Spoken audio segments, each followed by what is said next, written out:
Dominica.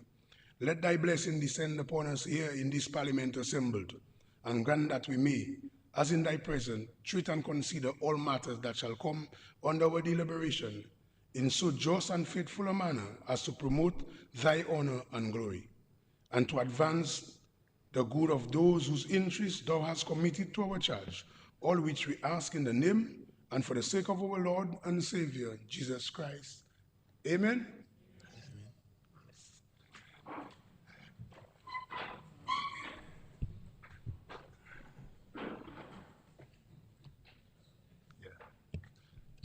House resumes. Yes. Mike.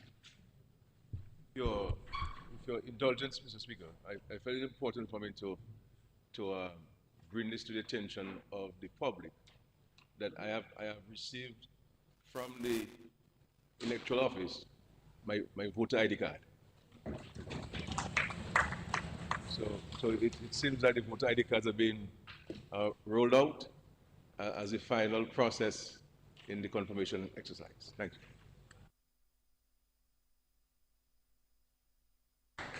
Yes, Honorable Pemberton, I saw you. So you may proceed. Debate continues. Thank you, Mr. Speaker. Mr. Speaker, I rise to make my contribution to the 2026-2027 estimates of revenue and expenditure. But first, let me commend the Minister of Finance for his excellent presentation, Mr. Speaker. Mr. Speaker, as soon as the presentation was over, somebody said to me, this is a master of master budgets, Mr. Speaker. So I really want to thank him and the Financial Secretary and her team and all public officers for their tremendous work put in preparing the budget titled Protecting Our Progress, Strengthening Our Independence, and Securing Our Future. And Mr. Speaker, I like that, protecting our progress. Protecting our progress is important, Mr. Speaker. Mr. Speaker, as Honorable Henderson pointed out yesterday, people like to say of the number of years we are in service, we are in government, serving the people of Dominica, as if that is something to be ashamed of. But we have made significant progress, Mr. Speaker.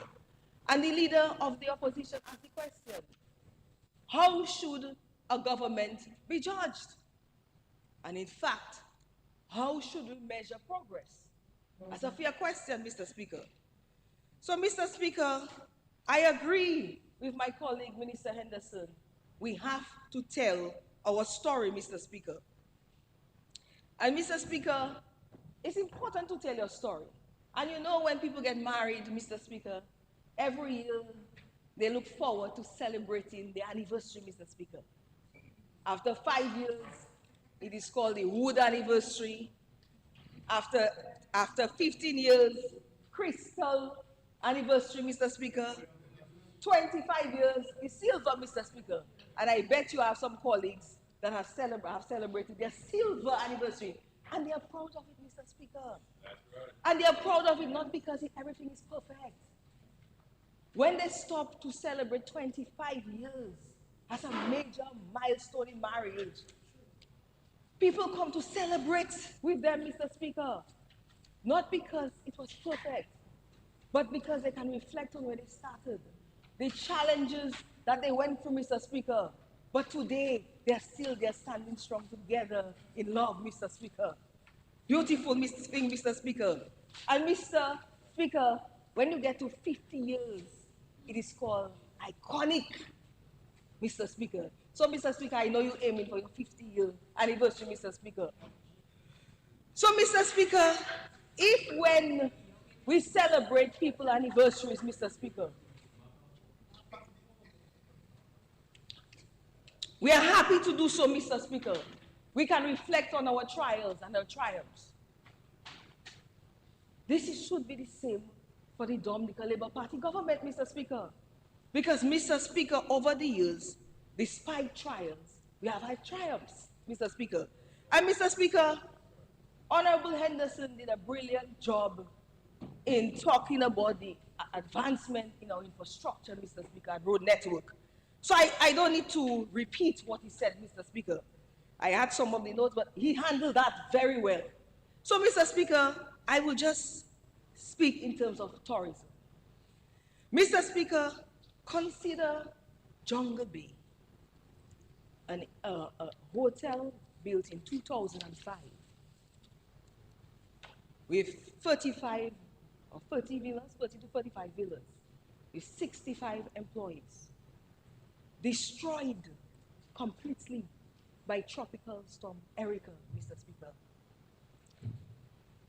And, Mr. Speaker, today, Jungle Bay is an 88-villa resort employing 132 people, Mr. Speaker. That's progress, Mr. Speaker. Mr. Speaker, consider Secret Bay, a resort which was built in 2011. 2011, Mr. Speaker, under this Dominica Labour Party. It started with 4 villas. 4. Today, it has 27 villas, Mr. Speaker, and they just celebrated their crystal 15 years anniversary, Mr. Speaker, employing 140 people, Mr. Speaker. And, Mr. Speaker, we should be proud of that, and we should celebrate that, rightly so. But, Mr. Speaker, there's a little part missing in that story. Because, Mr. Speaker, those resorts were only able to have expanded and become world-renowned resorts today because of the rules of the Roosevelt-Skerrit Labor Administration recrafted or restructured CBI program, Mr. Speaker. So part of that success story is to say, merci bon Dieu pour CBI. Thank God for CBI, Mr. Speaker. Mr. Speaker, so we recognize growth because of where we have started, what we have achieved, and where we plan to go, Mr. Speaker. So, Mr. Speaker, there's something else. And, Mr. Speaker, it didn't just stop there. I want to speak more about the other hotel, Intercontinental Resort. First 5-star luxury resort to open in 2019, Cabrit Kempinski Resort and Spa. Mr. Speaker, when I called the manager, he told me they're employing 200 people, Mr. Speaker. And, Mr. Speaker, just last year, we opened the beautiful Ocean Oasis Resort in the South. Mr. Speaker, they're employing 71 people with 7 vacancies, Mr. Speaker. So, Mr. Speaker, these 4 properties have created 550 jobs, Mr. Speaker. That is the growth, Mr. Speaker. So, Mr. Speaker, this is measurable progress. And, Mr. Speaker, one thing I want to say, I was very critical for my own constituency, is the sea defense wall we built in Soufrière. Mr. Speaker, if I call Fanny today, or my good friend Clarina, all of them will agree that if it wasn't because of that sea defense wall, when Hurricane Maria struck, the loss of life on property could have been much worse, Mr. Speaker. So, Mr. Speaker, this is the progress of the Dominica Labour Party. And, Mr. Speaker, our progress is also reflected in housing, Mr. Speaker. Mr. Speaker, when the Dominica Labour Party got into power, interest rates were 12 to 14%. Most people were living at home with their parents. They couldn't even afford to buy a lot, Mr. Speaker. But today, mortgage interest rates are 4 to 5% because of innovative programs by the Dominica Labour Party government and putting money at the aid bank at affordable rates, Mr. Speaker, 5%. Labour Party dropped mortgage interest rates in Dominica. And Mr. Speaker, don't talk about housing development. Just drive in Union Estate and see the mansions that are up there. All of them purchase lots from the government at $5 a square foot, Mr. Speaker. That is progress, Mr. Speaker. And Mr. Speaker, our progress is also reflected in the way we are preparing for the future. And that is why, as a Dominican, I'm really proud that we are finally able, after all these years, to generate electricity from geothermal, Mr. Speaker. Our green gold, I call it, Mr. Speaker, because it's a resource right here in Dominica we're using to make lives better for our people and leave some savings in your pocket from electricity costs, Mr. Speaker. So, Mr. Speaker, and Mr. Speaker, finally, American Airlines and United Airlines and Contour Airlines providing direct service from the U.S. market to Dominica, Mr. Speaker. Mr. Speaker, that was a proud moment for us. Major milestones. And you know what has happened? People get dirty now, Mr. Speaker. People spoil. If they don't have direct service, they don't want to connect anymore, Mr. Speaker. So, Mr. Speaker, I present these examples not to suggest that every challenge has been solved, but because, leader of the opposition, progress must be measured honestly, Mr. Speaker. Our roads have improved, our communities are better protected, access to education has expanded, home ownership has become more attainable, our energy future is becoming more secure. Tourism and air access have been transformed. So, Mr. Speaker, without a doubt, when the Dominica Labour Party government asked for its renewal of contract, Mr. Speaker, because the contract, a covenant in the people of Dominica, we know what will happen, Mr. Speaker, but we'll speak about that later. So my contribution today is not really only about what you have achieved, Mr. Speaker, but what those achievements now make possible. Mr. Speaker, under the leadership of Prime Minister Roosevelt Skerrit, we are building a modern, resilient, connected Dominica, Mr. Speaker.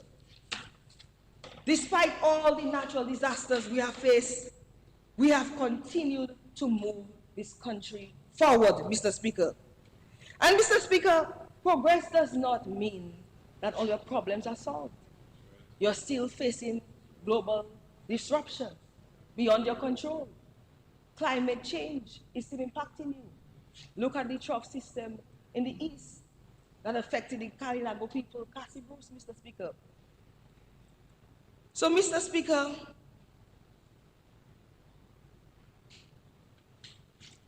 what we have done, despite our challenges, is to continue to strengthen our capacity, expand opportunity, and improve the lives of the people. That is the trademark of the Dominica Labour Party government. So, Mr. Speaker, this debate is not simply about numbers. It is about the type of country that we are building and the opportunities we are creating for our people. So one question should really guide this debate. Are there more opportunities in Dominica today than there were before? And the answer is yes.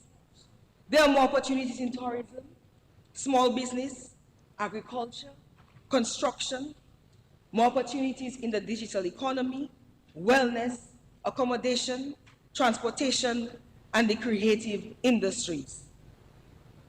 So, Mr. Speaker, our task now is to ensure that our people are prepared to seize these opportunities.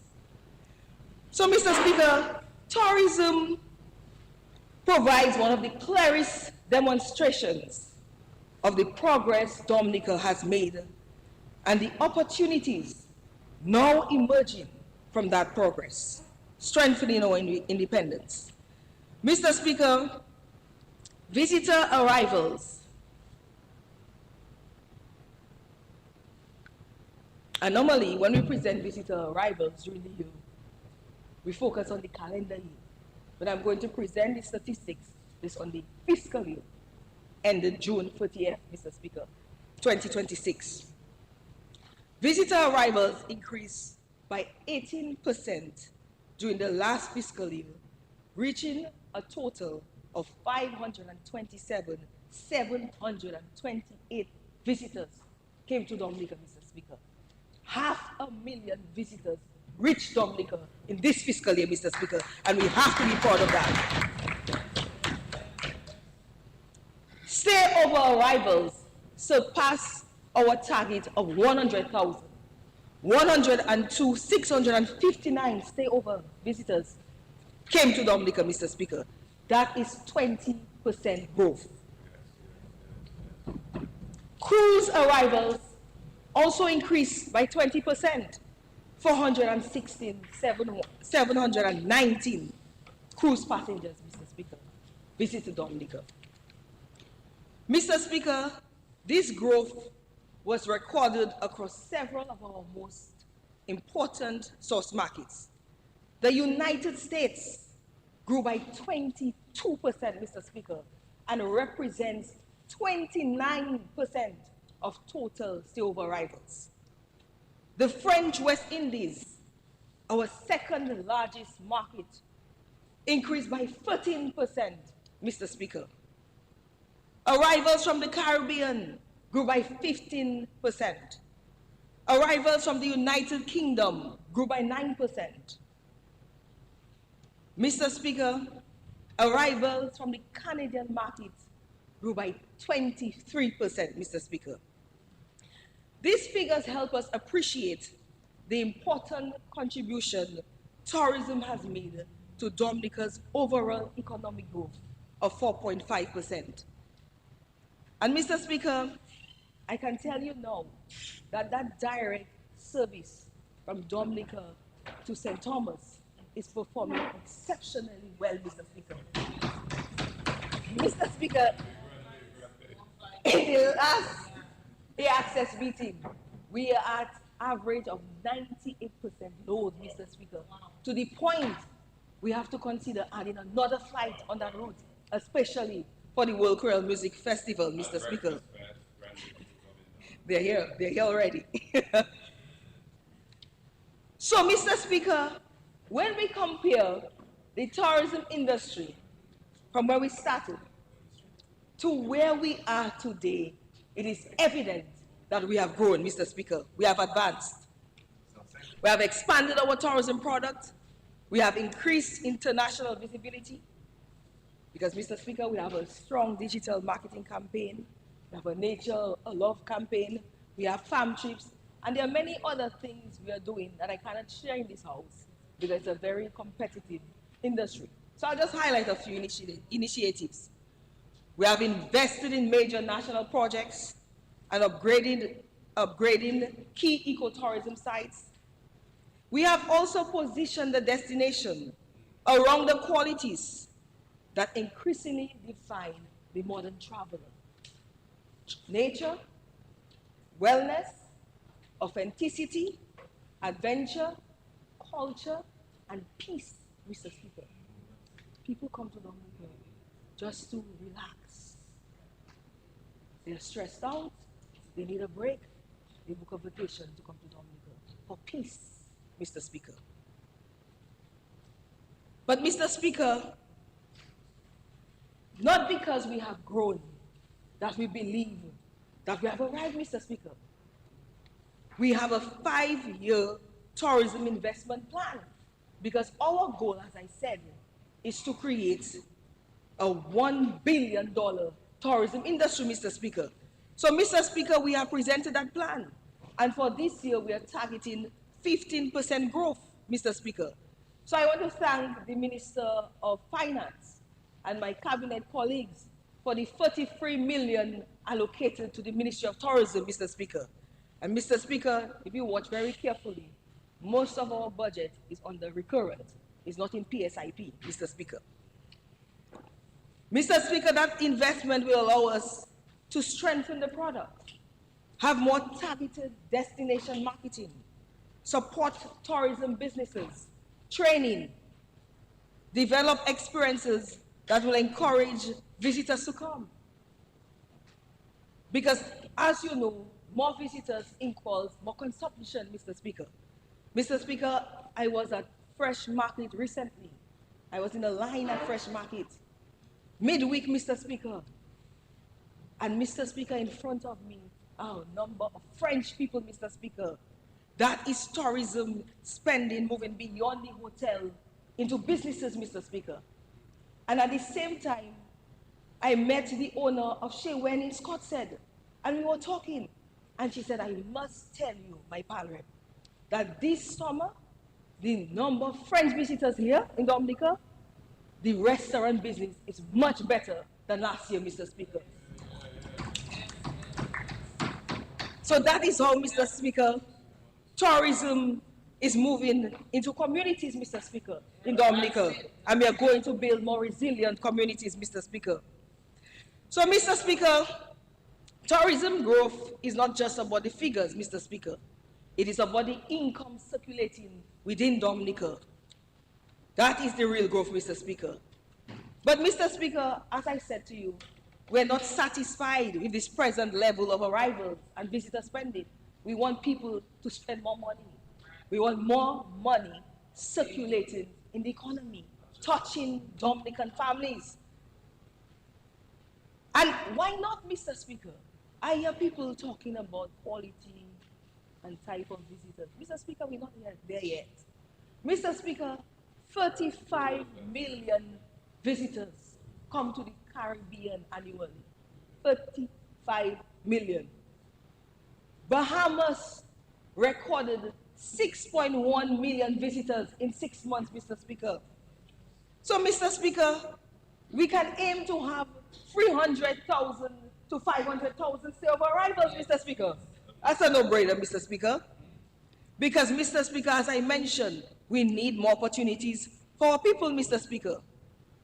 So, Mr. Speaker, Dominica is not standing still, as a known economist would like people to believe. Dominica is preparing for the next stage, Mr. Speaker. And that is why you heard the leader of the opposition. She couldn't stop talking about tourism. Yes, yes.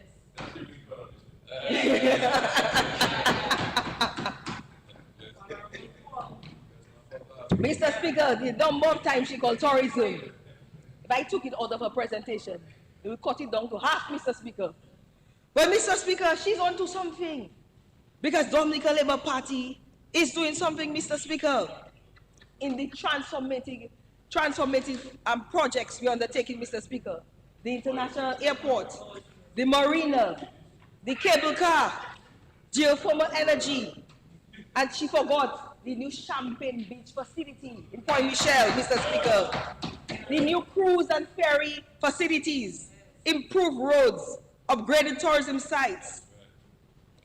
And, Mr. Speaker, I want to tell the parliamentary opposition, when we go in on site visits and we invite them to join us, please come. Don't just talk, except, no, I have to correct that, except my cousin, the PAL rep for the Marigot constituency. He's always there, Mr. Speaker. We have to keep that to him. He's representing the people of Marigot and Dominica by extension. But, so, Mr. Speaker, let me explain what is happening. Better infrastructure means better access. Better access means more visitors and investment. More visitors and investment means more demand for transport, food, accommodation, tours, maintenance, entertainment, and professional services. This means existing businesses can expand, new businesses can open, and Dominican people can earn, not only during construction, but long after the ribbon is cut. Vacation rentals, Mr. Speaker, are expanding. I met this gentleman from Calibishi. We had visited his site, we visited his property, sometime, maybe 2 years ago with the Honorable Lakia Joseph. Mr. Speaker, he was smiling from ear to ear and he said to me, I just bought another property, Mr. Speaker. Expanding, businesses expanding, Mr. Speaker. So I don't know where some people get this doom and gloom that is going on. As the minister told you, money circulating in Dominica. That is why we can present a $1.3 billion budget, Mr. Speaker. The airport, marine and cable car will require workers, suppliers, transport providers, agencies, and many supporting services. That is how infrastructure reaches the pocket of the ordinary Dominican, Mr. Speaker. And Mr. Speaker, I am convinced if 4 properties could create 550 jobs, International Airport Marina, you can add it up, I think that will create close to about 2,000, Mr. Speaker, direct jobs, Mr. Speaker, for the Dominican people, Mr. Speaker. So, Mr. Speaker, the opposition leader is right.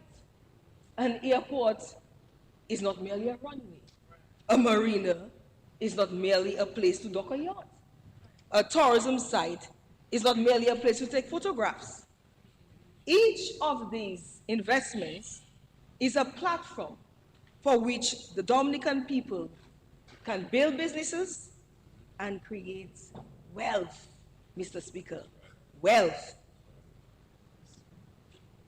So, Mr. Speaker, our people, the businesses and communities must work with the government, Mr. Speaker. It has to be a partnership, Mr. Speaker, to turn that platform to prosperity. I can tell you, Mr. Speaker, the government is giving a lot of concessions. I was trying to get the exact figure, but I think PM reported it in the House last time. The annual concessions that we give, that is investing in private sector, Mr. Speaker. And Mr. Speaker, I got a report from the Ministry of Dominica Invest Authority, Mr. Speaker. And Mr. Speaker, there are about, when I check, over 40 companies in Dominica who have tax holidays, not paying taxes in a small economy like that. Over 40 companies.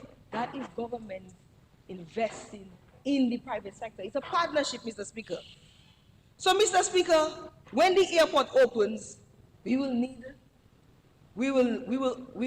new taxi operators, Mr. Speaker. Who will have the vending spaces? Who will provide the meals? Who will supply the hotels? Who will develop the tours? Who will manage the villas? Who will provide cleaning, beauty, wellness, and digital services? Who will be air traffic controllers? Right now, DASPA has an ad out for air traffic controllers, Mr. Speaker, and I want to encourage our young people to apply. Who will be the immigration officers and the custom officers? Those opportunities belong to our Dominican people, Mr. Speaker. DDA trained more than 116 tourism service providers in the last fiscal year, Mr. Speaker. But, Mr. Speaker, we know just because of the cable car alone, that is not sufficient, Mr. Speaker. So there is opportunity in this modern Dominica. It is up to us to position ourselves to take advantage of it, Mr. Speaker. Our people, as I think it's Senator Lockhart said, must prepare themselves, Mr. Speaker. Very important. Because once we open that door, it is up to you to walk through it, Mr. Speaker. So, Mr. Speaker, as I said,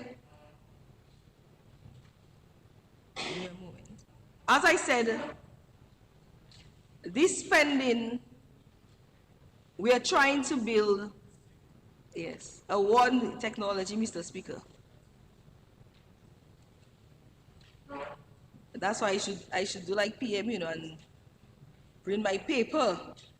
I want to cut style and use a tablet, Mr. Speaker. Show that I'm young and trending, Mr. Speaker.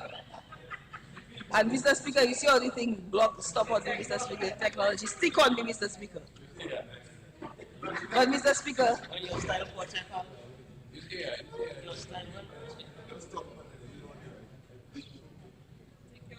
yes, Mr. Speaker, just give me a minute.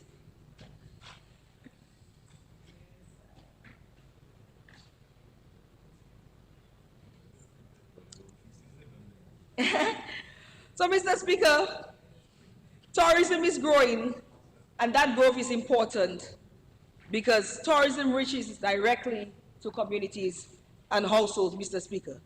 And Mr. Speaker, when Dominica receives an international accolade, it is very important, Mr. Speaker. Mr. Speaker, I'm normally scrolling on TikTok to see what's happening, Mr. Speaker. And I came across a traveler who said that he came to Dominica, he selected Dominica because Dominica was the #1 island in the Caribbean and the #1 island in the world, according to Travel and Leisure, Mr. Speaker. And he wanted to experience that island. And he had a fabulous time in Dominica, Mr. Speaker. So when we get those international accolades, and we've been getting a lot, Mr. Speaker, I don't even list them anymore because there are so many. You know, when we just started, you get a little 1, 2, 3, 4, you're boasting that. Mr. Speaker, we have about 30, 40 accolades. Every year now, Mr. Speaker, Dominica is trending, Mr. Speaker. And Mr. Speaker, we love that because there is greater interest in our nature product, Mr. Speaker. And so, Mr. Speaker, I am confident that we can build this $1 billion industry. So you see, as the budget is 1.2 billion, tourism alone must have its own billion, Mr. Speaker. We want visitors to stay longer, experience more, and spend more, while we protect the nature and culture that makes Dominica special. Mr. Speaker, every visitor should support a chain of Dominican livelihoods. Taxi operators, farmers, fisherfolk who supplies the restaurant, the tour guide who interprets our heritage, the craft vendor who sells local product, Mr. Speaker. Every visitor, Mr. Speaker, as I said, and I keep repeating that because I want our people to understand that governments will put policies to facilitate growth. But it is you to take advantage of the opportunity so more money can come in your pocket, Mr. Speaker. So, Mr. Speaker, the next question for me, which is critical and important, is are we ready for the increasing number of visitors and the type of visitors we are attracting, Mr. Speaker? Mr. Speaker, just a few weeks ago, PM hosted a reception with 18 millionaires who were in Dominica for the first time to swim in the whales, Mr. Speaker. So, Mr. Speaker, we have to ensure our services are consistent and our service levels are exceptional. Our products packaged properly. Our restaurants family-friendly. Can visitors easily find authentic Dominican products and experiences? These are the questions for the next level of growth. And as I said, the answer the answer requires stronger partnership between the public and private sector, Mr. Speaker. It is not they versus us, Mr. Speaker. It is us, Sesanu, Mr. Speaker. It's our industry. And it's time we come together to build it. So, Mr. Speaker, when we tell the world we're offering them X, Mr. Speaker, when they come here, they receive X, Mr. Speaker. Mr. Speaker, according to Travel and Tour World, islands that prioritize rainforest conservation, marine protection, farm-to-table dining are seeing faster percentage growth in European bookings, Mr. Speaker. One thing is very clear to me. The modern traveler, and this is based on all international trends, wants experiences that fit Dominica. Whale watching, swimming with the whales, kayaking, river tubing, chasing waterfalls, hiking, agro-tourism, wellness, culture, and authentic community life. People want to actually live in a community and experience how people live. They want to feel a part of it. Because in most big countries, there is no longer community. So people like coming to a small island where you can belong to a community and be safe in that community, Mr. Speaker. So, Mr. Speaker, our responsibility is to package those experiences well, price them properly, and make them easy to purchase, Mr. Speaker. So, Mr. Speaker, we recently launched Goûter Dominique. And that wasn't just for us to enjoy a good meal, Mr. Speaker. It was for us to understand what we are currently offering people. What is the culinary experience one has in Dominica, Mr. Speaker?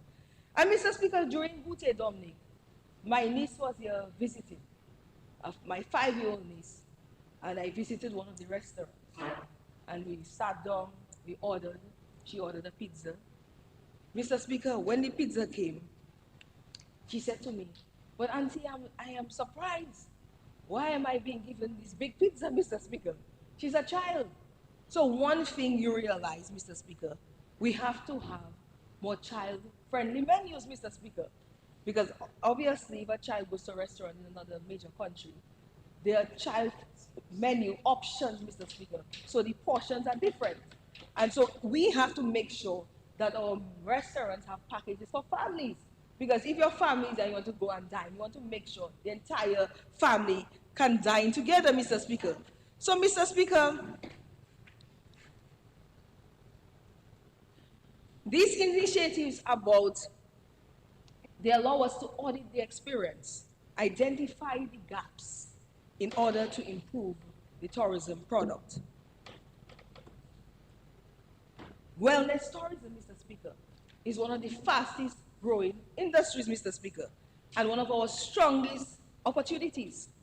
It's a $9.8 trillion industry, Mr. Speaker, and that is US dollars. Visitors already come for our hot springs, rivers, herbs, clean air, healthy food, peace, and natural healing environment, Mr. Speaker.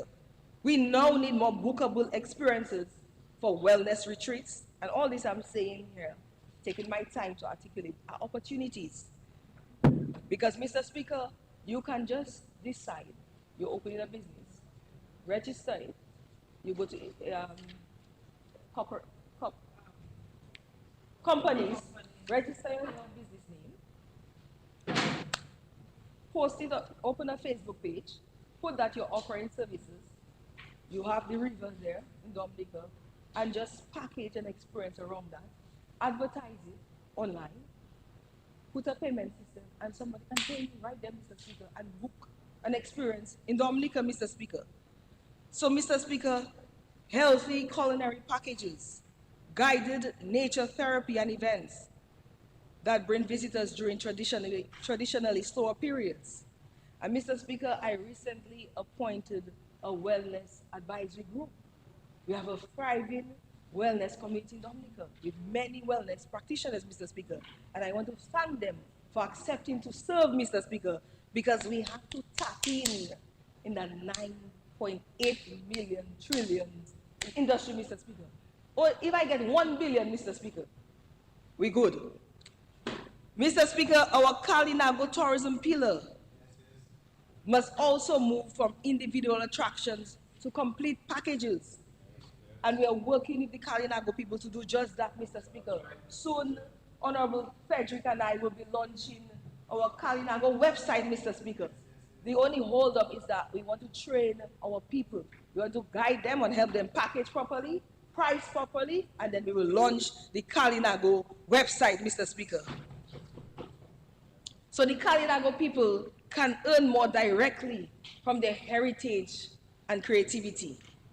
And Mr. Speaker, agrotourism is another major opportunity. As I said, farm-to-table meals, farm visits, flower and garden experiences, Honorable Lockhart Hippolyte, cocoa and coffee tours, herbal demonstrations, livestock experiences, and local food events, Mr. Speaker. So, Mr. Speaker, agriculture and tourism go hand in hand. and farmers and fishers can earn additional income, Mr. Speaker, by participating and offering experiences for visitors on their farm, Mr. Speaker, or on their boat. So we'll be focusing more on helping our people prepare themselves for those opportunities. Because as I said, this is what the average visitor wants today. So, Mr. Speaker, the central message of my contribution is that the government creates opportunities, but it's up to the citizens to create prosperity.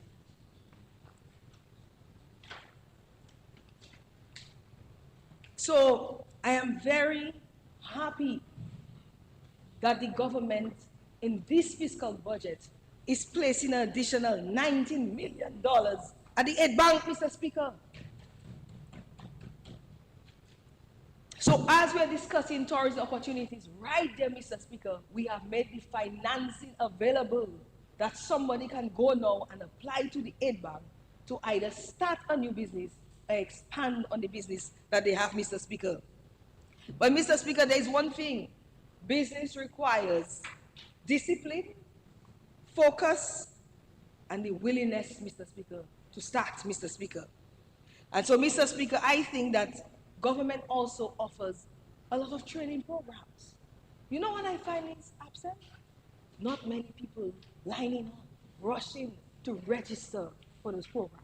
So that, and the minister spoke to it, and the Minister of Education will speak to the number of free training opportunities we have. And I am begging our people, take advantage of it. Equip yourself. So, Mr. Speaker, the market is growing, Mr. Speaker. And so we have to figure out what are the gaps and position ourselves to create those businesses to fill the gaps, Mr. Speaker. And Mr. Speaker, I can give you another simple example. Somebody forwarded me an email they received randomly from a group coming from Japan. They were trying to book a taxi operator and they did not know how to access information on Dominica.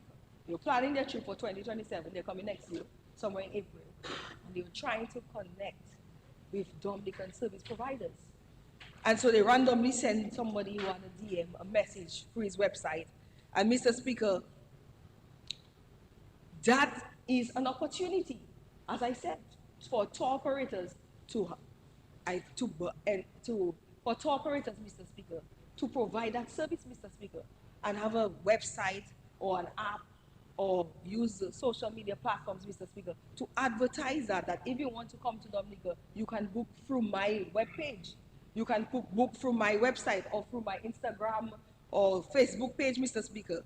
And Mr. Speaker, I was very pleased though, whilst I was thinking about that, to see that a Dominican launched a remote Dominica app, doing that very same thing, so, Mr. Speaker. So our people are thinking, our people are finding the solutions. And one of the other challenges we have, especially during festivals, is transport, Mr. Speaker. Transportation. Transportation is scarce, Mr. Speaker. So I was speaking to a few Dominicans about doing a ride-sharing app, Mr. Speaker. And Mr. Speaker, to my amazement, they had proposals already, Mr. Speaker. That is what I'm talking about, Mr. Speaker. Some people are positioning themselves to take advantage of the new opportunities that is emerging in this country, Mr. Speaker. So, Mr. Speaker, I'm hoping very soon that we can meet with them to see how we can partner to launch that ride-sharing app, Mr. Speaker. Mr. Speaker, so we are well aware that buildings, leader of the opposition, do not build economies. People build economies, Mr. Speaker. That is why the greatest investment that we will ever make as a government is in our people, is in developing their skills, building their confidence, and encouraging them to pursue their dreams, Mr. Speaker. Oh, your young people are talented, they understand technology, they are creative, they're expressive, and connected to the world in ways that I wasn't when I was their age, Mr. Speaker. Although I still think I can be considered young, Mr. Speaker. Mr. Speaker, the opportunity before our youth is to convert that talent to income, Mr. Speaker, enterprise, and be part of national development. And that is why, Mr. Speaker, I always tell my youth, the same phone that they use for entertainment can be used for education and also to create income, Mr. Speaker. Mr. Speaker, I see them all the time, scrolling, looking for jokes, laughing. But these people they're looking at are creating income, Mr. Speaker. The more views they get, the more money they make, Mr. Speaker. So, Mr. Speaker, our people can use their phones to access free courses online, study video production, digital marketing, coding, photography, culinary arts, content creation, Mr. Speaker. And we at the ministry are willing to partner with them. Recently, we had a young lady, Sari, who got a proposal for content creation on TikTok because she said to me that, Minister, we know that you're market mostly and promote Dominica mostly on Facebook and Instagram, but the TikTok audience is different. And you have to craft your messages and your videos to attract them because a different audience, the messaging is different. And so, Mr. Speaker, she presented a proposal to us, which we accepted, Mr. Speaker. So now she's engaged as a TikTok promoter for Discover Dominica Authority, Mr. Speaker. Mr. Speaker, I also met a young entrepreneur in Dominica who went to study, now has a medical spa open, Mr. Speaker. And Mr. Speaker, I am so happy that we have medical spas in Dominica. Because as far as I know, we have about 3, Mr. Speaker. Mr. Speaker, micro-needling, new services being offered out there in the beauty industry, Mr. Speaker. You could only find those services in the US, Mr. Speaker. You have to travel to do those things. And these are natural ways of getting your body to heal itself, Mr. Speaker, with minimal invasion, Mr. Speaker. And Mr. Speaker, I am so impressed by this young woman. She studied, she returned home, she opened a business, Mr. Speaker. She's offering those services. But Mr. Speaker, she has her own product line, Mr. Speaker, made from local Dominican herbs, Mr. Speaker. And Mr. Speaker, we have to celebrate those things. There are things happening in this country, Mr. Speaker. So, Mr. Speaker, micro-needling is like a natural Botox. So if any of the ladies out there, you want to tighten your skin, Mr. Speaker, you don't have to age, Mr. Speaker.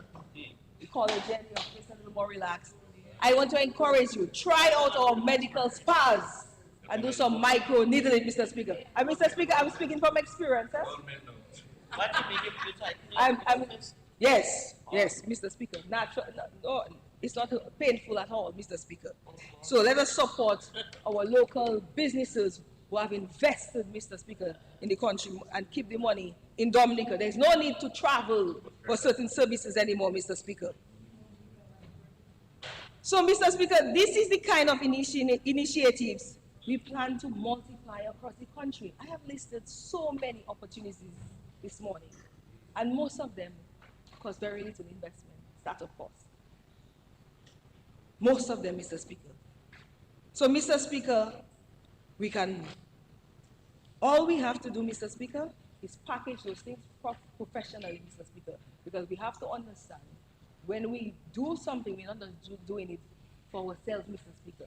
You have to package things with information, Mr. Speaker, so when somebody comes to buy local products, Mr. Speaker, they can read the label, they can understand the ingredients in the good, Mr. Speaker, because you know people are allergic to different things, Mr. Speaker. So that is one area, and I'm hoping that in this fiscal year, with our small tourism enterprises that sell products to foreigners, Mr. Speaker, we can ensure that all of them go through the Bureau of Standards, Mr. Speaker. So, Mr. Speaker, I spoke about the loan at Aid Bank, Mr. Speaker, for entrepreneurs. And so now, Mr. Speaker, I also want to commend this Dominica Labour Party government for another $19 million, Mr. Speaker, for educational advancement, Mr. Speaker. Mr. Speaker, I believe, if we do our research, that the Dominica Labour Party has achieved its target of a university graduate for household, and may have even surpass that target, Mr. Speaker. And Mr. Speaker, I was reflecting on my own educational journey. And I remember when I told my mother I wanted to go and study, she was very concerned, Mr. Speaker, because she used to say, I have hot food, I like friends, I like to do. So she didn't believe that I'd be focused on my studies, Mr. Speaker. But here I was saying to her that I want to go and study. And in order to secure the loan, I needed a land paper, Mr. Speaker. And Mr. Speaker, I can tell you, my mother pondered on that for months, Mr. Speaker. And I just said, but what happened in well, my lady don't want me to go and travel, and Mr. Speaker said, I get vexed, I get upset. But Mr. Speaker, when I reflected on it, my mother didn't have an easy upbringing. She had to work in the hospital, at hotels, cleaning rooms, doing hawkering to make an income, Mr. Speaker. So you know how long it took her to raise that money to build a home, Mr. Speaker? And then here it is, I'm asking her. And I think it's easy to give me a land paper to secure that loan, Mr. Speaker. I could understand her concerns, Mr. Speaker. And that is why, Mr. Speaker, we have to be proud as a people always for what the Dominica Labour Party under Roosevelt Skerrit has done for education in this country, educational advancement, and removing all barriers to educating yourself as a Dominican, from primary up to tertiary, Mr. Speaker. We must always be proud and never forget how it was tough for our parents to send us to school, Mr. Speaker. And Mr. Speaker, I thank God, Mr. Speaker, that I spoke to my father, and finally, Mr. Speaker, after months, my mother agreed. And Mr. Speaker, every month, for the years I was studying, and the loan had to be repaid, every month my mother said, make sure you pay that loan, Mr. Speaker, I could understand. But thank God for the Dominica Labour Party government, Mr. Speaker. So, Mr. Speaker, the investments we are making in our people, Mr. Speaker, they have to honor it, Mr. Speaker. There are many young people we have educated, we have paid their tuitions, they're out there working all over the world. And Mr. Speaker, we are happy for them, Mr. Speaker, because that is what empowerment is, Mr. Speaker. That you can take the investment that this government has made in you and go anywhere and shine. And we are happy for it, Mr. Speaker. And Mr. Speaker, that is why I'm equally proud of the Dominicans that also return home to contribute to nation building, Mr. Speaker. Because that is also equally important. Some of us have to stay home and return home, Mr. Speaker, to help in nation building. So when the government educates you, Mr. Speaker, invests in you, it is not okay to just stay on the wayside and complain and criticize, Mr. Speaker. Come join and help, Mr. Speaker, because when you needed us, we were there for you. And so now your country needs you, it's expanding. Let us join forces together, Mr. Speaker, to build dynamic Dominica. So, Mr. Speaker, one thing I will say, development also requires a change in mindset. Mr. Speaker, we cannot speak about creating opportunity while allowing jealousy, fear of competition, or necessary obstruction to prevent people from making an honest living. As the minister, I come across these things too often, Mr. Speaker. Mr. Speaker, you have individuals who are trying to establish businesses, provide services, and support their families, only to find obstacles placed in their way by ordinary people, Mr. Speaker, that think if they open that business there, they will compete with them, Mr. Speaker. And so, Mr. Speaker, we have to deal with that culture, Mr. Speaker, of not wanting to facilitate others, Mr. Speaker. There is room in this dynamic, modern Dominica. There is room for many more businesses, Mr. Speaker. And really and truly, we should not be seeking to compete or block somebody, Mr. Speaker. We should be seeking to complement and collaborating with each other, Mr. Speaker. And that is why, Mr. Speaker, I'm exceptionally pleased about this new creative, this industry, this new agency for creatives, Mr. Speaker. But Mr. Speaker, this will require our Buyo artists, all our musicians, our agro-processors to come together. It will require the 3 C's for that investment to be fruitful. Commitment, cooperation, Mr. Speaker, and compliance. So here it is again, the government is creating the opportunity. It's going to establish the agency. It is putting $3 million down. But in order for that opportunity to bring prosperity, it requires us to work together as a people, Mr. Speaker. So I'm hoping, Mr., that this new initiative will be successful, Mr. Speaker.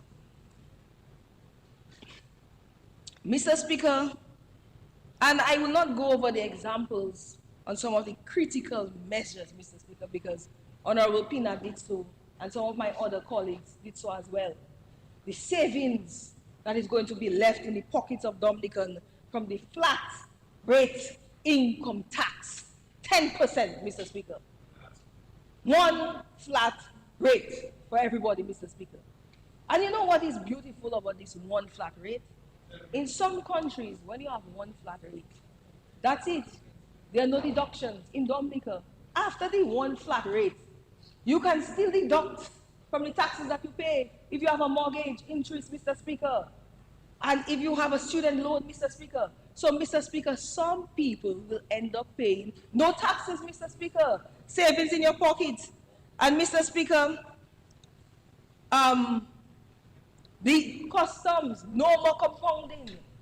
And if you are a small business and you want to buy tools, with the no compounding and the fiscal license you can obtain at the small business unit, your taxes comes to like, if you're paying, going to be $300, almost like $50, Mr. Speaker. That is money left in the pockets of Dominican people. So, Mr. Speaker, I don't need to go into the detail, but I can tell you, we are leaving more money in the pockets of Dominicans. And Mr., what can you do with it? As I said, we are growing in the tourism industry. We do not have enough rooms. You can use that money, if you have a dung cell, to start buying your blocks and cement, start putting it on the side to build that dung cell so you can take advantage of that opportunity, Mr. Speaker. Because we need about 600 more rooms to achieve our targets in 5 years, Mr. Speaker. So this savings is timely, Mr. Speaker. Money at the aid bank, income tax, flat rate, customs reform, all of it equals to more money in people's pockets to take advantage of all the opportunities available in this new economy we are building, Mr. Speaker. So, Mr. Speaker, I'm not saying all that people cannot use a little dollar to have some fun, Mr. Speaker. Because, Mr. Speaker, I want everybody to go to Grand Bay this weekend for breakfast fest. Mr. Speaker, I will be in the red light section, Mr. Speaker. So, red light section, Mr. Speaker. 5 more minutes. Yes, that's fine. And Mr. Speaker, we had a successful Bikers Fest, Mr. Speaker. And I want to thank 767 Bikers and DFC for ensuring that we had a great event, Mr. Speaker. And generally a safe event, because safety is important. Safety is a must, Mr. Speaker. But there are a lot of events growing around our summer calendar. So more people can come and visit Dominica during the summer from the region and other islands. Mr. Speaker, I really wanted to mention one critical thing, and that is about our environment. Our nature is our brand. It's an economic asset, Mr. Speaker. And Mr. Speaker, this dumping and abandoned vehicles along the road, Mr. Speaker, derelicts, Mr. Speaker, disposing garbage anywhere, anyhow, on any day, Mr. Speaker, these things have to stop. It doesn't have to take a government to regulate it for you to stop it. You have to know where your value is, Mr. Speaker. She said, my colleague said it right, sense of national pride. Because I was talking to somebody at Solid Waste, and they said to me, Dominica doesn't have a garbage collection problem. We have a garbage disposal, and that is true. Because when you are in the other countries, Mr. Speaker, you cannot dispose garbage any day, Mr. Speaker. You have to wait for days of collection to put out your garbage, Mr. Speaker. And Mr. Speaker, they are doing their best to collect the garbage, but people are dumping garbage every day. Whether the bin is full or not, they're dumping the garbage. And we have to do better. So I'm happy with the new opportunity to privatize this industry, Mr. Speaker. We already do it at our tourism sites. We have People's Choice Award Services and STARS Services from Maho, and they're doing a phenomenal job, Mr. Speaker. So it's something the government is already doing, and I'm happy it's going to be expanded, Mr. Speaker, because keeping this country clean and green is critical for our growth in tourism, Mr. Speaker. And finally, Mr. Speaker, before I close, I must talk about the beautiful, hardworking people of the Soufriere constituency. A lot is happening in the Soufriere constituency, and I'll have a town hall meeting to share more of what's going on and the opportunities available under this new budget. But we spent a lot of money.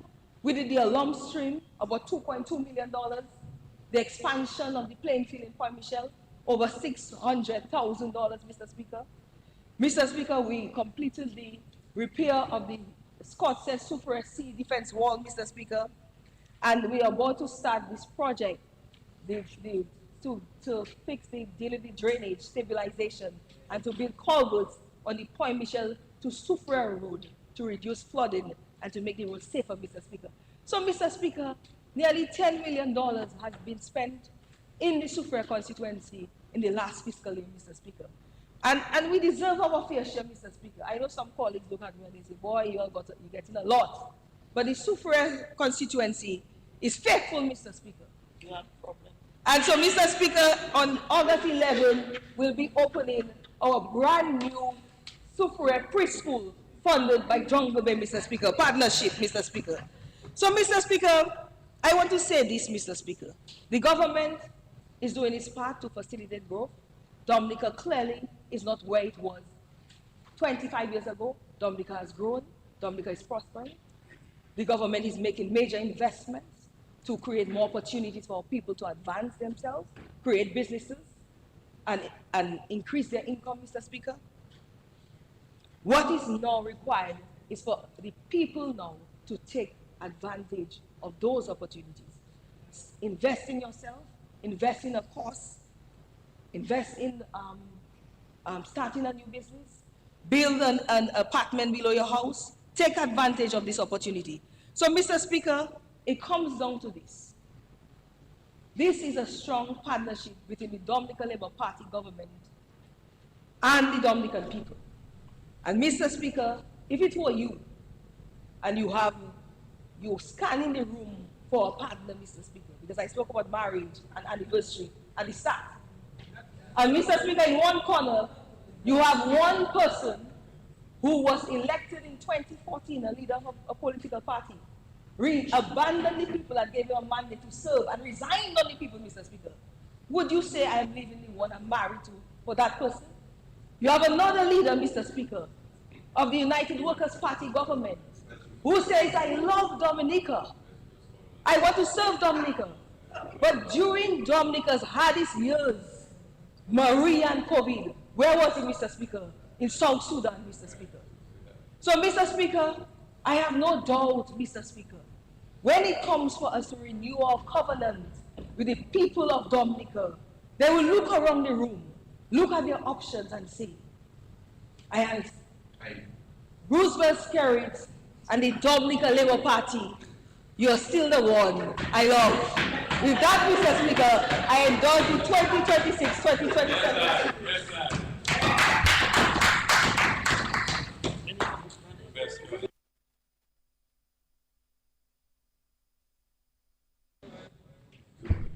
Yes, Honorable Alfred, you are recognized. You may proceed.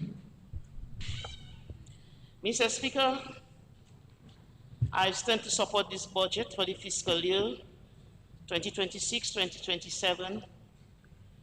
This year, I had a very hard time preparing my presentation.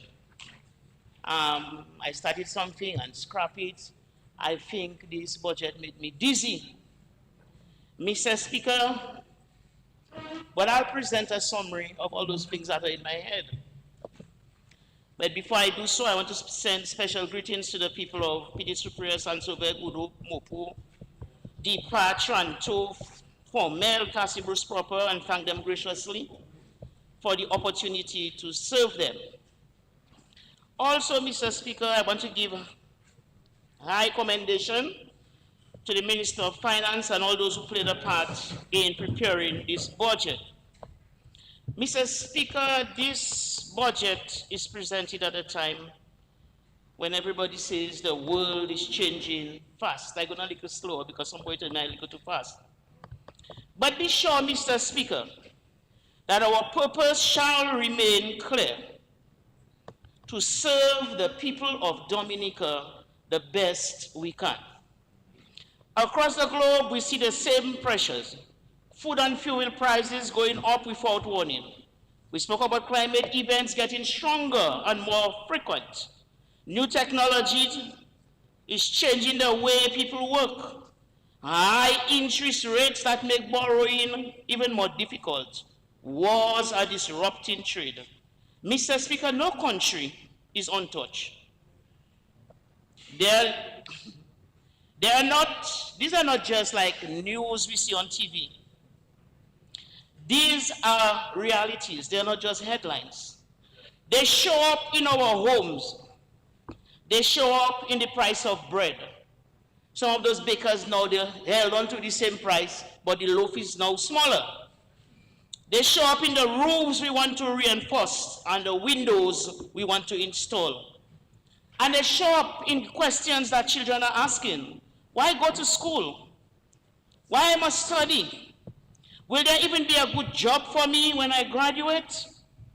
But Mr. Speaker, we cannot control global wind. But this Labour Party administration, with a ship that is captained by Honorable Roosevelt Skerrit, we choose how we want to set our sails. This budget is part of how we choose to set our sails to ride out some of the storms. A skipping thing, Mr. Speaker. Anything somebody said already, I just leaving that out. The budget ensures that we continue, because people have addressed things. I think the public understand well. Long before we even start speaking, they understood. You know, so the budget ensures that we continue to protect our vulnerable. Mr. Speaker, our motto is building resilience, and this budget will help us to brace, to save, to build and invest, so that the next storm or the next price shock that comes does not break us. This means stronger infrastructure, stronger farms, stronger health system, stronger and more relevant education, and a stronger economy that can stand on its own. Mr. Speaker, our greatest resource is our people. So this budget pays great attention to education, health and job creation, especially for young people and women. This is a responsible budget. It's honest about challenges, no trick. We don't skirt around things. It's careful with dollars, and it's hopeful with our future. Mr. Speaker, in a time when this world is changing so much, the biggest responsibility that the Ministry of Education has is not just to ensure that schools teach subjects and cover curriculum. It is to protect our children's future, to make sure that every child in every community, at every school, have access to safe school, qualified teachers, and an education that prepares them for jobs that do not even yet exist. I speak about those jobs that will become in the international airport and the geothermal energy plant and all of those projects that we are now undertaking. Mr. Speaker, now universities are reviewing what they're offering, because some of those jobs that our children will work in are not even existing yet. Mr. Speaker, it was hard, but the Ministry of Education is working to ensure that no matter what happens in this world, our students will have a strong spiritual foundation, the knowledge, skills, and character to thrive and not just survive. This is what we have been working at, And this is how this budget facilitates us as we build our future in Dominica. Mr. Speaker, what I like about us is that we are not frivolous. Some people are too frivolous. Can you fair beating? They are just doing stuff. Frivolous, frivol, no. Frivolous, frivol, well, whatever, but no frivol. We are not so, Mr. Speaker. We are not frivol. We plan, we set foundation, and then we build. So therefore, there's very little waste. Mr. Speaker, we have increased and protected access at all levels. As of now, 32 out of our 45 government schools now have early childhood centers. So we are heading for universal early childhood education. And the 33rd Early Childhood Center in Superior Primary, a gift from Jungle Bay and Friends, will be handed over on Tuesday to the Ministry of Education.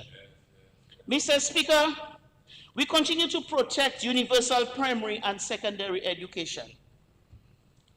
You know, Mr. Speaker, that universal secondary education there holds a very close place in my heart, you know. If I choose to have a eulogy, I say I don't eulogy when I die. But if I choose to change my mind, they have to put that in it. They have to put that part in it, Mr. Speaker. Because in my time, Mr. Speaker, I understand fully what it is to do your best. And when a selection list come out, people who did worse than you, their name on that list, but your name is not on that list. Because if your surname is Bonnet, you're not in it. It was about surname, about what business, who was your father. I was one of the lucky ones, Mr. Speaker, because my principal herself put herself out to find me a space at a secondary school. How many, and let me tell you something now. In first form, I came out first twice, and second 3 times, among scholarship children. So who making me think is because I was stupid, I didn't make the list? No, Mr. Speaker, you know how many other children like me didn't get a chance? And nobody did anything. Nobody felt the agony that you feel in the schoolyard when your friends have been jumping up because they passed, and you didn't make it. Nobody cared if your intelligence went down the drain until the Dominican Labour Party take on the initiative of universal secondary education. So we have to protect universal secondary education. Mr. Speaker, I said I'm just giving you a summary. This is the only administration who has paid so much attention to students with special needs. We celebrate the abilities and we embrace the differences of students with special needs. We celebrate them in Special Olympics. We celebrate them in beauty pageants. We celebrate them in clubs. We celebrate them in art competitions. Mr. Speaker, nobody in Dominica uses the word mumu or tebe. Well, let me tell you something. When I was small, we didn't know the names of students who were visually or who were hearing or speech impaired. Only name we knew for them was Mumu. So everybody was calling the child Mumu. He grew up to be a big man, Mumu, and nobody knew that his name was whatever it was. Now, Mr. Speaker, this word is out of our vocabulary. So therefore, God will always bless this Labour Party, you know. Because, Mr. Speaker, now everybody have their identity. Now we have a link with the Ministry of Health. We catch these children early, we assess them.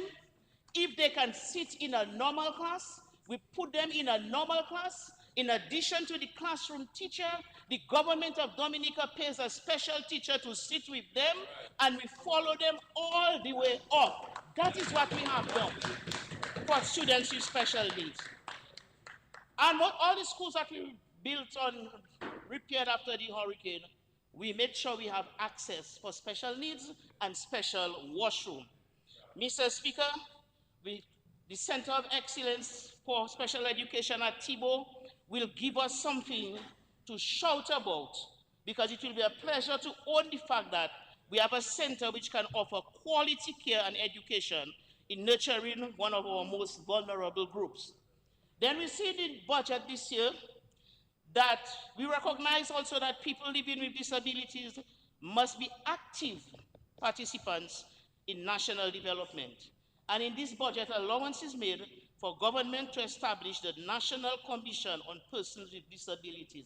Mr. Speaker, that will be recorded in our history. It has not happened before. It's not something that we are resurrecting. It's not something that we are building on. It's something that we are doing because we are interested in what happened to the most vulnerable in our communities. Mr. Speaker, we have increased school attendance through safety nets program. We didn't just say there and say, oh, 45% attendance, average attendance for the year, 45%. This Dominican Labour Party administration ensured that measures were put in place to address the issues of absenteeism among students. And we speak about all these safety net programs we have in place, from transportation to school feeding program to uniform, and we must never leave out the free health care for under 16, because when a child is sick, their parents have to keep them home saying they haven't got money to take them to doctor. When a child is sick, the parent have to wait and say next week and next month. When a child is sick, if the child can recover within this week, we have a system where this child can be given health care and go back to school by next week, not being at home waiting and rubbing with castor oil and doing this one. No, Mr. Speaker, because we have got to choose between bread and taking our child to a doctor. And Mr. Speaker, we must not forget the Net for All program. If you have a child at home, $10 for internet. That also has helped too, because now if children have flu symptoms, we ask them to stay home because you don't want child having the whole 17 children sick. But when that child stays home, a number of schools are still teaching children online while they are absent. So this child, when that child comes back to school, that child can fall in and follow. Mr. Speaker, we must never take these things for granted. Because, you know, I said in a meeting at home, some of the things that we take for granted, people in other countries have to register. They have to fill forms. They have to line up. They have to follow up. And when they get to the table, they might well be told, you are referred to next year. In Dominica, because we do not have to do all that, and it comes, all we hear is, we got any uniform this year now? The answer is yes. We must not take these things for granted. Just on Monday, the Minister of Education from Anguilla messaged me. Minister Alfred, we need to talk about all those safety nets program you all have so I can see how we can implement some in our system. So, you know, it's irritating a little. Because yes, you have to. Because some things that people looking onto Dominica for, Dominican people stand with their hand in their pocket and say, so why is that? You know, so why is that? If you just knew what happening in other places and how people are asking us questions, we wouldn't stand and just say, so why is that? Mr. Speaker, when attendance goes up, performance goes up too. We are happy to report that we saw improvements in all subjects, at all schools, at all levels, both among males and females. Mr. Speaker, we are especially happy that our boys are now performing at the same level with our girls. Therefore, Dominica is coming out of that regional statistics where they're saying boys are underperforming or girls are outperforming boys. Mr. Speaker, I'm just hoping we can make it better because Dominica is coming out of that data. Somebody out there is going to call just now to ask us about those best practices because a number of other countries are still struggling with that. So, Mr. Speaker, Dominica also continues to perform above regional average at CSEC. Mr. Speaker, we advanced TVET education in Dominica. Mr. Speaker, I'm happy that the conversation about TVET is changing. And everybody I hear said not academically inclined, I put the brakes on them. That's no, I don't know where that term come out. It's nonsense, it's not true, it doesn't make sense. Because our children are choosing skilled subject, not because they are not academically inclined, because they understand that the jobs that the markets are asking for is about skills. Mr. Speaker, look at my dress. Yesterday, I was wearing a dress compliment Mrs. Joan Jean-Jacques and the TVET class at Goodwill Secondary. Today, I'm wearing a dress compliments Miss Nalda Thomas and the TVET sewing class at Northeast Comprehensive. So I am saying the TVET program has made it all the way up to Parliament and is going. Mr. Speaker, and you can get their phone numbers if you wish. And it was the way they were checking on making sure the measurement correct and try it first. And man, I tell you, let's get serious with this trend and take them seriously. Mr. Speaker, all public secondary school students do at least one TVET subject at CXC. This year, we had 12 skill subjects and we received an average pass of 92%. We speak about traditional skills like agriculture, technical drawing, food preparation, and clothing and textile. But we also speak about more modern skills, such as industrial technology, electronic document processing and management, theater and arts, and home and family management. The government of Dominica expresses congratulations to all of our students. And Mr. Speaker, I wish to spend maybe 3 minutes so that I can finally put this JSP story to rest. Mr. Speaker, people said, oh, I don't know when the JSP now. JSP was a good thing, JSP. Mr. Speaker, JSP is Junior Secondary Program. It was a junior secondary program operated in the spaces at primary schools because we didn't have spaces at the secondary school. So the students did the same 4 core subjects using the same textbooks as first form and second form in high school, and we complemented it with a skill program. Now, when universal secondary education came along,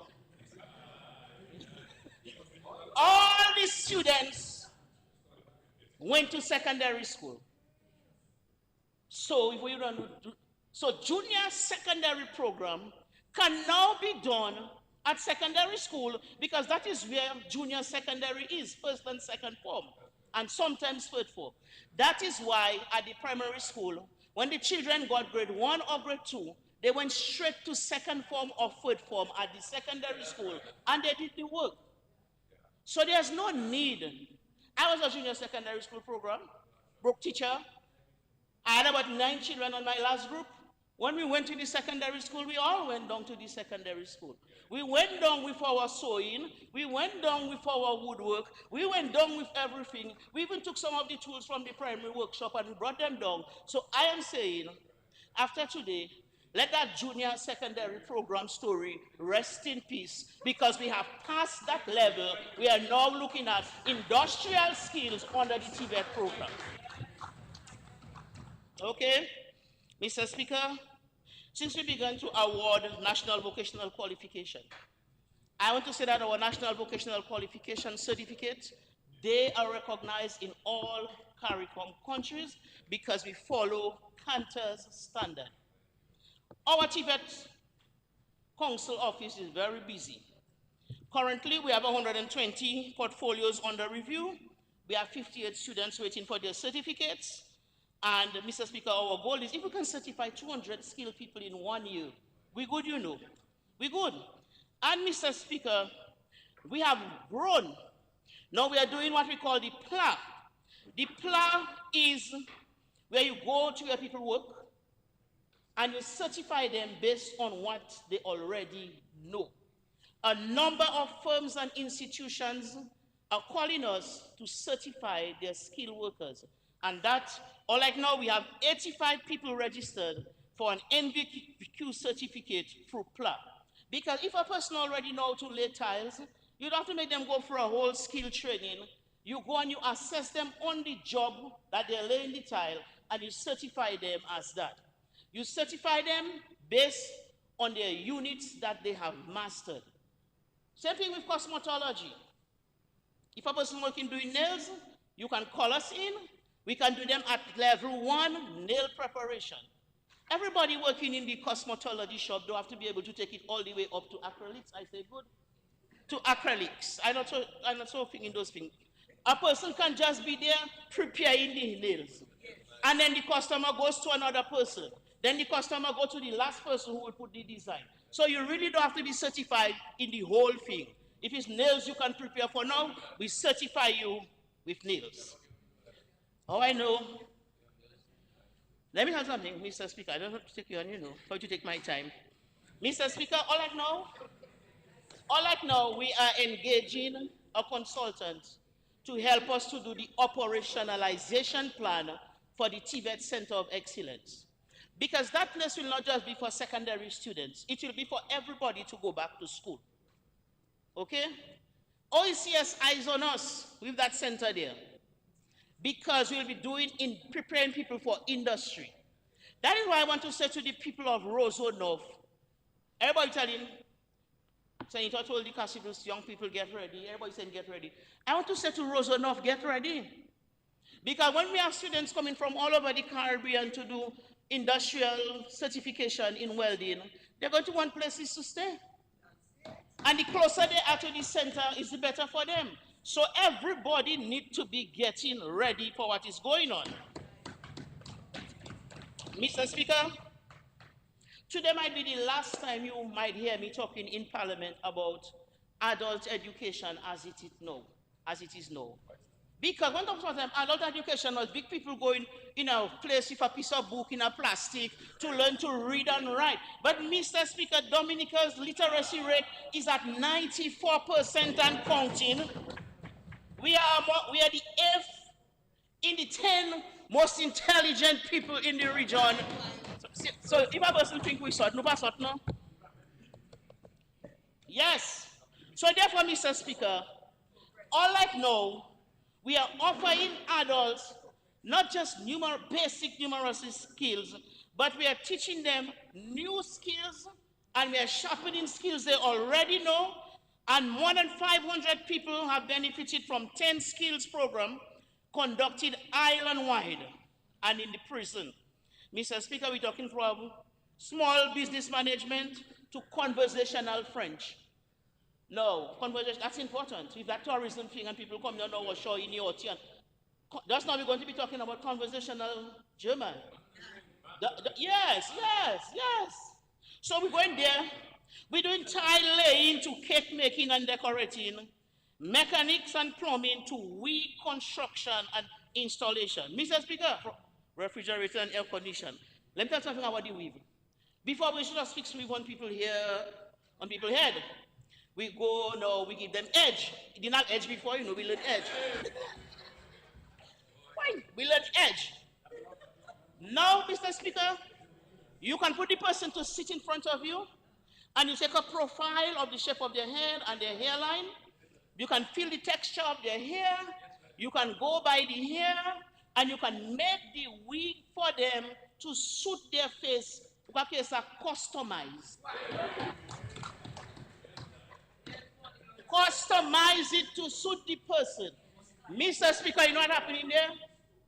Now, men are going to have more problem to recognize if it's a false hair or a real hair. Because now the thing customized to feel like your hair, to look like your hair, to shape like your face, and you don't need it too long because your normal hair is not long, so you don't. That is what we are teaching our people now. Oh, I know that, I know everything. Mr. Speaker, we receive $404,000 and counting under the LEAF program called Unlocking Potential, Equipping Marginalized Communities for Tomorrow's Job. 200 adults ranging from 18 to 29 years are enrolled in this program, which will run until February 28, 2027.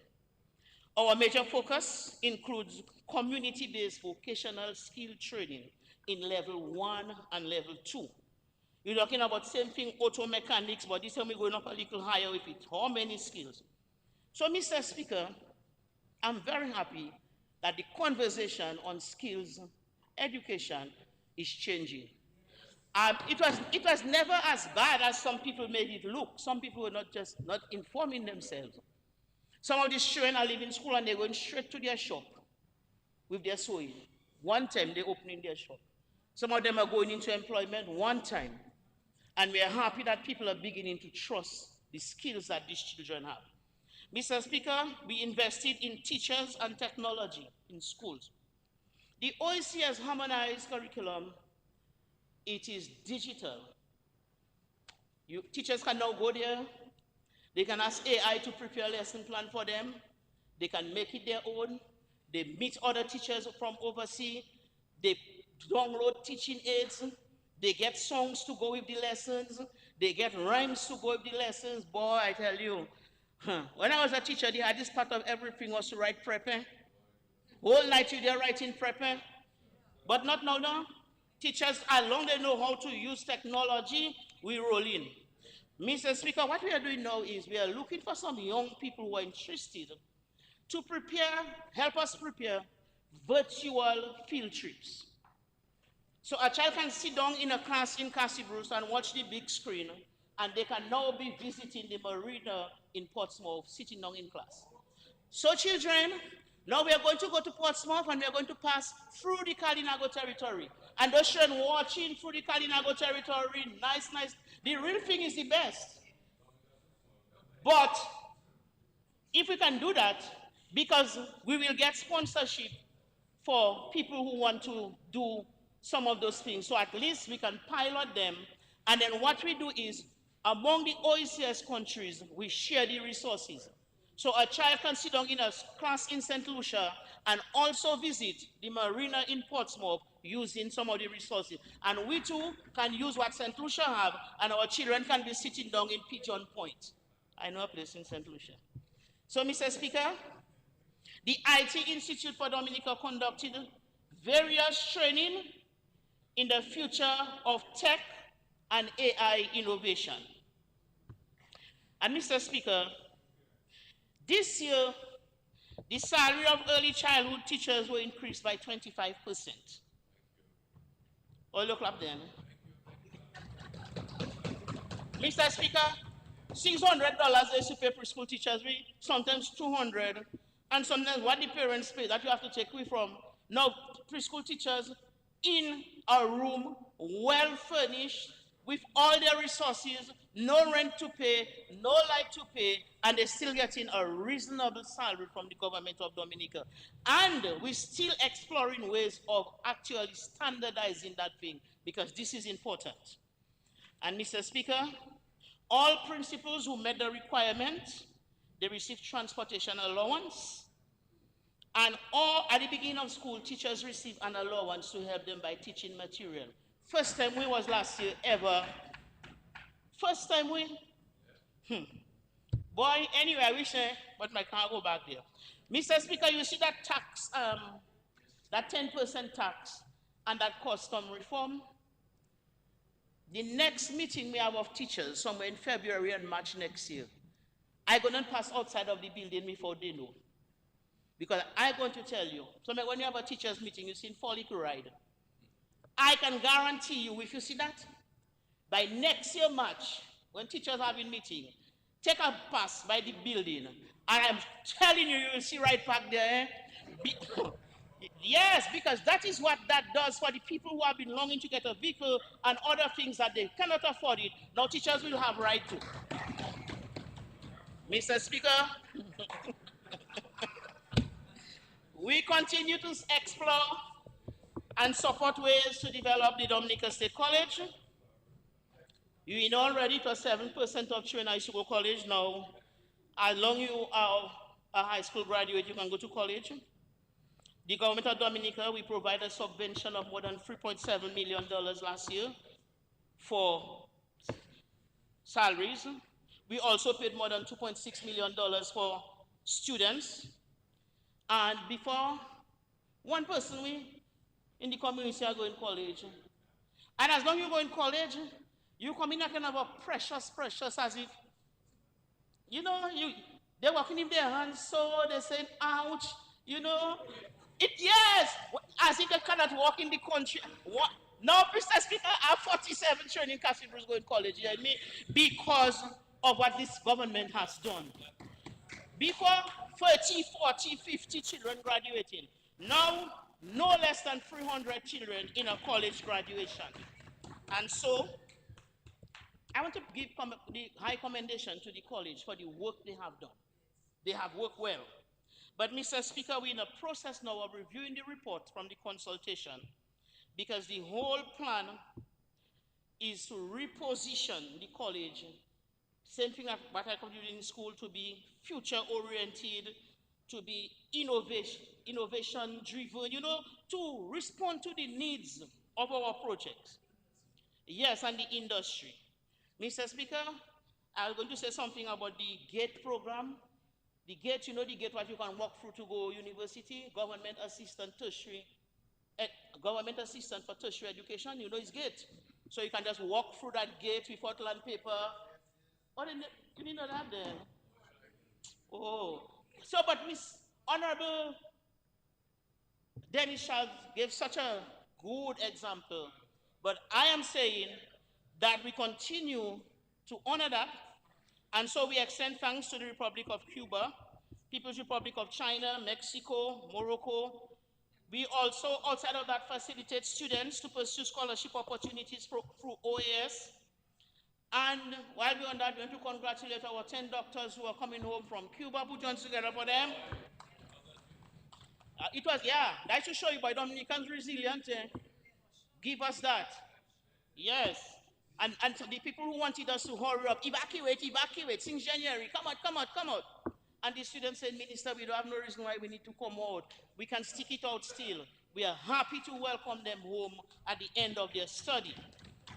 In this budget, we hear about the 10 Dominican students who will receive scholarships from the University of Guyana and additional scholarships in Romania. We're looking at fields like like aviation and other disciplines that we need. That's our focus, to make sure we have people who can serve in these places when we have completed. Because we don't want it to ever be said that we have to get young people from outside to work in those projects. When they are finished, there will not be projects again, there'll be institutions and whatever. We do not want it to be ever said that because Dominica didn't have young people to serve, we have to go for outsiders. No, Mr. Speaker. We're making sure we're training people and they will serve. Mr. Speaker, in this budget, we hear Honorable Charles talk about the additional $19 million at Aid Bank for people who want to take student loan. And our focus, as we said, is preparing students to pursue studies in accordance with our national projects. Mr. Speaker, we have also built resilience.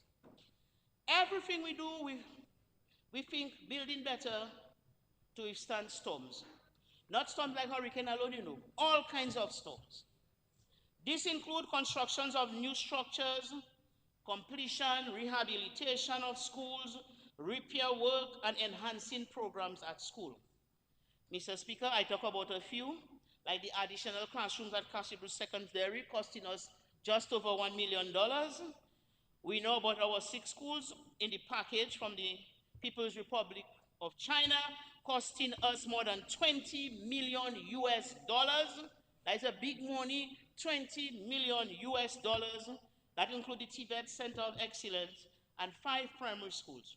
All our projects are on time, work is on schedule, and we're expecting to receive all of those schools together somewhere in November. It will finish and they'll hand over in December. What we have to do is not wait for it not to work. Some people are holding their breath and waiting for it not to happen. They'll suffocate.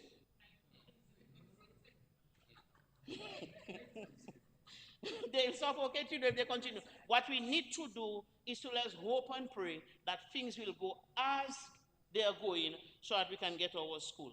Mr. Speaker, more than $180,000 was spent doing work at the Goodwill Primary School, and we still have some money to spend there doing the yard. They have waited a long time and we are happy. We have work to continue in Cornwall Street, and we will spend almost $1 million to do work at the Dominica State College. We also gave protective gears to schools, especially for the TVET students. We gave fire extinguishers too. And Mr. Speaker, we built resilience in our students by strengthening our pastoral care and mental health education at our schools, counseling, social work. Because if children cannot learn if they have too many things on their mind. So we are happy that we didn't just build strong schools, but we also tried to build strong minds. We are happy that when something happens and a child gets pregnant in school, we embrace the child. We embrace the student. Sometimes we give them counseling all the time from at home. We call, and there's some, when I was a principal, a child told me, "Principal, come and tell my mother that with me." We do that. And if we have to buy the layers, we buy the layer too. And we put them in bags and we take them home. And we support that home so that that young girl can come back to school. And we have now some of them who are nurses and some of them who are working in offices. If we had decided to just let them go on the wayside, we would have another recurring problem to deal with now. So we are happy, Mr. Speaker, for the arrangements that are made at schools through this government's policy to embrace students. Mr. Speaker, we have strengthened parental participation in students' education. As of now, we have our 4 district PTA, and we are hoping that those district PTAs will play a major role in the mentoring program that we discussed in the budget. So we're hoping that they will share their skills. I look at the profile of some of those people who are on those district PTAs. Some of them are PSCs, some of them are business people. I think we'll get some good mentors there. Mr. Speaker, a lot is going on in education. I'll give you a summary. But the thing that really makes my heart glad is that Dominican schools are becoming happy places again, especially primary schools. We saw all the videos, we see teachers using the curriculum and teaching children. Children are learning. Learning is fun now. Students are happy, parents are happy, and Mr. Speaker, these parents are not afraid to share their satisfaction. And when students are happy and parents are happy, that's because teachers are happy. Mr. Speaker, teachers are happy. I was in this system, and I've never seen teachers so happy as they are now. Just look at the footage from Teachers' Day last year, and I'm waiting for this year. Mr. Speaker, this is what is going on. The Ministry of Education, Human Resource Planning, Vocational Training, and National Excellence will receive the second highest allocation, 76.9 million, or 11.4% of the thing. This budget has made provision for the strengthening, continuation, and completion of ongoing works and the implementation of new initiatives. But most importantly, it will fund teachers' salary, and we will continue to run our safety net programs that support learning while easing up the cost on parents. Mr. Speaker, these are not just figures, as we say, they represent another demonstration of this government's commitment to education as a key driver of national development. So we have set the foundation, and this budget is about to take us to the next level. Because one of the major tasks this year is to future-proof learning. Because, Mr. Speaker, in order for Dominica to realize the social, economic gains of quality education, it must have a school curriculum that is future-ready, inclusive, and sufficiently flexible. As such, work will commence on the development of a TVET core curriculum for lower secondary school under the WHISTLE program. This project is to develop a comprehensive curriculum which integrates technology, life skill, TVET, entrepreneurship, arts, and resilience education while serving the needs of all students in both general and special education settings. So, Mr. Speaker, it's very challenging to provide quality education to all, and sometimes it's formidable I can spell words, but can't always say them, but you know I don't even worry. Mr. Speaker, when you say your first pa at 3 years and 11 months, and you never stop talking, if you stumble over a word, that's a compliment.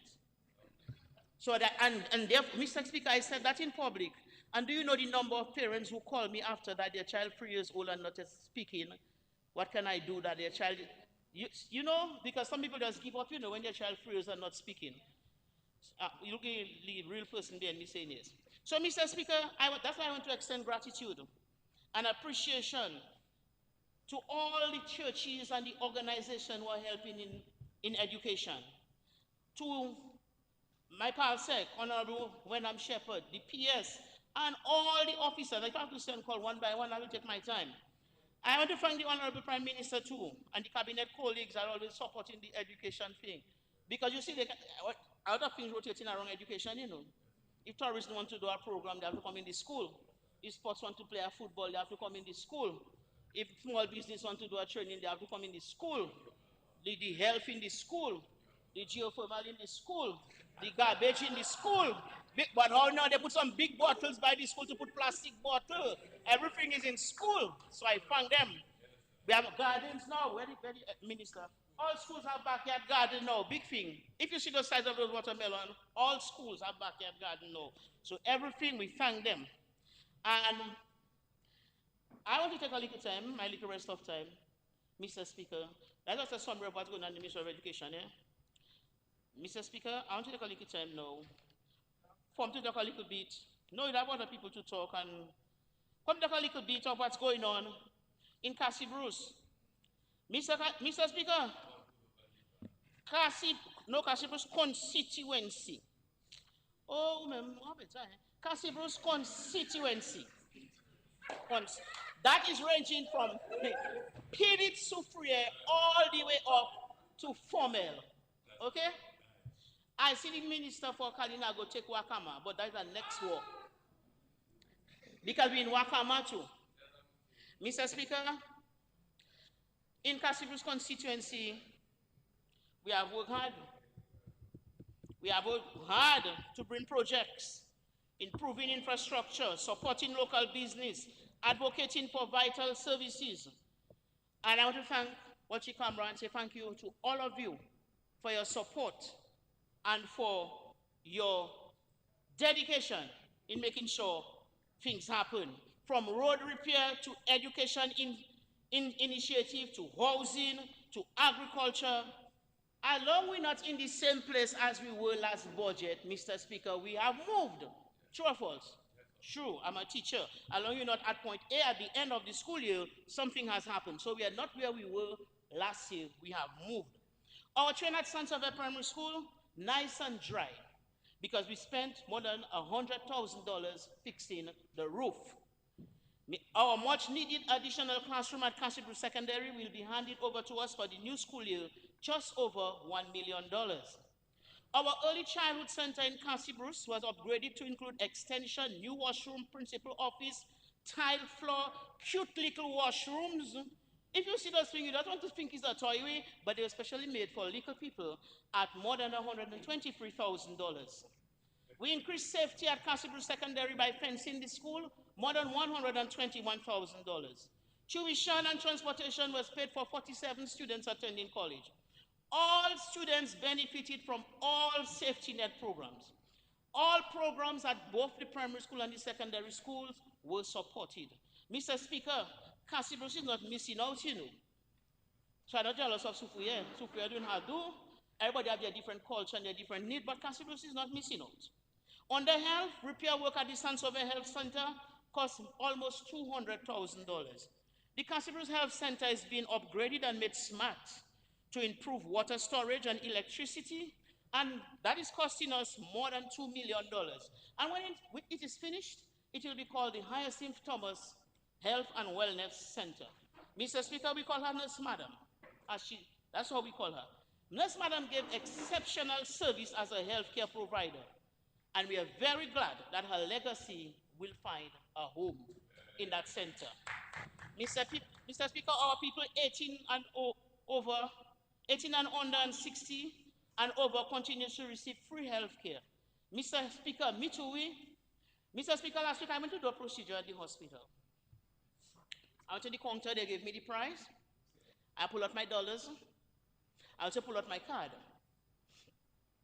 Then the lady said, but your date of birth is not on the paper. How old are you? I said, I'm going to be 61 just now. She said, oh, well, you'll just pay $300. I said, oh, I'll be 61 in the next couple months. I over 60, you know. Mr. Speaker, I was so happy to say that. I put back my card in my purse. I put back my rest of my dollars in my purse. And I was happy to pay my $300 for my procedure. I didn't even realize imagine, I said, oh, Stan, you know they give me a discount because I'm 60? He says, it's for everybody, even if you can afford or not. Mr. Speaker, I got my discount on my health procedure, and I am glad. In Castle Bruce, we have 20 people under Yes We Care, and that means a lot to us. And I really want to thank the people who are giving care, because more and more it's becoming more difficult to get people to give care to elderly people. People still receiving housing. We have 7 people who got housing that cost almost $2.5 million. We have people receiving building materials of all sorts according to what stage they are. Because I said to people, don't just stay there. Help yourself and we'll see what we do. If you're on foundation, let me see if I can get some cement and steel for you. And when you're ready to do the blocks, check me again. Let me see if I can get some blocks for you. And our people are helping themselves and they're getting the assistance that they need. But the thing that we look forward mostly for now in the housing is the relocation of the people who are at risk.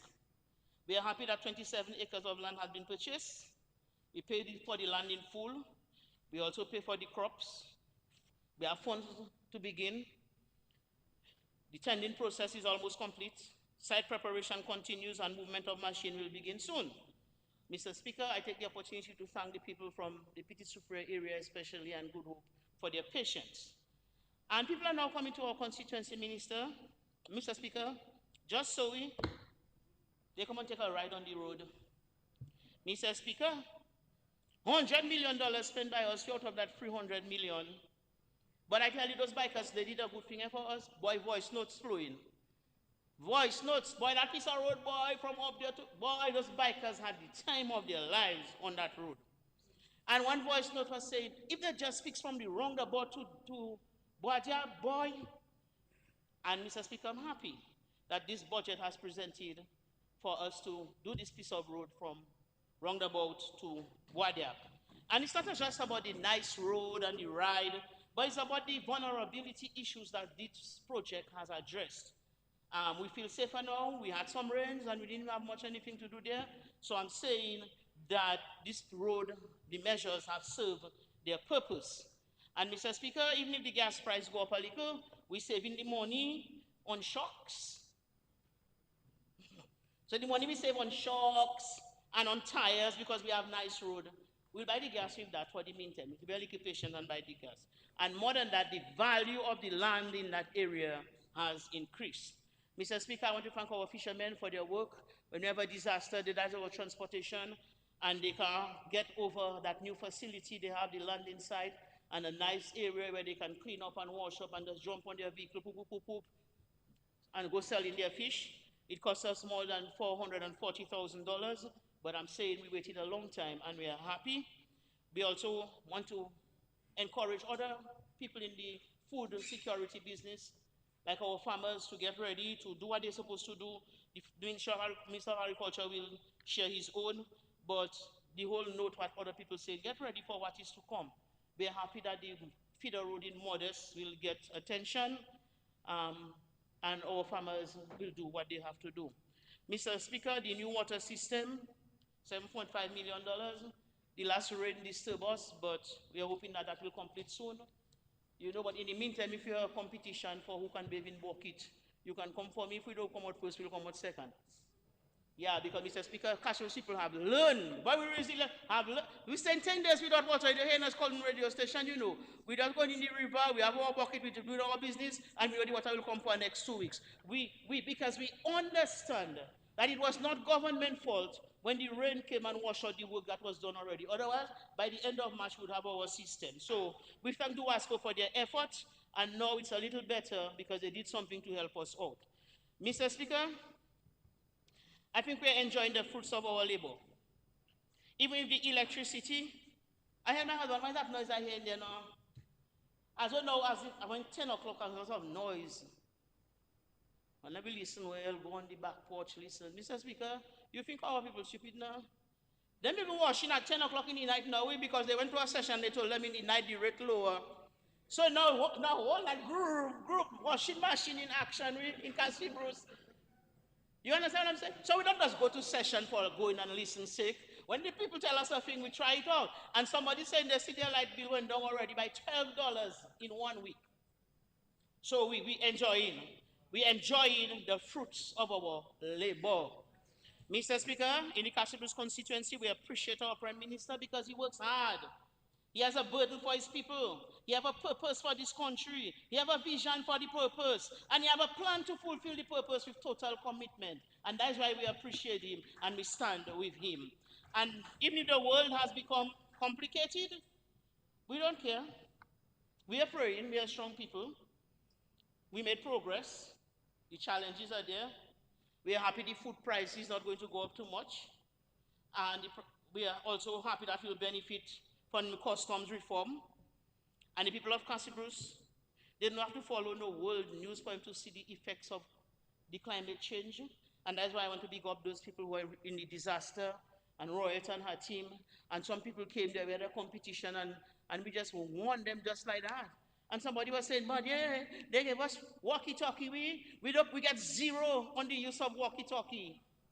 Not us, no, Mr. Speaker, we know to use Rogers over. We good. Those people take this thing so, look, is saying there.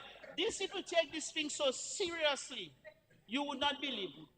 Same color t-shirt, and we had who we put in first aid in that station, who in that station, and we just wonder, we like that. So I express gratitude to them for their work and the seriousness with which they do that. Our students continue to excel in sports, and we are happy that under the BNTF Cycle 11, attention will be paid to our field. Mr. Speaker, we are doing well in culture. Since April, we already start to practice. So if a person think they're winning, they have a next story coming. Yeah, we already start sewing those clothes since April. And Mr. Speaker, we have got a good place to practice. So you know what? We're not blocking a spot on the road. We're blocking a spot on the road. We're in pretty super and putting the music and cheering, dancing. And if you're not in the group and you want to learn, you can stay on this side and shake it. If I didn't have a bad leg, I would show you how good, but anyway. So, Mr. Speaker, I thank everybody, the health workers, the teachers, the youth officers, everybody. They say don't call names, but I must pay some gratitude to Mr. Johnson Drago. Bode. What we do now without John? I want to give the senator to a high level of gratitude, Mr. Speaker. Since March, I've been struggling with health. Since March, and I follow in them, but the speed they're going to make, I can't keep up because you know already. But what we have to do. The young people, they have not now they leave me behind because the gap widening. I'm a senior citizen now, so I thank those younger people for helping out with the young people, because those young people want to do their Mr. Wang that moves now. Now they want to I don't mind the older people go and visit sick and so, but you see those young people, the energy is just not there again. So I thank the young people for keeping it up. I want to thank my husband, my love. Mr. Speaker, let me tell you something. When God make me, he had that man in mind, you know. Because, Mr. Speaker, I'm not nothing soft, you know. If you see that was the next person, I tell you, they already finished leave me, you know. But he's there, and he supports, and you know, he does it with so much grace. I want to thank him, man, for his support. He's a real good guy. He's a good guy. The rest of the family also, thank you. I thank God for his enablement, all the people who are praying, all the labor groups, disaster group. If I forget somebody, please excuse me. Mr. Speaker, I know sometimes we are troubled on every side. Sometimes we are in distress, but we are not perplexed. We are not in despair. We may be persecuted, but we are not forsaken. We may be cast down, but we are not destroyed. 2 Corinthians 4:8 and 9. Mr. Speaker, with all of that, I want to say, may God bless us as we continue to protect our progress, strengthen our independence, and secure our future. God bless us. God bless Dominica. Jesus love you, and I love you too. Good morning.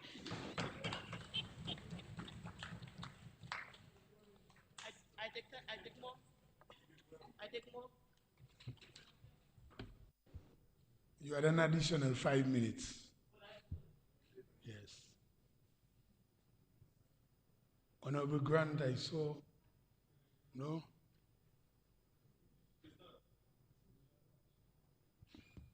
Yes, Honorable Grant, you are recognized. You may proceed. Thank you, Mr. Speaker. Mr. Speaker, I rise to give my full contribution, my full support and contribution to this year's budget. Let me express my thanks to the Minister of Finance, the Financial Secretary, the PSAs, and all those who were involved in this budget process. Mr. Speaker, in preparation of this year's budget, Mr. Speaker, I took my time to go back a bit in history, Mr. Speaker. And when the Dominica Labour Party first won elections in 1961, the mission has not changed, Mr. Speaker. In 1961 and in 2021, the mission is the same. We stood for people who were previously at the mercy of the elites. We were committed to the expansion of water, electricity, roads, schools, and the opportunities in agriculture. We presented a form of leadership which the people then and now can identify and understand. Mr. Speaker, over the past decades, we have seen the transformation across the landscape of Dominica. Despite the crisis, despite the disasters, Mr. Speaker, we have seen that this government continues to transform not just the landscape, but the life of every Dominican. Mr. Speaker, very often people refer to the debt to GDP and the level of debt that this country has, Mr. Speaker. Mr. Speaker, we have seen Maria, we have seen Erica, but Mr. Speaker, more importantly, we often compare Dominica with many other Caribbean islands. But no Caribbean island have seen the level of devastation we have seen in the last 10 years, Mr. Speaker. So we have to bear in mind this, Mr. Speaker. We often quick to compare Dominica with the other Caribbean islands, but there is no island that have seen a Maria or have seen an Erica, Mr. Speaker. Mr. Speaker, the debt just to respond to disasters is over $700 million. Now let us imagine that we do not have that debt. What would be the state of our housing? What would be the state of our health care? What would be the state of our agriculture industry? Because that is where the money went, Mr. Speaker. What is evident is that despite all these shocks, despite all these disasters, we continue to stand tall. We continue to stand firm. We have built back better. But most importantly, Mr. Speaker, we have allowed and kept people living in dignity. Over the past 2 decades, we have placed Dominica on a solid foundation. And we have done so through the support of the CBI. We have seen the schools, we have seen the hotels, the health center, the hospital. We have seen the reduction in the debt. Across the country, Mr. Speaker, persons have benefit, whether it's through education assistance, whether it's through health care. We have seen the construction of the international airport, Mr. Speaker. We have seen the construction of the marina. These are the things that the CBI has brought for us, Mr. Speaker, and they are tangible across the country. Mr. Speaker, very often we hear about this 10 pillar, Mr. Speaker. But Mr. Speaker, we have gone past 10 pillars. Nothing new is being proposed. When you look at tax reform, Mr. Speaker, this Labour Party administration started tax reform dating back in 2001. Duty-free and incentives, Mr. Speaker, there's no other government that have granted concession to our small businesses. And this is evident, Mr. Speaker, in the creation of the Fiscal Incentives Act, and where you can get a tax-free break between 15 and 20 years. Mr. Speaker, this is what we are doing for our small businesses, Mr. Speaker. So this is nothing new when we come and we hear about 10 pillar, Mr. Speaker. We heard the 10 pillar man, Mr. Speaker, talking about geothermal, and what the reduction in electricity is going to do, Mr. Speaker. Mr. Speaker, while I'm on my feet, I would like to express congratulations, Mr. Speaker, to the Honorable Prime Minister and Dr. Henderson. In 2017, I had the privilege of being part of the Dominica Geothermal Development Company. My role, Mr. Speaker, was to set up the company, and we had a group of young Dominicans at the time, Dalton Elwa, Shaisha Birmingham, Gary Shillingford, Alan Tuesday, and a number of others who worked on this company, Mr. Speaker. I remember during Maria, because we started 2017, it was in September, sometime in October, November, I was actually working on the port at the time, helping with relief efforts. And the Prime Minister called me and said, "My brother, what you doing on the port? Geothermal is critical to our development, so you should go back to work." And we had several meetings, the Clinton Foundation, the World Bank. So it was a small staff, Mr. Speaker, but we kept the company going, and that shows the level of commitment from the Prime Minister and Dr. Henderson, and this is why today we now have this geothermal plant, Mr. Speaker. The simple truth, Mr. Speaker, labor is working. Dominica is on a solid foundation. Over the last 2 decades, we have poured monies into every growth engine this country has, Mr. Speaker. We have connected all the moving parts. We are expanding. The reality is we have made bold initiatives, we have given the incentives, and we are securing the future of generations to come.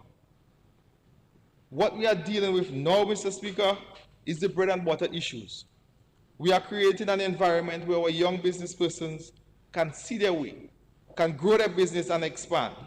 Whether you're a farmer, a rental owner, a shopkeeper, a hairdresser, we are creating an environment where you can thrive. We are at a crucial stage in our development, but more importantly, we have to ensure that every Dominican continues to live in dignity during these difficult times. Mr. Speaker, during preparation of any budget, there are two things which you must take into consideration. You must be able to identify and estimate your revenues and your expenses.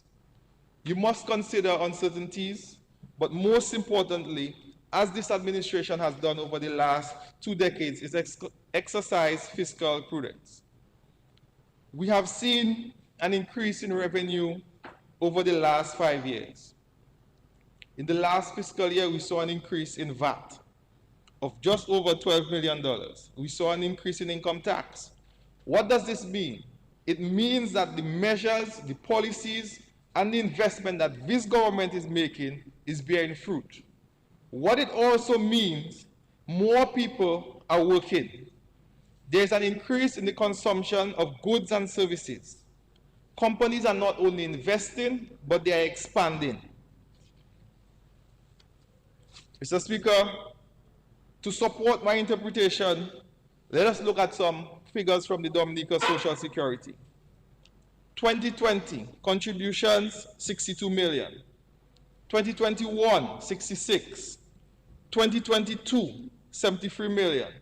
2023, 76 million. 2024, 75 million. 2025, 90 million. During that 6-year period, Mr. Speaker, contributions have increased by 50% or 30 million between the period 2020 and 2025.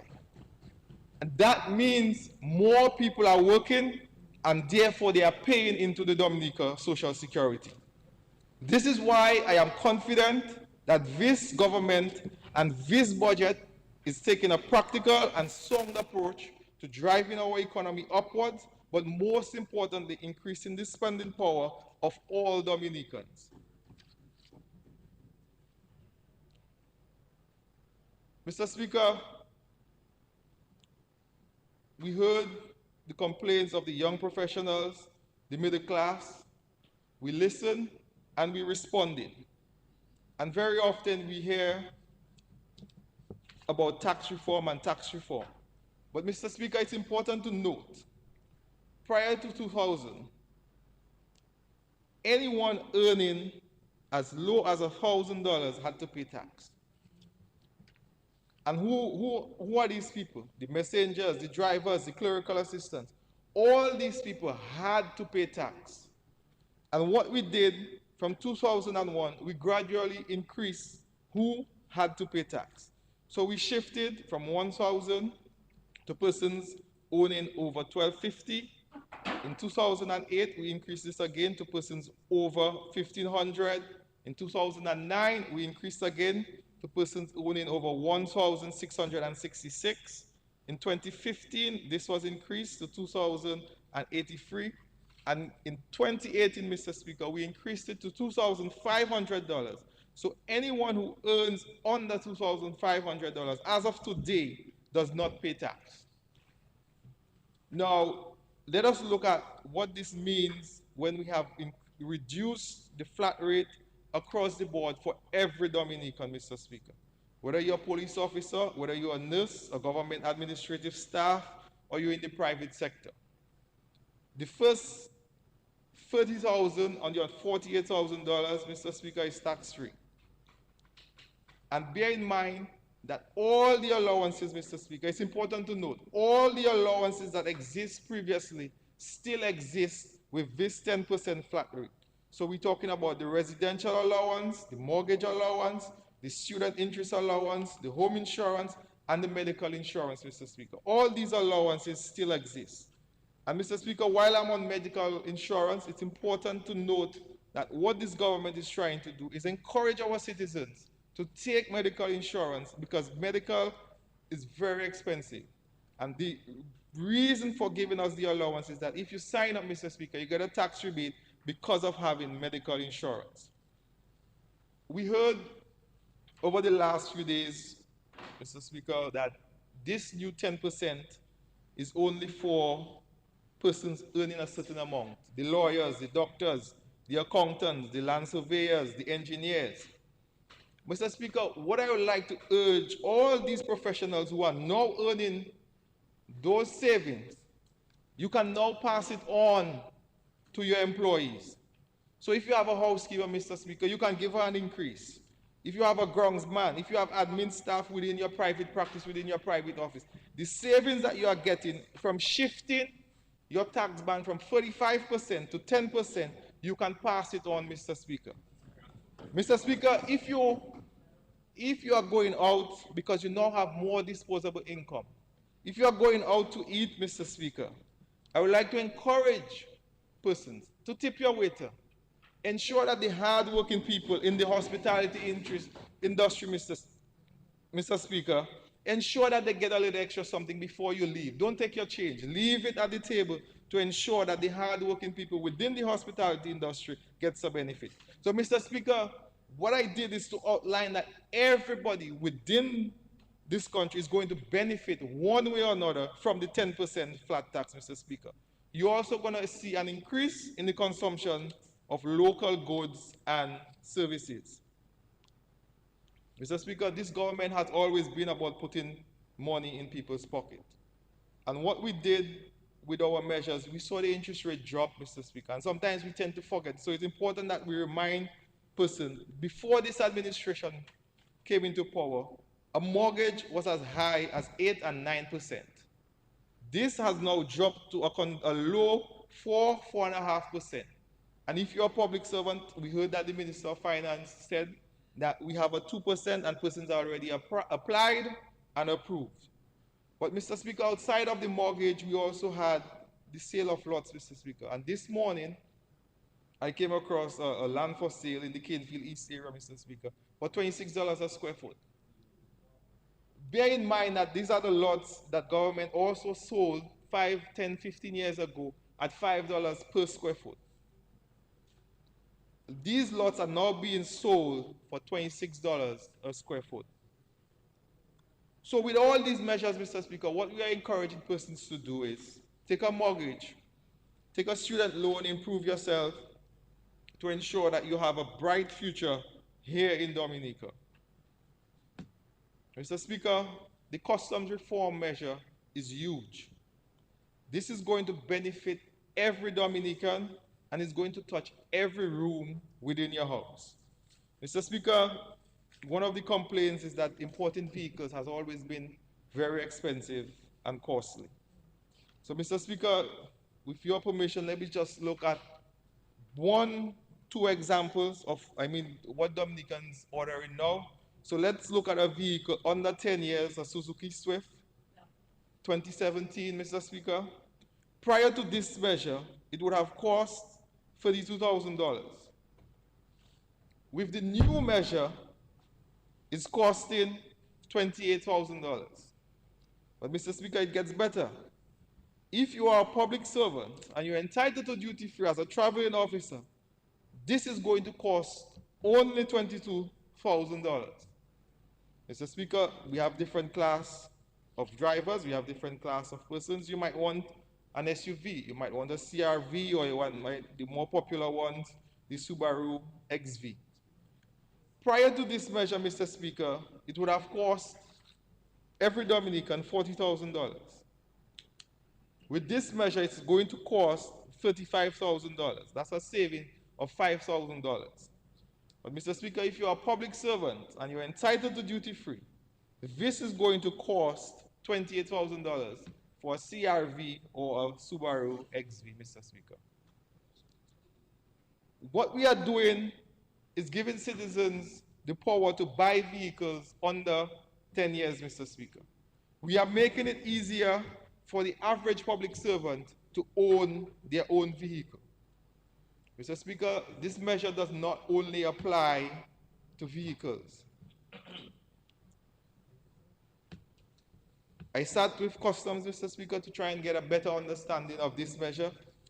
And I looked at a 40-foot container of food items, including freight and the cost of purchasing. Before you start adding duties, this is going to cost you $220,000. What you would pay in terms of the duties normally before this measure is $76,000. With the new measure where you remove compounding, it's going to cost $70,000 to pay to Customs. Now, what does this mean for the average consumer? Just as an example, if you have 1,500 boxes, Mr. Speaker, of cornflakes or any other food item within that container, automatically each item within that container would reduce by $4. Now, what this means if you're importing a stove, a fridge, it's an automatic reduction. There will be and should be, Mr. Speaker, an immediate reduction in the cost of food, clothing items, spare parts, tires, building materials. Everybody will benefit and have more spending power because of the customs reform and the removal of the compounding, Mr. Speaker. This is not a selective measure. It is not on some items. It is on all the items. Therefore, a reduction would be on every item within the country, Mr. Speaker. Mr. Speaker, I support wholeheartedly the $17 million made available or will be made available to the aid bank at 3%. $19 million, Mr. Speaker. Mr. Speaker, what does it mean for our small business owners? Mr. Speaker, I had the pleasure of working for just about 10 years with small businesses across the country at the NDFD. Whether it's the fishermen, the agro-processors, the farmers, the nail techs, the hairdressers. How do you see this benefiting them, Mr. Speaker? That is the question everybody is asking. But it gives them the opportunity to buy new equipment, whether they need working capital, to digitize their small businesses. So, Mr. Speaker, it's important that we break this down so that the small business understand. Commercial institutions, including credit unions, Mr. Speaker, if you're taking a business loan, it's 8 to 9%. So, as a small business, you decide that you need $30,000 for the expansion of your business. You are given 10 years. What this means is you will pay $380 a month, but the interest or the cost of borrowing, Mr. Speaker, is $15,000.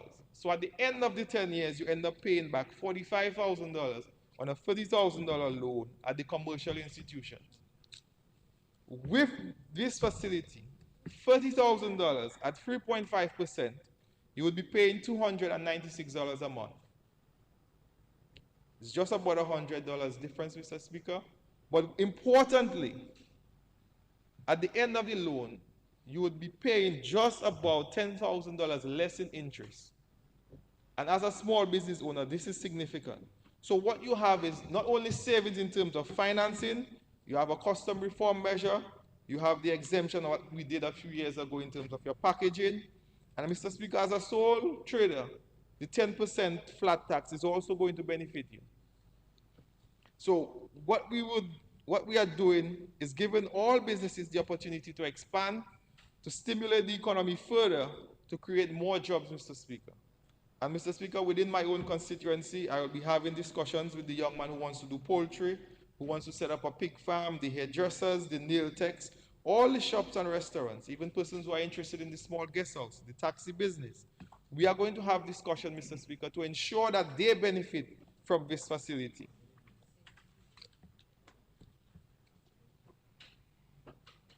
Mr. Speaker, the Farmers Insurance, as a representative for farming community, I welcome this initiative because anytime a little wind blows, the planting falls, Mr. Speaker, and I believe that the farmers, not just in the Wesley constituency, but across Dominica, is going to benefit from this significantly.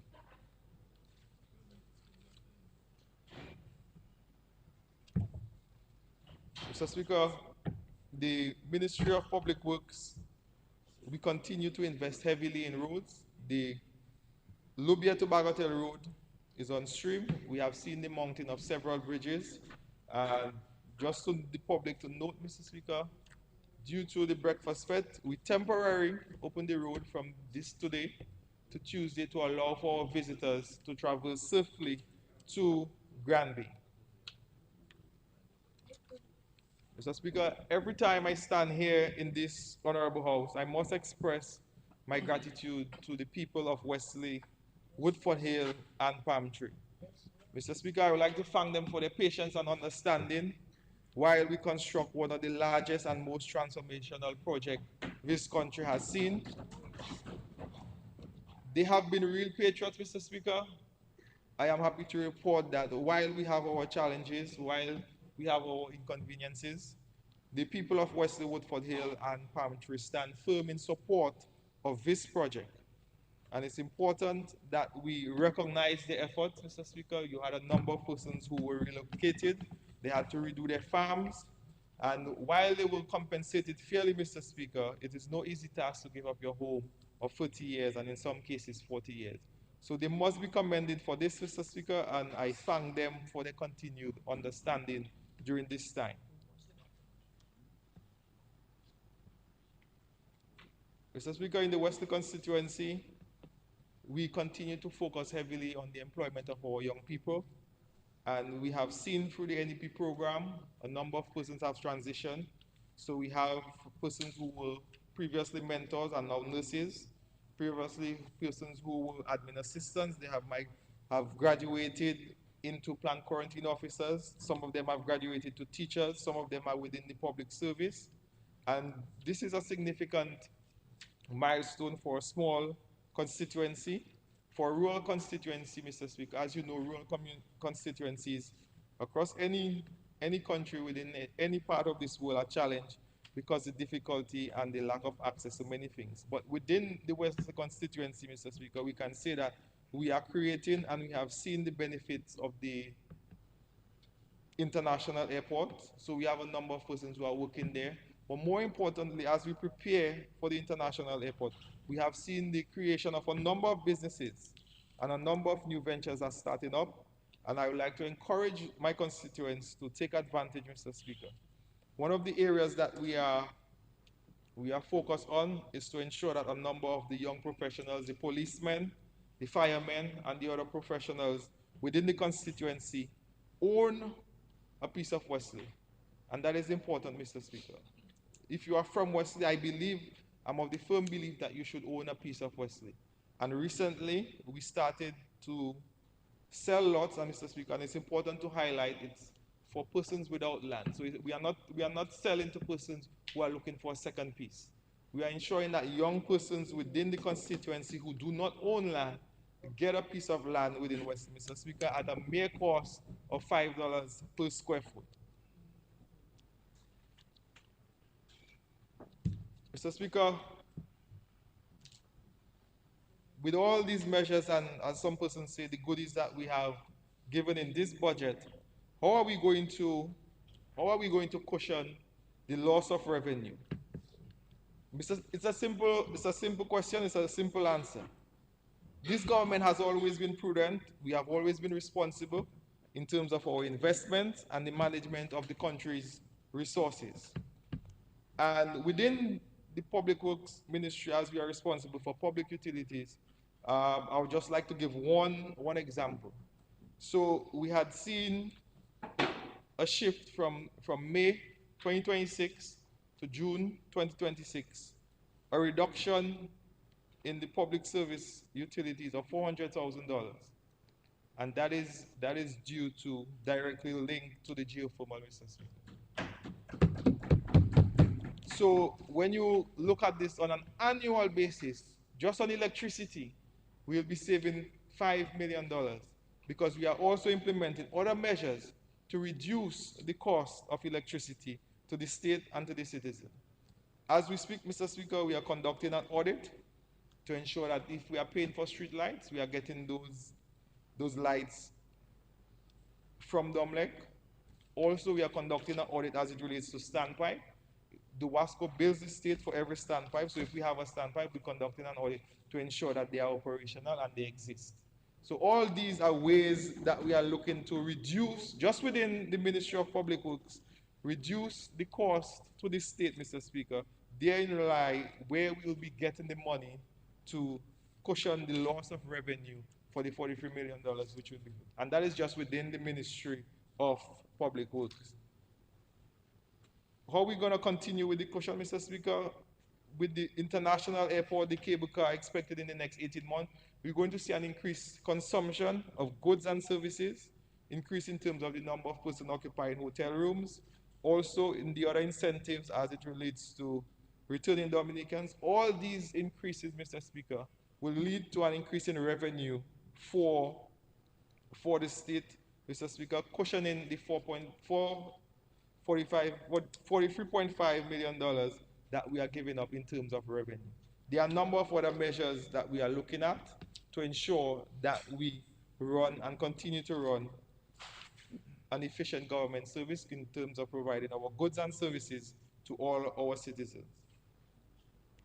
Mr. Speaker, I would like to express my heartfelt thanks to all the staff within the ministry, PS Lancelot, PS Del Sol, and all the other staff who continue to make the public works what it is. But Mr. Speaker, while I'm saying thanks, I must say a heartfelt thanks to the various road patching crews across the country, Mr. Speaker. Mr. Speaker, I have stopped a few times, and patching roads in the sun is no easy task, Mr. Speaker. And I must commend them for the work that they're doing across the country. Mr. Speaker, I thank all my constituents, the stalwarts, the various members of the organization who continue to support the work that this government is doing, but more importantly, continue to support their parliamentary representative, Mr. Speaker. We, in the Wesley constituency, we have seen the work of this administration.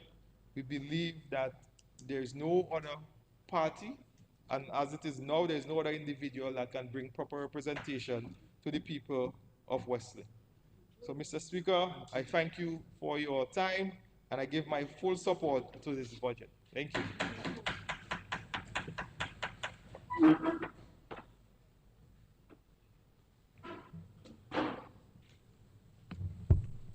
Yes, Honorable Frederick, you may proceed. You are recognized. Thank you, Mr. Speaker. Mr. Speaker, I stand to lend my full support for this year's budget appropriation. especially with allocations to the ministry I serve, recurring expenditure of 10.2 million and also a capital budget of 57.1 million. But Mr. Speaker, I want to start by saluting the wonderful people of the Salbay constituency, all the way from Wakama, close to Cassibrus, to the Hatton Garden Bridge. The folks who have allowed me the opportunity to serve them in this parliament, and also to the wonderful people who serve within the ministry that I am happy to be a part of. Looking at the budget presentation by the Minister of Finance, we want to thank him for that wonderful presentation. I see that there are a number of priorities that link directly to my constituency and also to the ministry I serve. The priority investments I see here is the construction of the multipurpose center in the Badaga community. Also, we see a number of environmental sustainability initiatives. Also, we look in a more profound way at sustainable waste management, and also the continuation of the NEP program. Mr. Speaker, when I look at in particular the Salbay constituency targeting the Carnival territory, because I said it before here in this house that the constituency is caught up with two very unique communities: the Carnival territory on one hand, and also the Atkinson community, unique communities. The Atkinson community has the Antrizal and Atkinson community, and also the Carnival territory, Badaka, Cruz River, Gorge River, Sally Bay, Siniku, Sensi, Mao River, and the Tuna Village, Concord. So it's a dynamic community.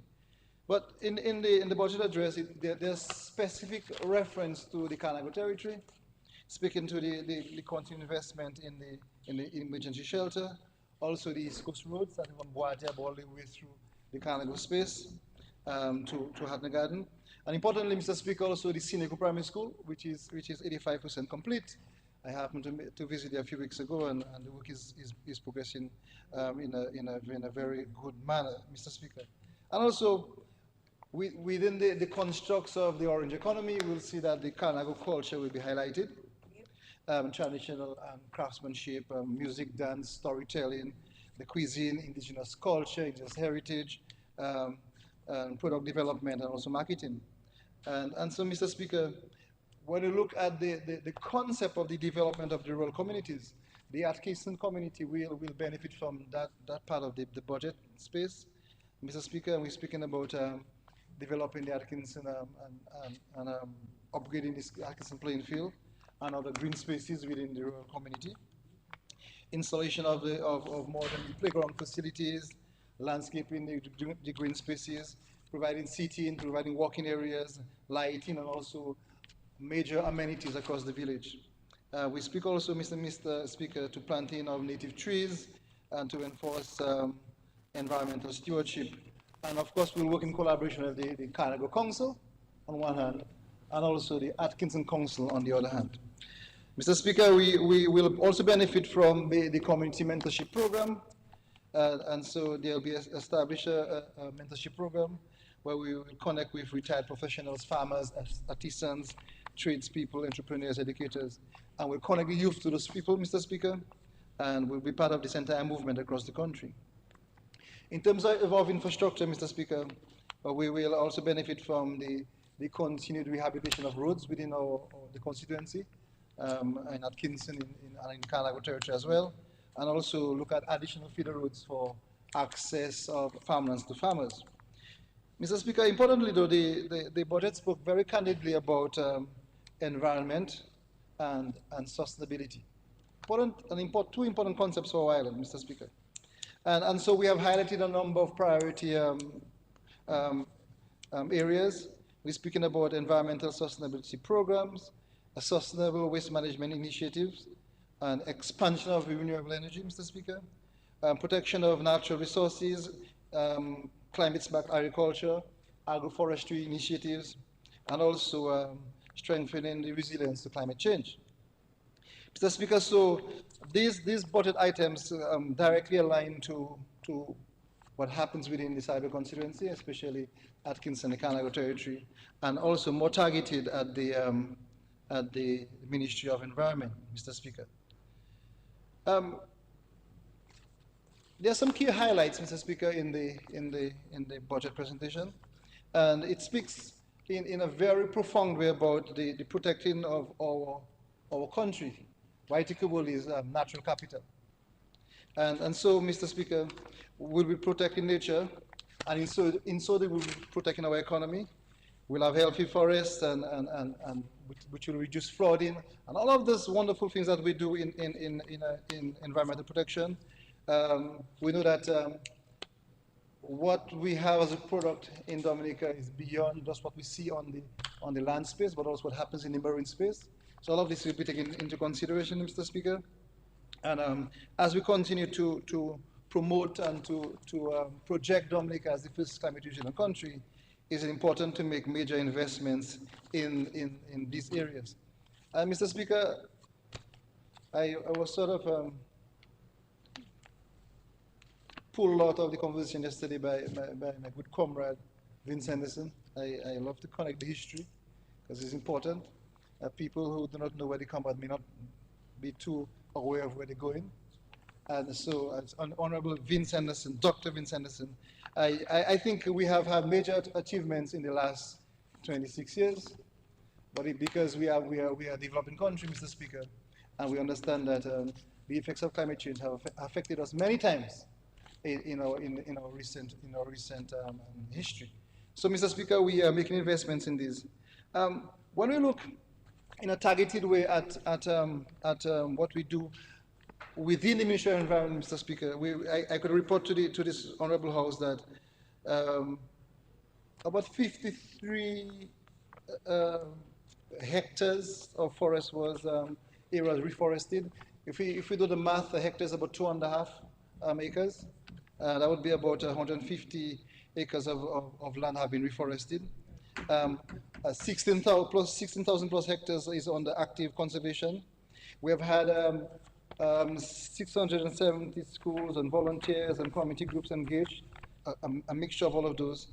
And we have been able to secure more than $3.7 million in biodiversity financing.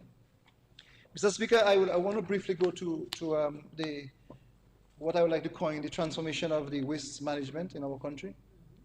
We spoke about it in the budget address, Mr. Speaker, as well. And so we really want to move from just collect and dump and forget mentality to recover, recycle, and reuse. And so we can see in the constructs of what we call the circular economy that we can use waste as a resource that we can use to grow our economy as well. And so there has been major investments over the last year, Mr. Speaker. We want to expand the national recycling program. We're going to bring in some new recycling officers, as we call them. And also, very importantly, Mr. Speaker, for the record, we will be doing a human resource audit at the Solid Waste Management Corporation to ensure that we have the right people and we empower those already existing in ensuring that while we do the entire reform, that we have the human capacity to manage that corporation. Mr. Speaker, the recycling based on our data, has been very successful. We've had over 12 tons of recycled materials. We have 92 bales of plastic processed. We had over 500,000 plastic bottles exported. We have over 20,000 bottles collected from schools. That means that the youth is involved and young people are involved. And also one particular school, Mr. Speaker, the Clifton Primary School, the minister is not here. We collected more than 18,000 bottles. So we're moving on, Mr. Speaker, and within the constructs of the waste management policy and realignment, we are looking at green innovation, Mr. Speaker, and we have received more than $600,000 for a Fuse Kitchen plastic recycling project, and also we'll be doing a $500,000 Eastern Caribbean dollars project in Soufriere as it relates to composting. It's a very, very important initiative to see how we can use waste as a revenue stream. Mr. Speaker, we also want to we'll be doing a Rosa organic waste pilot project and also do an anaerobic digestion project in Portsmouth. Mr. Speaker, we're moving across the country, and we spoke last year at the budget about decentralization. We want to look at this again this year, Mr. Speaker. and we'll be doing what we call the eco hubs. So these will not be dumping sites or labas, as we call them. They will be eco hubs. And what it really means is that you will have, there's the science about it. You will bring the materials in, it will be processed, you will collect it, you will be able to recycle. And so the mileage from the rural areas into the existing landfill will be limited, and we'll have this done in a proper way. So we're making investments in this. We'll be looking, of course, at the composting, recycling, Mr. Speaker, also hazardous waste management, and also, importantly, Mr. Speaker, we were very hard hit after Hurricane Maria because we had a lot of disaster debris. And this is something we have to look at very, very carefully. Because apart from the household refuse and commercial waste, we do have debris that comes in after a major disaster. So we are putting this as part of our plan. Mr. Speaker, we've been working with some of the local businesses here to look at the tire recycling or tire processing. And we're hoping that we can give them incentives to pre-process some of those at the facilities. So less of these come into the landfill as we continue to get away from tipping at the landfill. Also, Mr. Speaker, added to that, we are pushing feverishly on having a decentralized or a new location for a pond / derelict site, because we realize that we do have a limitation at the landfill to take in those material. And so we'll be doing this in this financially to ensure that as part of the sustainability of the waste management, that we can do that in good time, so we can have a cleaner and more better managed waste management system. Mr. Speaker, also, but this is the important piece about all of this is there has to be some reform of the laws that we have, and there has to be the ownership of waste management by the citizens. And I'm hoping that when we do decide on the exact fees from January, that everyone will come on board to ensure that we have the revenue to manage and to do the work at the South Waste Management Corporation. And so we do have a national campaign, Mr. Speaker. We've been championing the Keep Dominica Clean and Green, which ties nicely with tourism. And we have support from the OECS states. We have been able to bring in waste separation bins. We'll be able also to do a lot of public education. There's some things, Mr. Speaker, we think that people know. We have to educate them about it more than ever. And we will target a number of communities also to do some cleanup campaigns. And also continue competitions among the youth to ensure that they are part of the conversation and part of the solution moving forward, Mr. Speaker. Mr. Speaker, I come, as you know already, I come from a unique community, which I argue many times most of us have some heritage connected to it, the Kainago people. We had a major event hitting our community on April 26, major trough system in our space that affected the entire East Coast, but for me it affected me a lot in the Kainago space, and we were able to do some relief. We restored the road, we ensured that homes were intact. We also provided some support to families, etc., Mr. Speaker.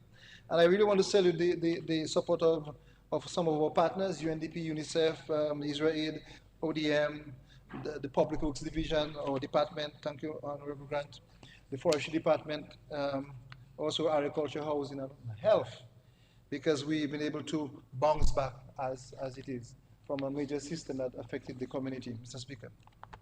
And so, Mr. Speaker, we are continuing to build the resilience, and we in the Kainago space are continuing to be part of the resilience story that we push on a national agenda. Mr. Speaker, we have a small project in the Kainago space.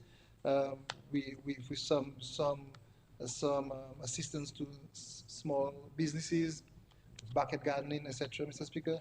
$1 million from the Indian government, helped to implement it through the UNDP, and working with the Kainago Council as well to ensure that we can empower folks in that space. And I spoke briefly just now about the emergency shelter, which will be much more than just a shelter itself.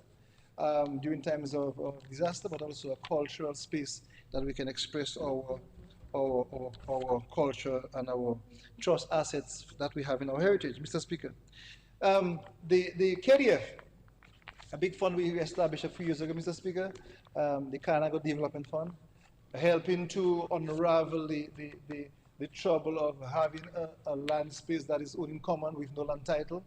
And so being able to find a way to allow some relief to entrepreneurs within the Kanago space to access monies for housing, for agriculture, Mr. Speaker, tourism, education, and in the last financial year, we've disbursed $1.6 million, and there are 57 beneficiaries who benefited from that project. And this year is in the budget as well. We will see another $1 million allocated for the Kanago Development Fund to ensure that Kanago people are on a level playing field to access necessary finance. And some of these will go also into ecotourism or ecocultural tourism, as we say, indigenous crafts, canoe building, basket making, nature tourism, the trade development also, Mr. Speaker, and just basically allowing the Kanago folks to hone the entrepreneurial skills. Mr. Speaker, the NEP is a major flagship project of the government, and we can see it was presented here as part of the presentation by the Minister of Finance. To date, Mr. Speaker, we are almost parallel with public service. We have 3,764 participants. In the last financial year, we had 508 new interns coming in. And we are partnering, Mr. Speaker, with 394 organizations, private sector people, hotels, restaurants, barbershops. And so my call also to those folks who are partnering for us to be diligent. While we as the government are absorbing interns into the system, we expect them to play their part as well to ensure that they help to graduate, as we say, these interns from the program. Mr. Speaker, good news again, 68% of the NEP interns are women. It's a major thing because we know in the international circle, the gender issues are an important part of the conversation, and we see 68% of the participants being interns. And if you realize, Mr. Speaker, I'm saying participants, because they are part of a bigger program. It's something that is unique, that's different, and I think it's something that we can appreciate that helps people to grow and become citizens that contribute to the society. Mr. Speaker, within our workforce, we are able to develop some skills. Over 1,000 of those interns were trained. We're talking about technical certification, also financial literacy, entrepreneurship, adult education, also how to maintain equipment within the program. So, Mr. Speaker, in terms of career successes, briefly, for the NEP, 378 interns transition into full-time employment. And so in the last year, the graduation rate was 14%, which is really, really, really good. And about the target for this year will be 20%. So being very ambitious, and that's why the call on the private sector, the partners, it's important to help reach that target number. We are supporting communities within the project, Mr. Speaker, as you all know. School feeding for 2,356 children. We care for 528 vulnerable people. And we have over 180 caregivers trained, Mr. Speaker. And even what we normally call the NEP, the wonderful folks we see along the highways, we have recrafted that sort of notion, and we speak to them as providing what you call environmental services. And Mr. Speaker, we've been able to maintain in the last year 320 kilometers of highway. There's community beautification happening. There's now landscaping of government facilities, Mr. Speaker. And we are presently, Mr. Speaker, on disaster response operations. So big things. And so what you normally know as the NEP, the beautification it's an environmental service that we offer to the citizens of the Commonwealth of Dominica, Mr. Speaker. Mr. Speaker, we need to continue protecting our natural heritage, and so our ecotourism site investments are key for us, Mr. Speaker. We have completed Middleham Falls rehabilitation. We also did major upgrades to Boiling Lake. While we have the cable car coming through, there are people who want to engage in on the trail itself. So we have to keep on maintaining that, Mr. Speaker. We are continuing to maintain parts of the White Gubali National Trail. We did some serious work in Tito Gorge, Mr. Speaker. We have added the Col Soufriere and Tito Gorge to the list of eco sites in the last financial year. And so we'll be doing work here as well. And also various visitor facilities across the country. Mr. Speaker, briefly, the WNT, or the National Trail, we will be re-establishing a dedicated trail management unit. We'll be bringing in some new trail wardens. We're looking at different ways to finance it, Mr. Speaker. And it's very important to the collaboration in the Ministry of Tourism to ensure that the people who use our spaces pay for that service to enjoy the nature, Mr. Speaker. And also, a big part of what we do, we have brought IT into the mix, and we've been able to do some e-ticketing, and we have seen some serious allocations of funds for the e-ticketing services. And we've been able to, Mr. Speaker, to build some serious partnerships within the community. So within the protected areas, Mr. Speaker, say for example the Montreal National Park and the Caribs National Park, in the last financial year, the revenue have increased from $1.6 million to $2.2 million. And so there's, in the last year, with the e-ticketing system and the rigorous way which we go and collect our fees, we've been able to increase that by 37.9%. And we expect to see much of that in the next year. But importantly, Mr. Speaker, this has to be reinvested. And so I report to the Parliament that we have to invest in the national parks.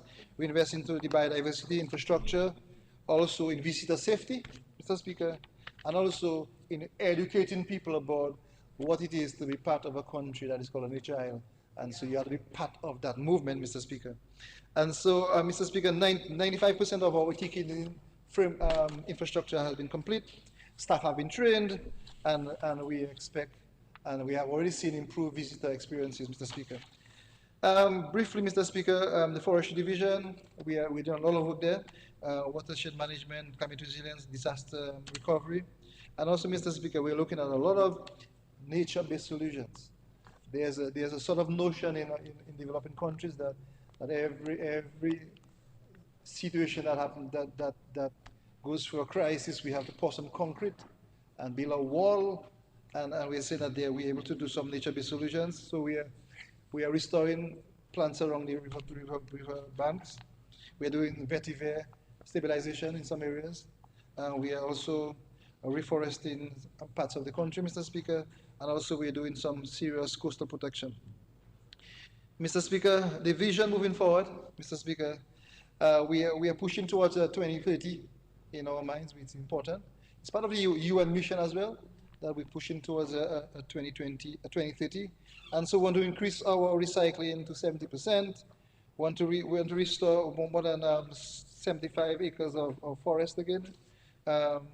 Also protect 30% of the land and sea, reduce landfill deposits by 40%, establish Dominica as the first eco hub, and divert 60% of organic waste from the landfill, and increase our protected area revenue by 30%.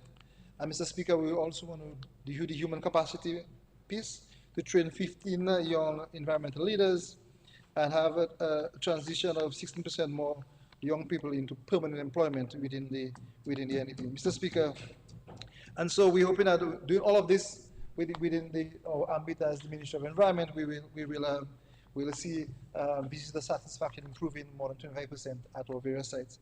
Mr. Speaker, within this budget, I want to conclude, Mr. Speaker, that the protecting our nature is empowering people and also building prosperity.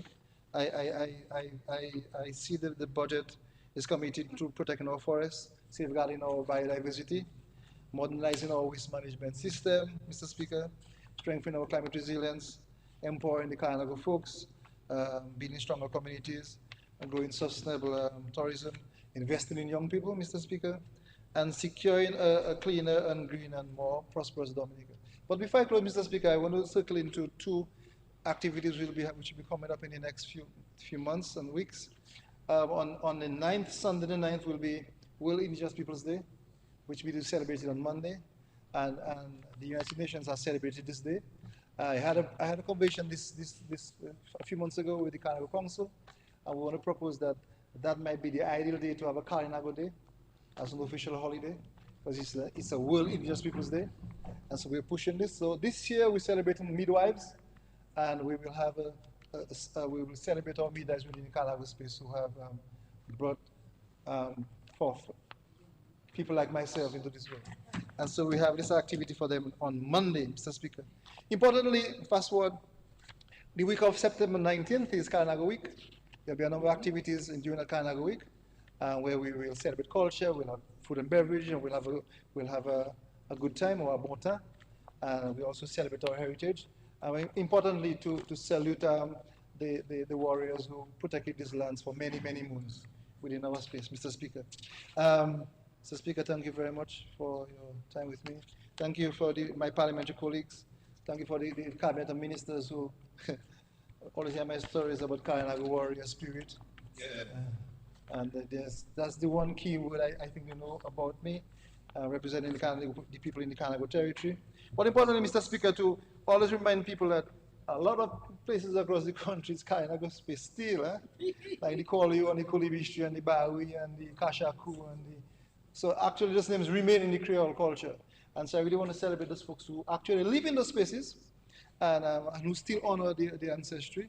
Not only those people who live within the Carinago space, but those who have an affinity to the Carinago heritage and who will support my movement moving forward to ensure that the Carinago people remain a significant part of the Dominican society. Thank you, Mr. Speaker.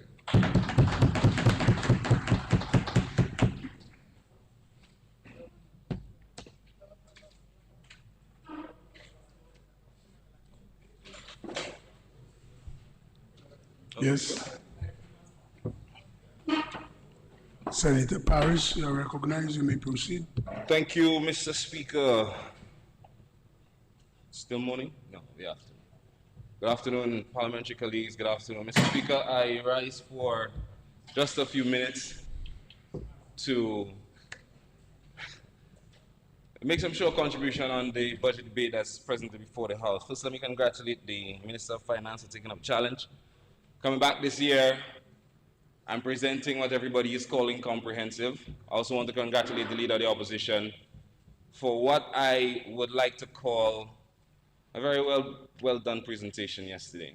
She put her heart and her effort into establishing what many are calling a mature response to the budget. I would like to stay within that vein, Mr. Speaker, but I'd also like to recognize how nurturing and how caring she was and how warm she was. But in a family, there are fathers and mothers, and everybody has different roles, and everybody has to do their part and do their job, right?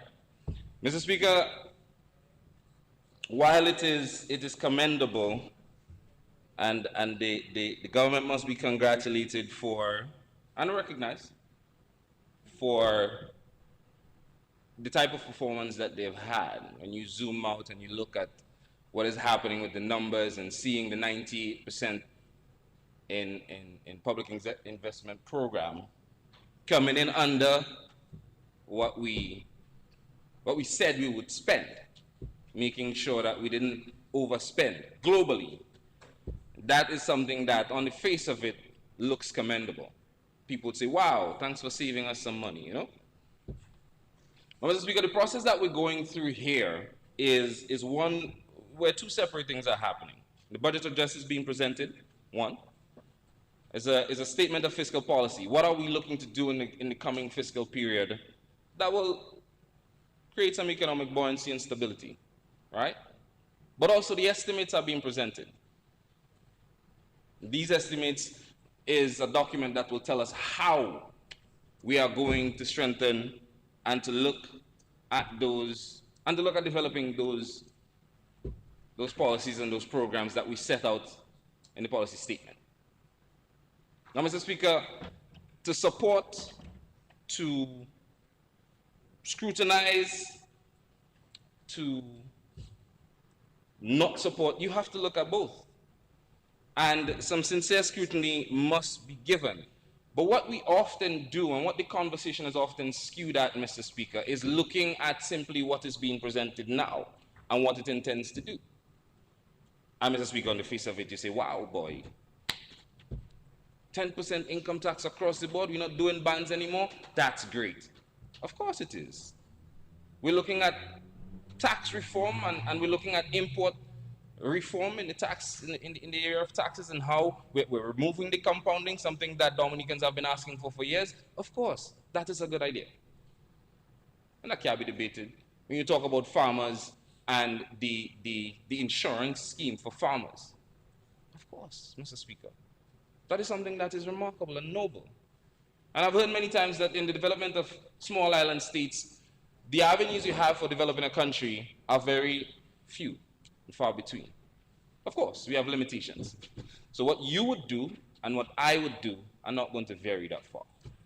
Now, Mr. Speaker, in passing a budget and in looking at approving the finances that we're about to approve in this House, we have to do a little more digging. We have to go further. Luckily, what we have in this chamber is the benefit of historical data. We can look at what we did last year in similar areas, under similar headings, under similar ministries.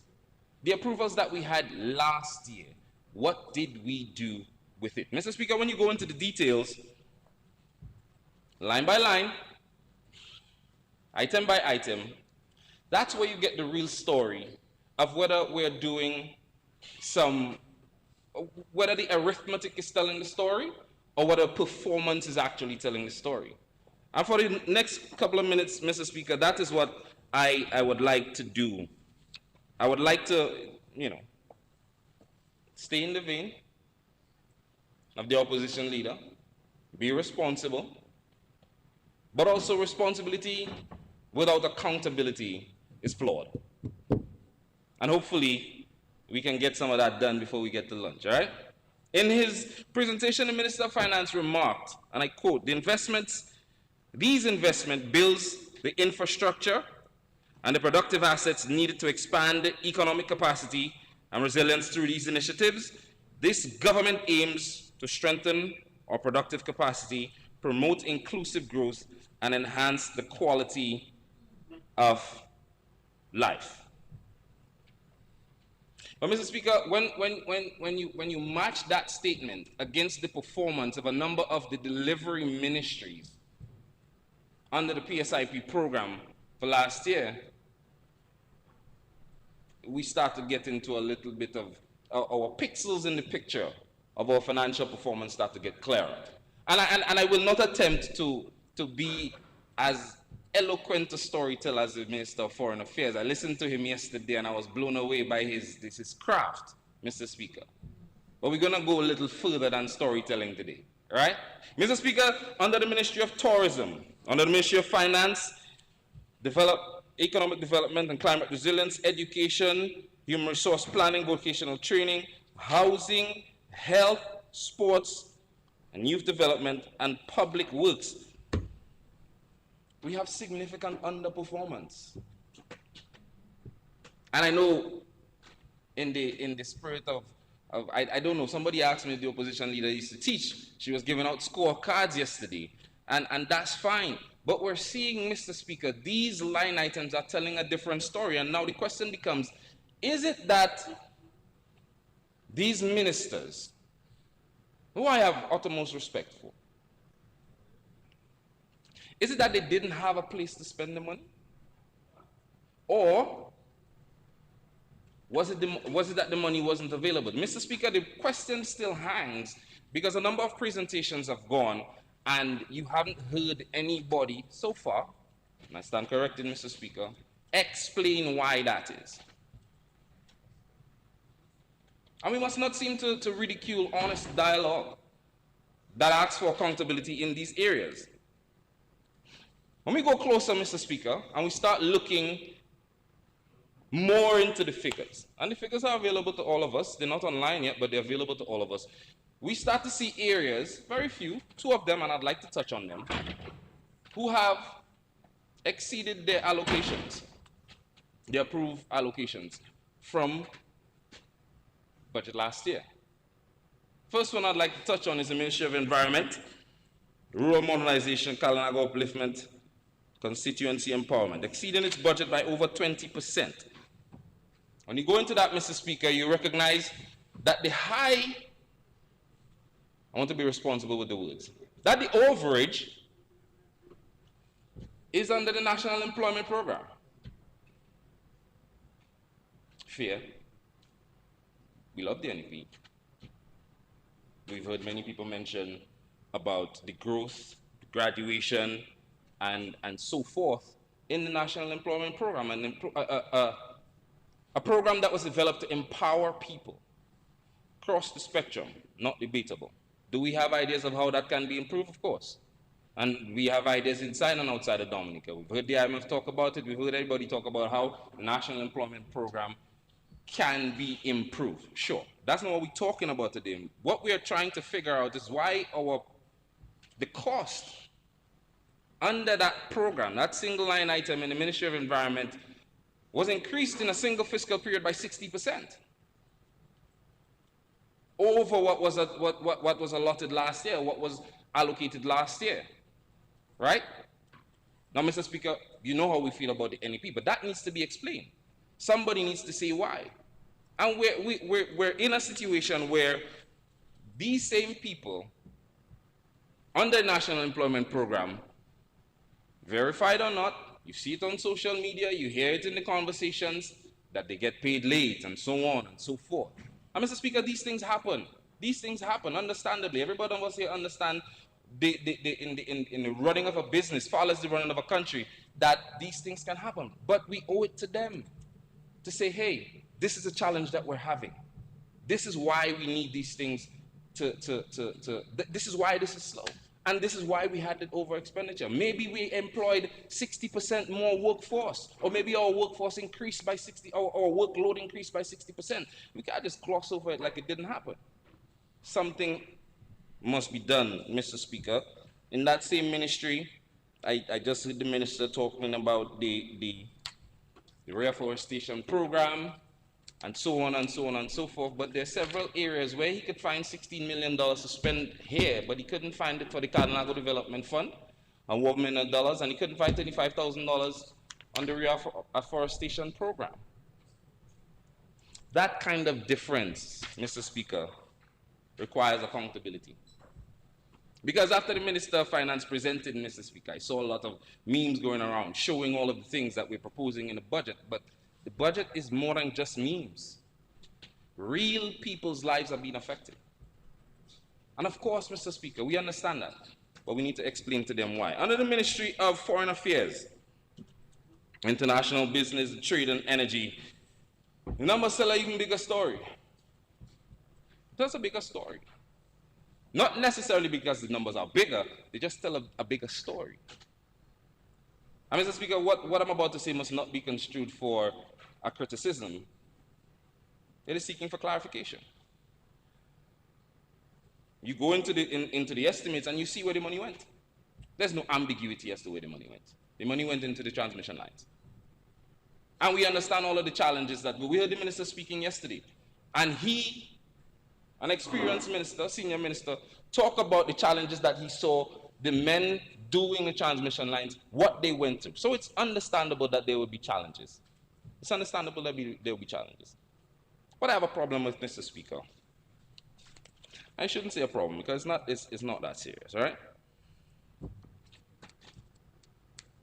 And again, I have to appreciate the Minister of Foreign Affairs and Energy.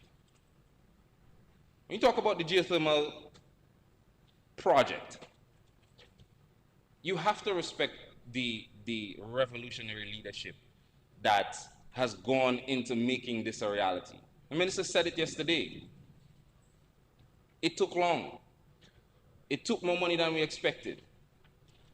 And what I appreciated him saying yesterday, we have proof of concept. Dominica has proved that it can work, that we can get the job done. That is not debatable, Mr. Speaker. And all of us here, inside and outside of the chamber, will defend our geothermal project. We will defend it because it will save us in the long run. But Mr. Speaker, here's the question. We cannot seem to downplay people's lived experience. Cannot seem to gaslight people into showing, but look how great we did. Why are you complaining? Look how, but people having lived experiences, Mr. Speaker. And the question they are asking, Mr. Speaker, is how much is it going to cost? March 5th, the geothermal came online. Now we have confirmation from the minister, July 31st, full power. But how much is that going to cost?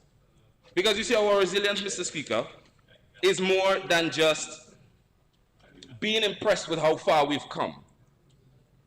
It is about understanding that we really should have been further. We really should have been further along. And it's going to take all of us in order for us to get there. And we still have a long way to go, but we have to survive now. We have to make sure that we can survive now so that we can reach the future that we're promised. So we have questions, Mr. Speaker. And accountability says we owe it to the people of Dominica to clarify some of those things that they have. Huh? Mr. Speaker, beyond the ministries that overspend, there's a separate and more troubling category of projects that were approved in this House when nothing has been spent. Nothing.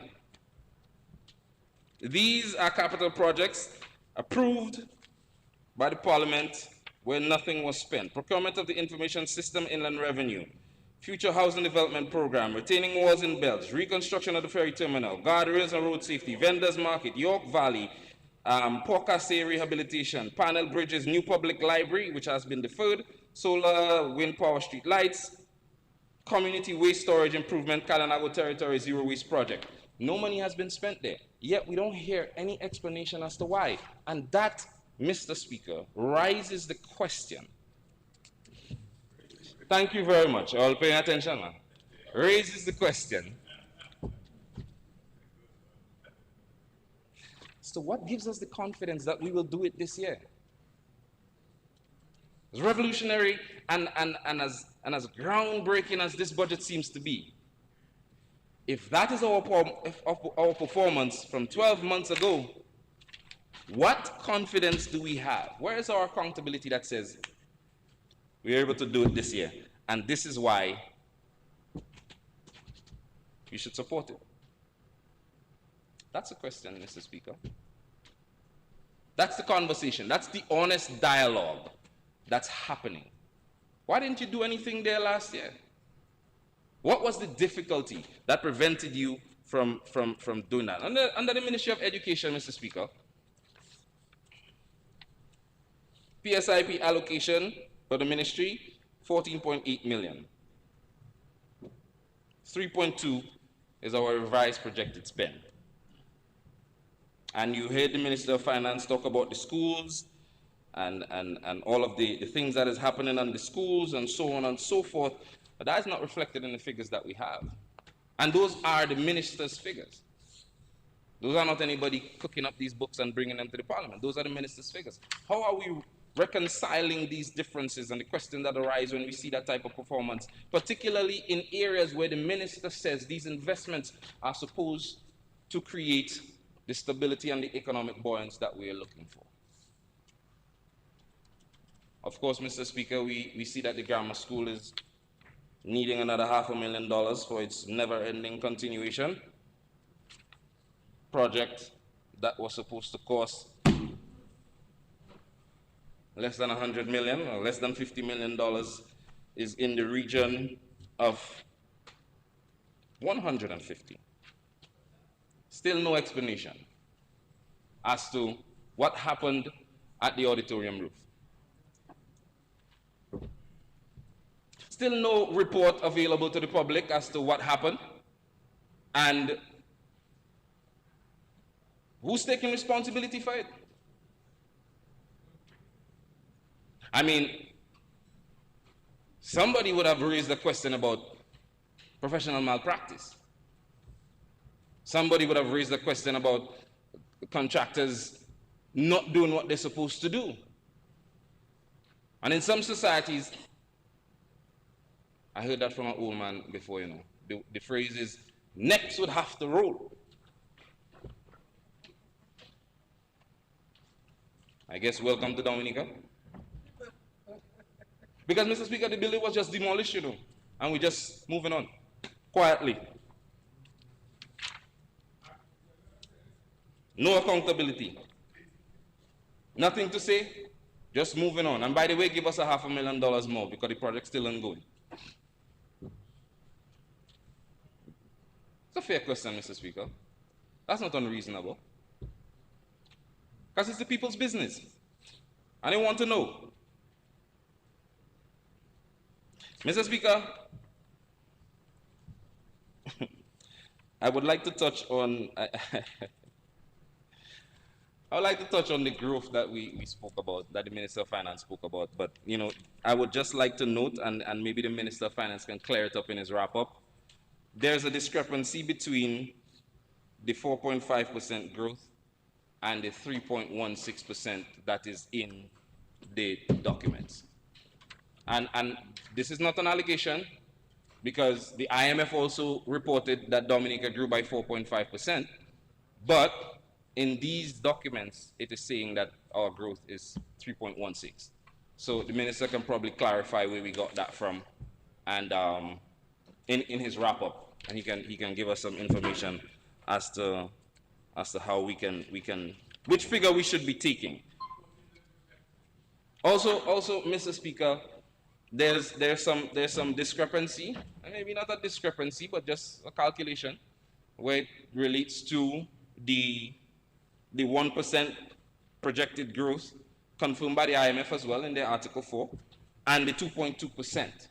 And maybe it would be nice if the Minister of Finance can just, you know, clarify what that discrepancy is, because what it is showing, what is coming up here, Mr. Speaker, is that we are using the projected drawdown of grants at $117 million. Well, no, not this year. Last year we projected $117 million in grants to be collected, and we only collected $41 million in grants. That was grant money. The question now becomes, what gives us the confidence that we are going to receive the level of grants? Because if we're using the same arithmetic, the grants money is going to be different.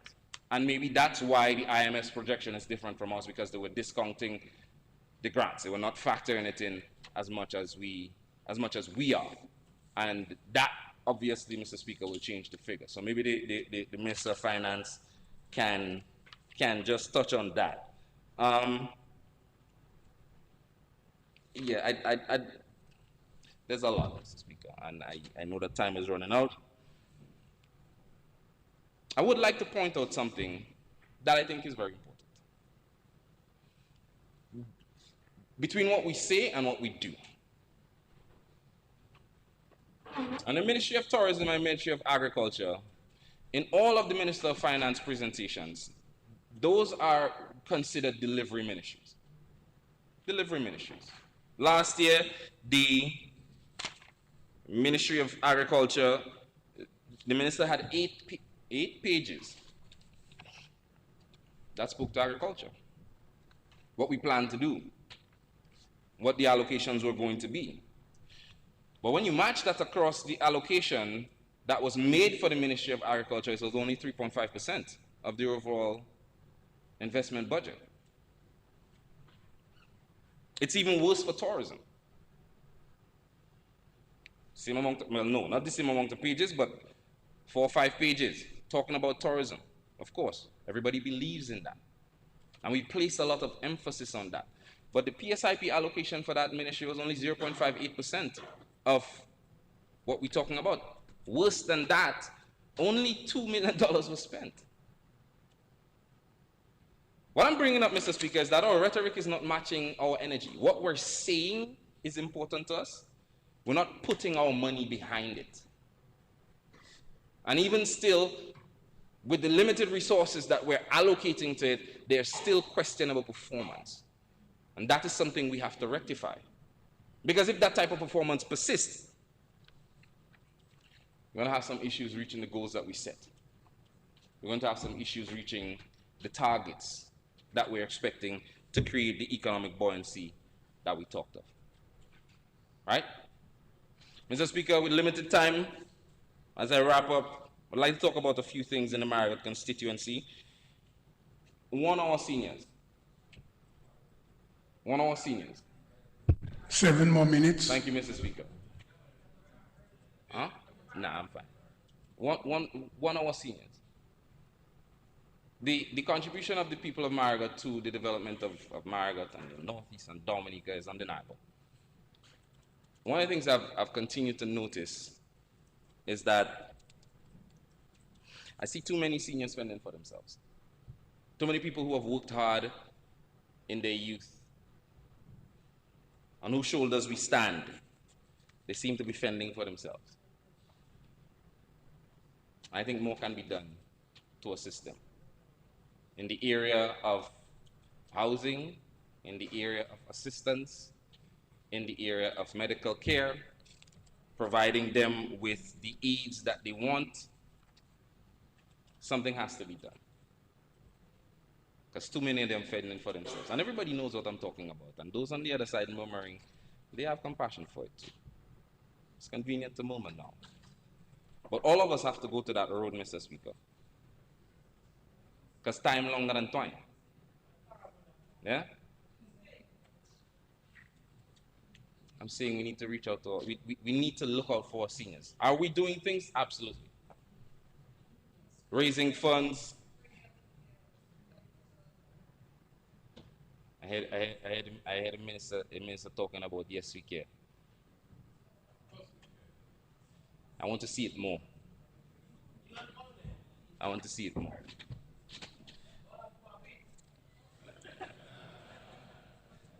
You need to translate that. Mr. Speaker, but the point can't be negated.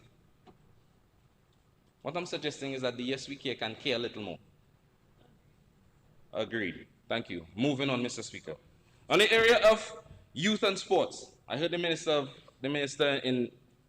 Junior Minister talking last night and talking about how revolutionary the grassroots movement is. The constituency of Marigot continues to churn out national and international athletes all the time. Undeniable. We need to give back to them. They have some sporting facilities in the constituency that need attention. The Lyle Park playing field, the dressing room, and the changing room and all of those things, we need some attention. It needs some attention so that we can churn out more Addisons and the young people's ambition can be realized. Kudos to the coaches, Godwin and Itoma, Lisa and all the people working with the young people, helping them to build their talent, but they need some support, Mr. Speaker. We're running out of time, so we're gonna move fast. Obviously, Mr. Speaker, talking about the sports and youth, we know about the Wares hard court and all of the upgrades that it needs. I know that the Parliament has been looking for some assistance. Some of it has not been recognized. We need the assistance. We need some lighting. We need to cover the stands. We need to do all of those things, right? So, Minister, yeah, I see he nodded his head. He apparently know about it. Work with us, please. Mr. Speaker, on our farm roads,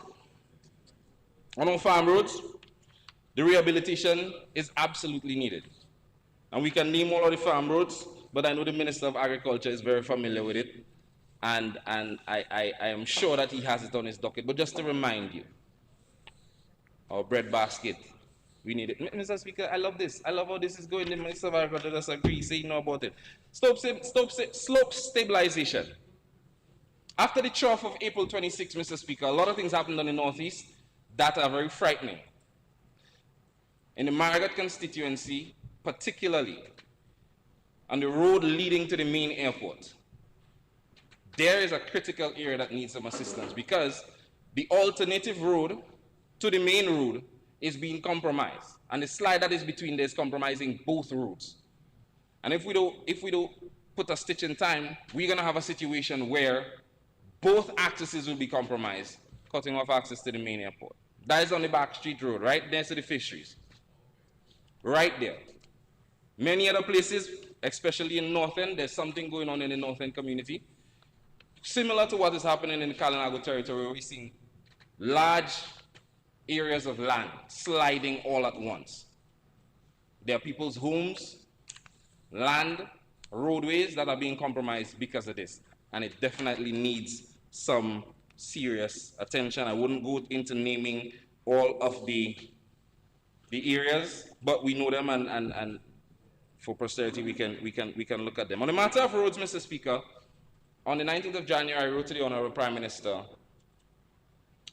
with a proposal or suggestion as it relates to the Hatton Garden to Portsmouth Road.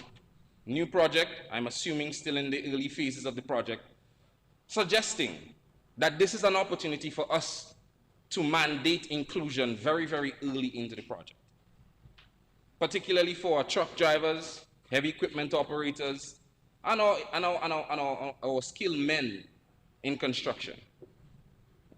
Particularly in the Marigot constituency, Mr. Speaker, a large project like that shouldn't be going through your constituency without giving entrepreneurs and young entrepreneurs at that the opportunity to participate at a very high level and to change their economic standing and contribute to the development of our country on a project like that that is going right through their neighborhood, right in front of their house. They should be given a mandated opportunity to participate at a high level, not just to carry water and drive people's trucks, but to be able to buy their trucks, fix their machinery, start their new business, take a loan and invest into machinery and equipment so that they can participate at the level that is required. Mr. Speaker, finally, on the Marigot Bayport, I know it's early days, but I didn't hear anything mentioned by the Minister of Finance as it relates to the establishment of the port of entry there. Also didn't see any allocations for it in the estimates. I concede that it's early days. I concede that. I concede that, Mr. Speaker. However, there is a committee that has been established, an advisory committee that has been established to work with the interest groups and the stakeholders and the government agencies to make sure that this is being established in the most efficient and sustainable way that can impact not just the northeastern Marigot, but the entire country. I want to impress on the Minister of Finance that this is something that should be taken as seriously as we can, because of the impact it is able to have. 1 minute. In conclusion, Mr. Speaker, to be clear, supporting initiatives of national importance and supporting initiatives that will bring relief to people is never the question. A good Dominica and a thriving Dominica benefits every one of us, regardless of your political side, your religious preference, or whatever the case may be. But it has to come with accountability. Trust is built on transparency. And if we're looking for all hands on deck and to build this country together, we have to do it together and collaboratively. That's the only question we're asking.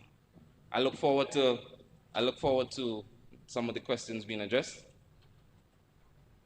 and for some of the problems that we have being solved. Thank you, Mr. Speaker, and thank you, Honorable Host, for your time.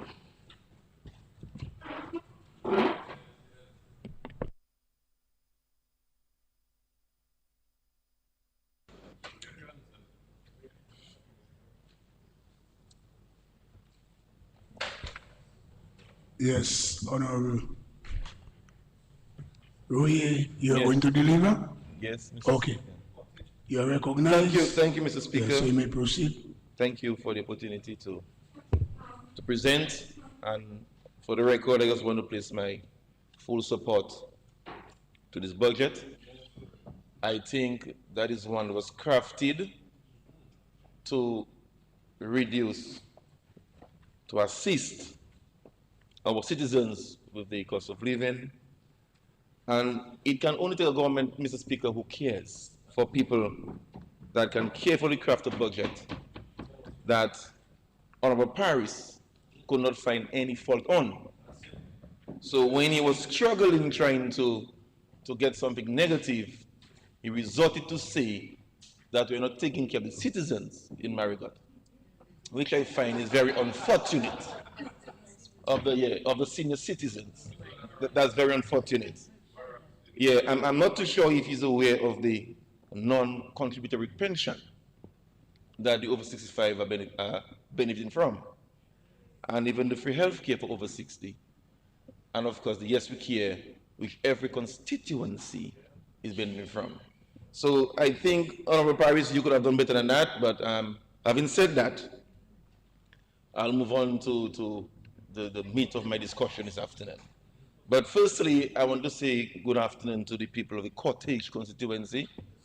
They are the ones who have me here, and I want to thank them for the support and continued prayers as I serve them with my full energy and might. So, Mr. Speaker, I think that's a budget, as I said, that we have listened to the plight of the people, and we have addressed that.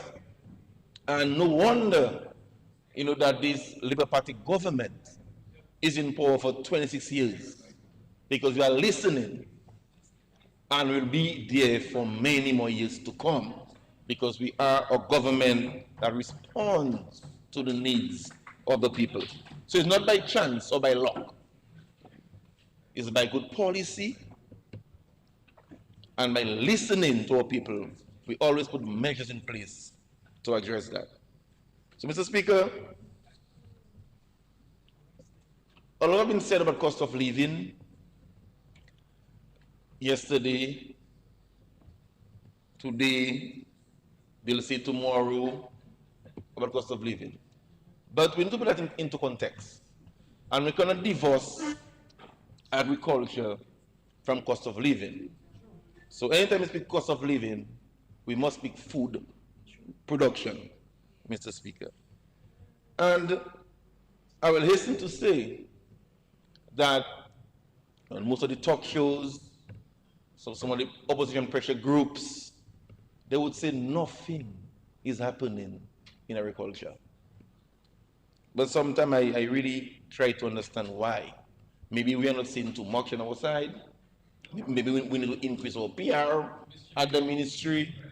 Or it's just that they're looking for sympathy from the so-called base, who are the farmers in Marigot and Salisbury.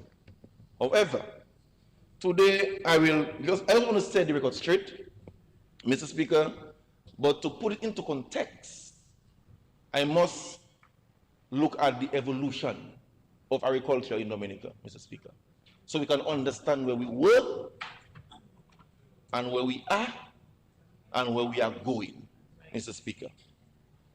So, in the 19th and 20th century, Mr. Speaker, we did limes, a lot of limes.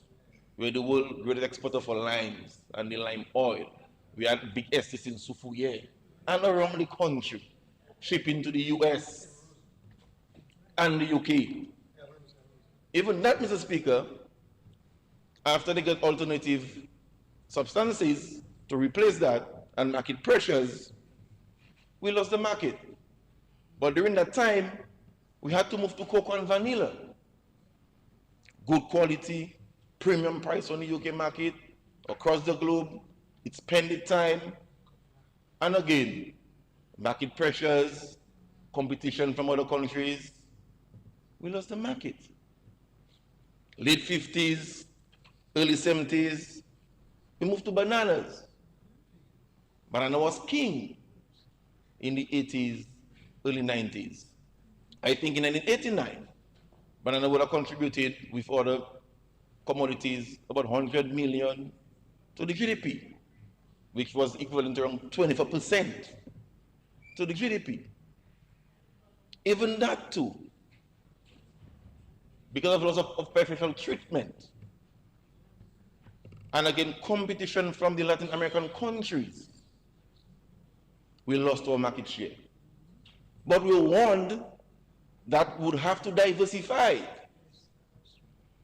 But between 95 and 1999, little was done to diversify. Instead, the regime at the time offered farmers $1 a pound. And as a result, it left DBMC with a debt of $36 million. And it took this administration to recover that debt, Mr. Speaker. So many times they mention about the golden age of agriculture in the 80s and the 90s. But I like figures, Mr. Speaker. So they were saying that, up to this point they were saying that, but let's compare like with like. In 1990, under the Freedom Party, agriculture contributed 40 million US, 108 million EC to the GDP. In 1997, under the United Workers' Party, agriculture contributed 38 million US, or 102 million EC. These are World Bank stats. In 2024, under the Dominican Labour Party, agriculture is contributing 84 million US, or 226.8 million EC. They might say that was then, but if we have to take the true value, for example, of the $102 million in 1997 and use an average annual inflation of 2%, it only values $181 million. So that says, even in our present time, with all the golden age they were speaking about, and Bangla was king, and things were better in the sector, agriculture is contributing more to the economy than under the Freedom Party and under the United Workers' Party, Mr. Speaker. So that thing they're saying nothing is happening in the sector, that have me real baffled. And this argument they want to have is that they were 24%, now we are 17%. They think it was higher. But Mr. Speaker, you need to understand the economy is expanding. We have more sectors to deal with. We saw growth in tourism, construction, financial services, housing, education. So in fact, we have a larger economy, Mr. Speaker. So you're going to compare 24 in 1990 and 17 in 2026. So that's why I prefer to use the dollar value. And I still put inflation on average 2%, and still not enough to meet what we are contributing to our sector. Because we have diversified, Mr. Speaker. And that did not happen overnight, Mr. Speaker. With all that progress we have made, we will meet with challenges, Mr. Speaker. Several disasters and storms. In 2007, we had Hurricane Dean. 2008, we had Omar. We had 2015, Erica.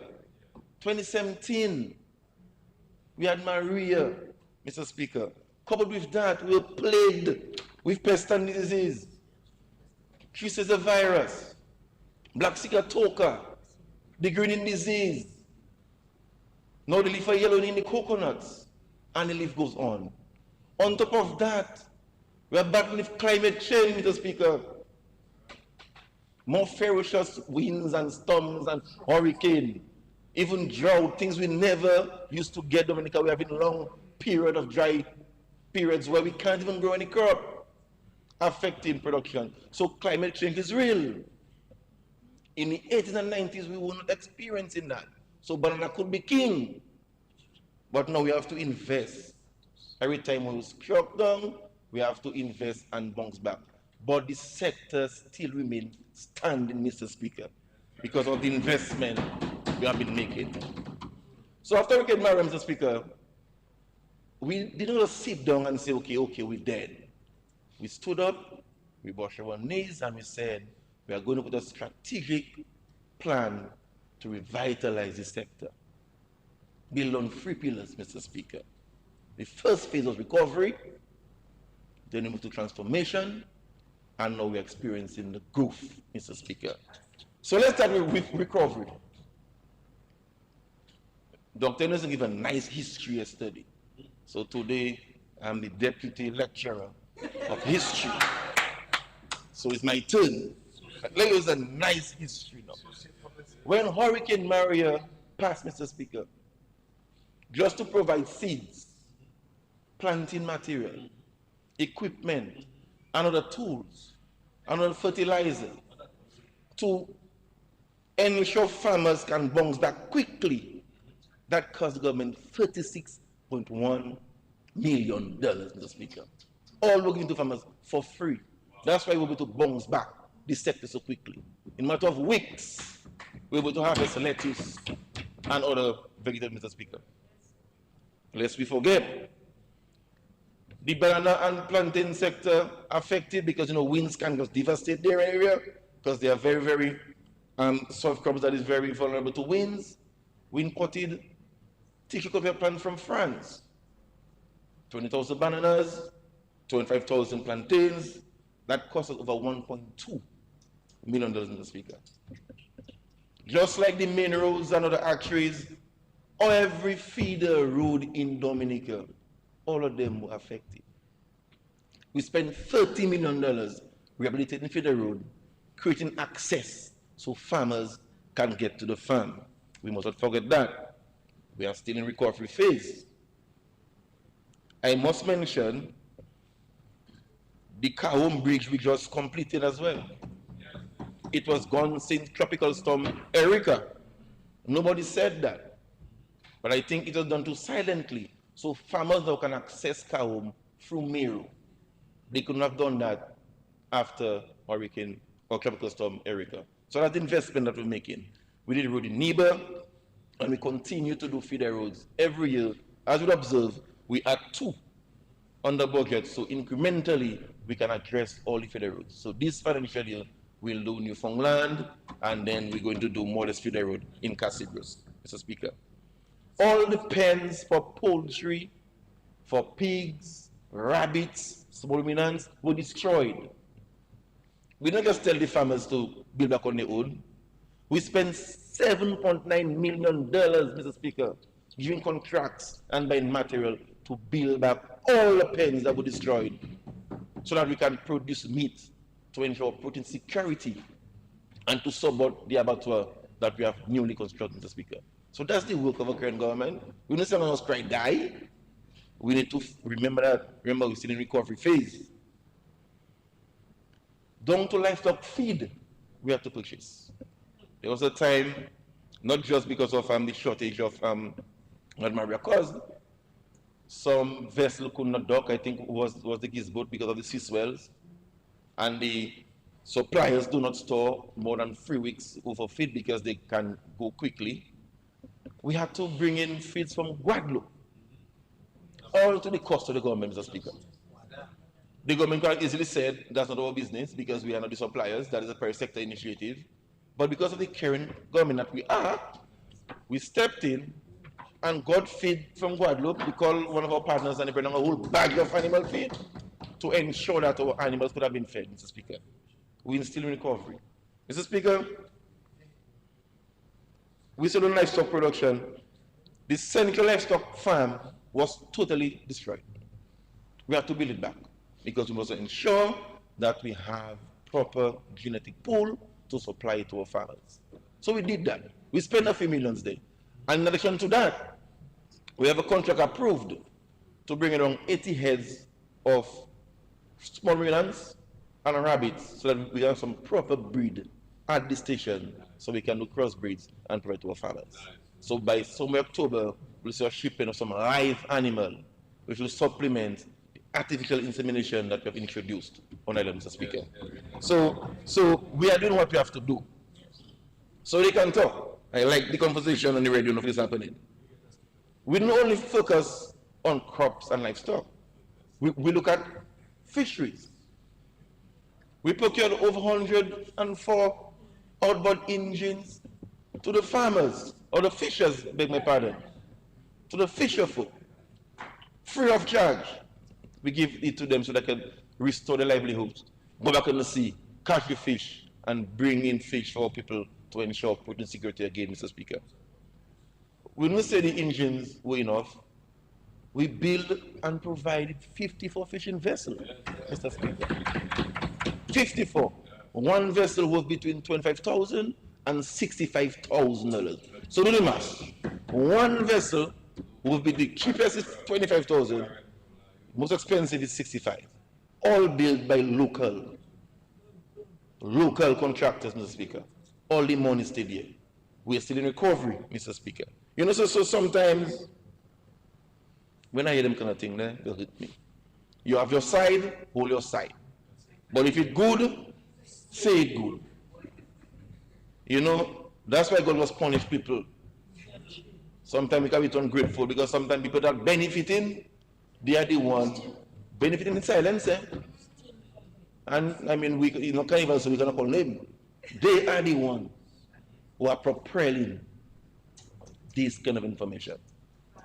But in future, Mr. Speaker, we have to rehabilitate the Marigot complex and the one in Roseau after Maria at a cost of $20 million, Mr. Speaker. So that's just a summary of the recovery phase of our approach.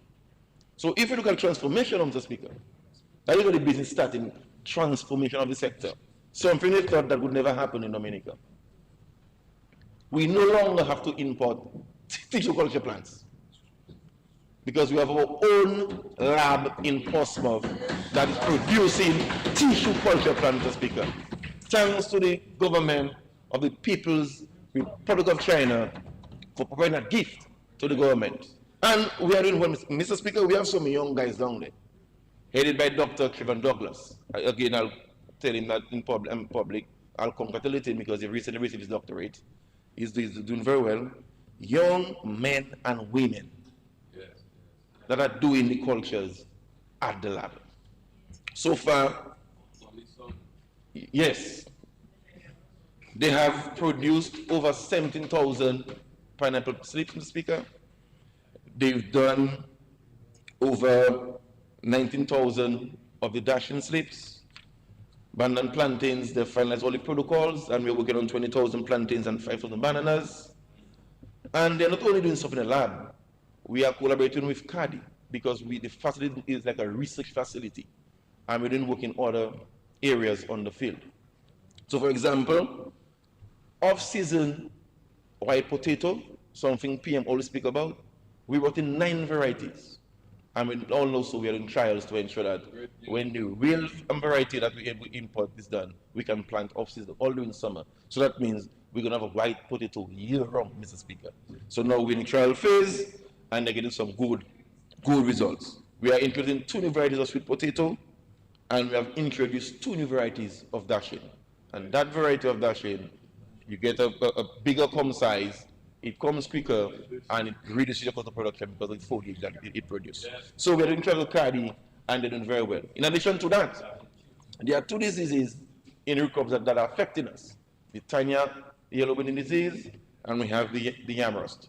They are doing some trials on that and getting some good results. So it's not just culturing plants down there. We are doing actual research work done by Dominicans, Mr. Speaker. That is what we call transformation, Mr. Speaker.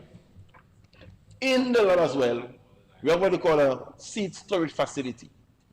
In other terms, we can say seed bank. That was done to be resilient in the sector.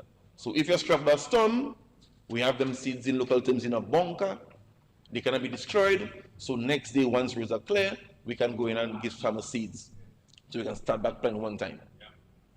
We have even added some drone to the program. ICA purchased a drone, Mr. Speaker, where we can lift the seeds in case the road is blocked and supply the country with seeds by drone, Mr. Speaker. That is what you call transformation. And we are still in that phase. Secret, Mr. Speaker. Last year I said we are going to produce 50,000 seedlings. People thought that I was joking and ambitious, but we did it in different stages. So far we have sold over 10,000 citrus seedlings. That's about 200 acres of citrus planted from that program. And in addition to that, we are constructing a citrus certification facility in Londonderry. Senator Paris knows about it very, very well, Londonderry, where we can do 50,000 citrus plants in a cycle. And that, Mr. Speaker, is one of the only facility in the Eastern Caribbean, Mr. Speaker. That's what we call transformation. It has a lab, we have cold room, we have rum room, we have screen sheds, state of the art, again, opportunities for our young scientists to go in and the work. But one thing, Mr. Speaker, I think you may have some interest in, is going to be so advanced, we can actually clean our indigenous variety. So if there's a rootstock, we say that we want to preserve, the lab will be so advanced, you can do the necessary procedures and clean it out and reintroduce it back into the field, Mr. Speaker. That's how advanced that we are. That's what we call transformation, Mr. Speaker. In terms of protected agriculture, that again is the next dimension to transformation. We have been purchasing greenhouses, hydroponic system, supporting farmers, providing the incentives, again, trying to battle against the impact of climate change. Let's say so the 80s and the 90s, you just cannot compare it. There are more challenges, so no longer we can do open field effectively.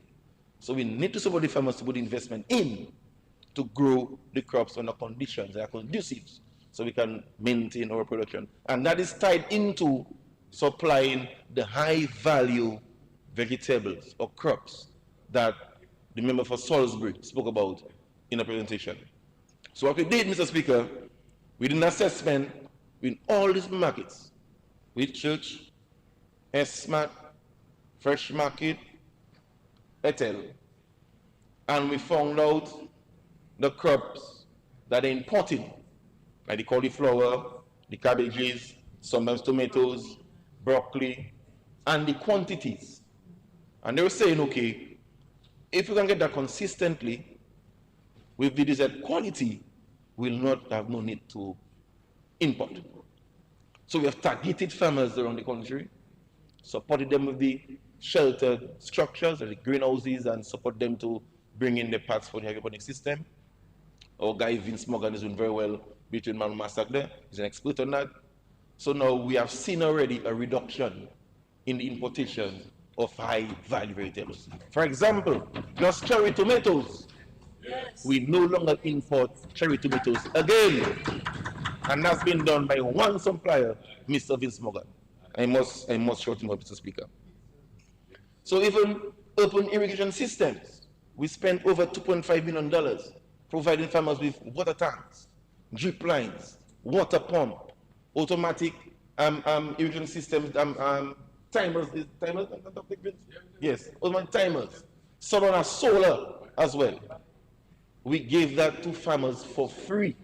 Over 100 farmers benefited from that program.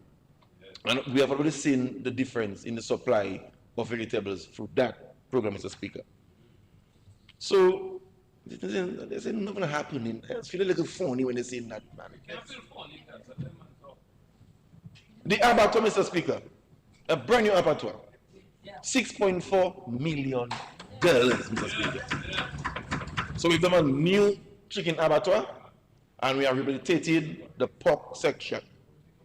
We've tested, it's working properly, everything is automated, you just press button and things are spinning and burning session. When you touch it, you got to bag and just put it in the cooler, and we're good to go. So we've moved to a new phase now, Mr. Speaker, and I'll thank DEXA for that, through the Ministry of Trade. They are the ones now marketing the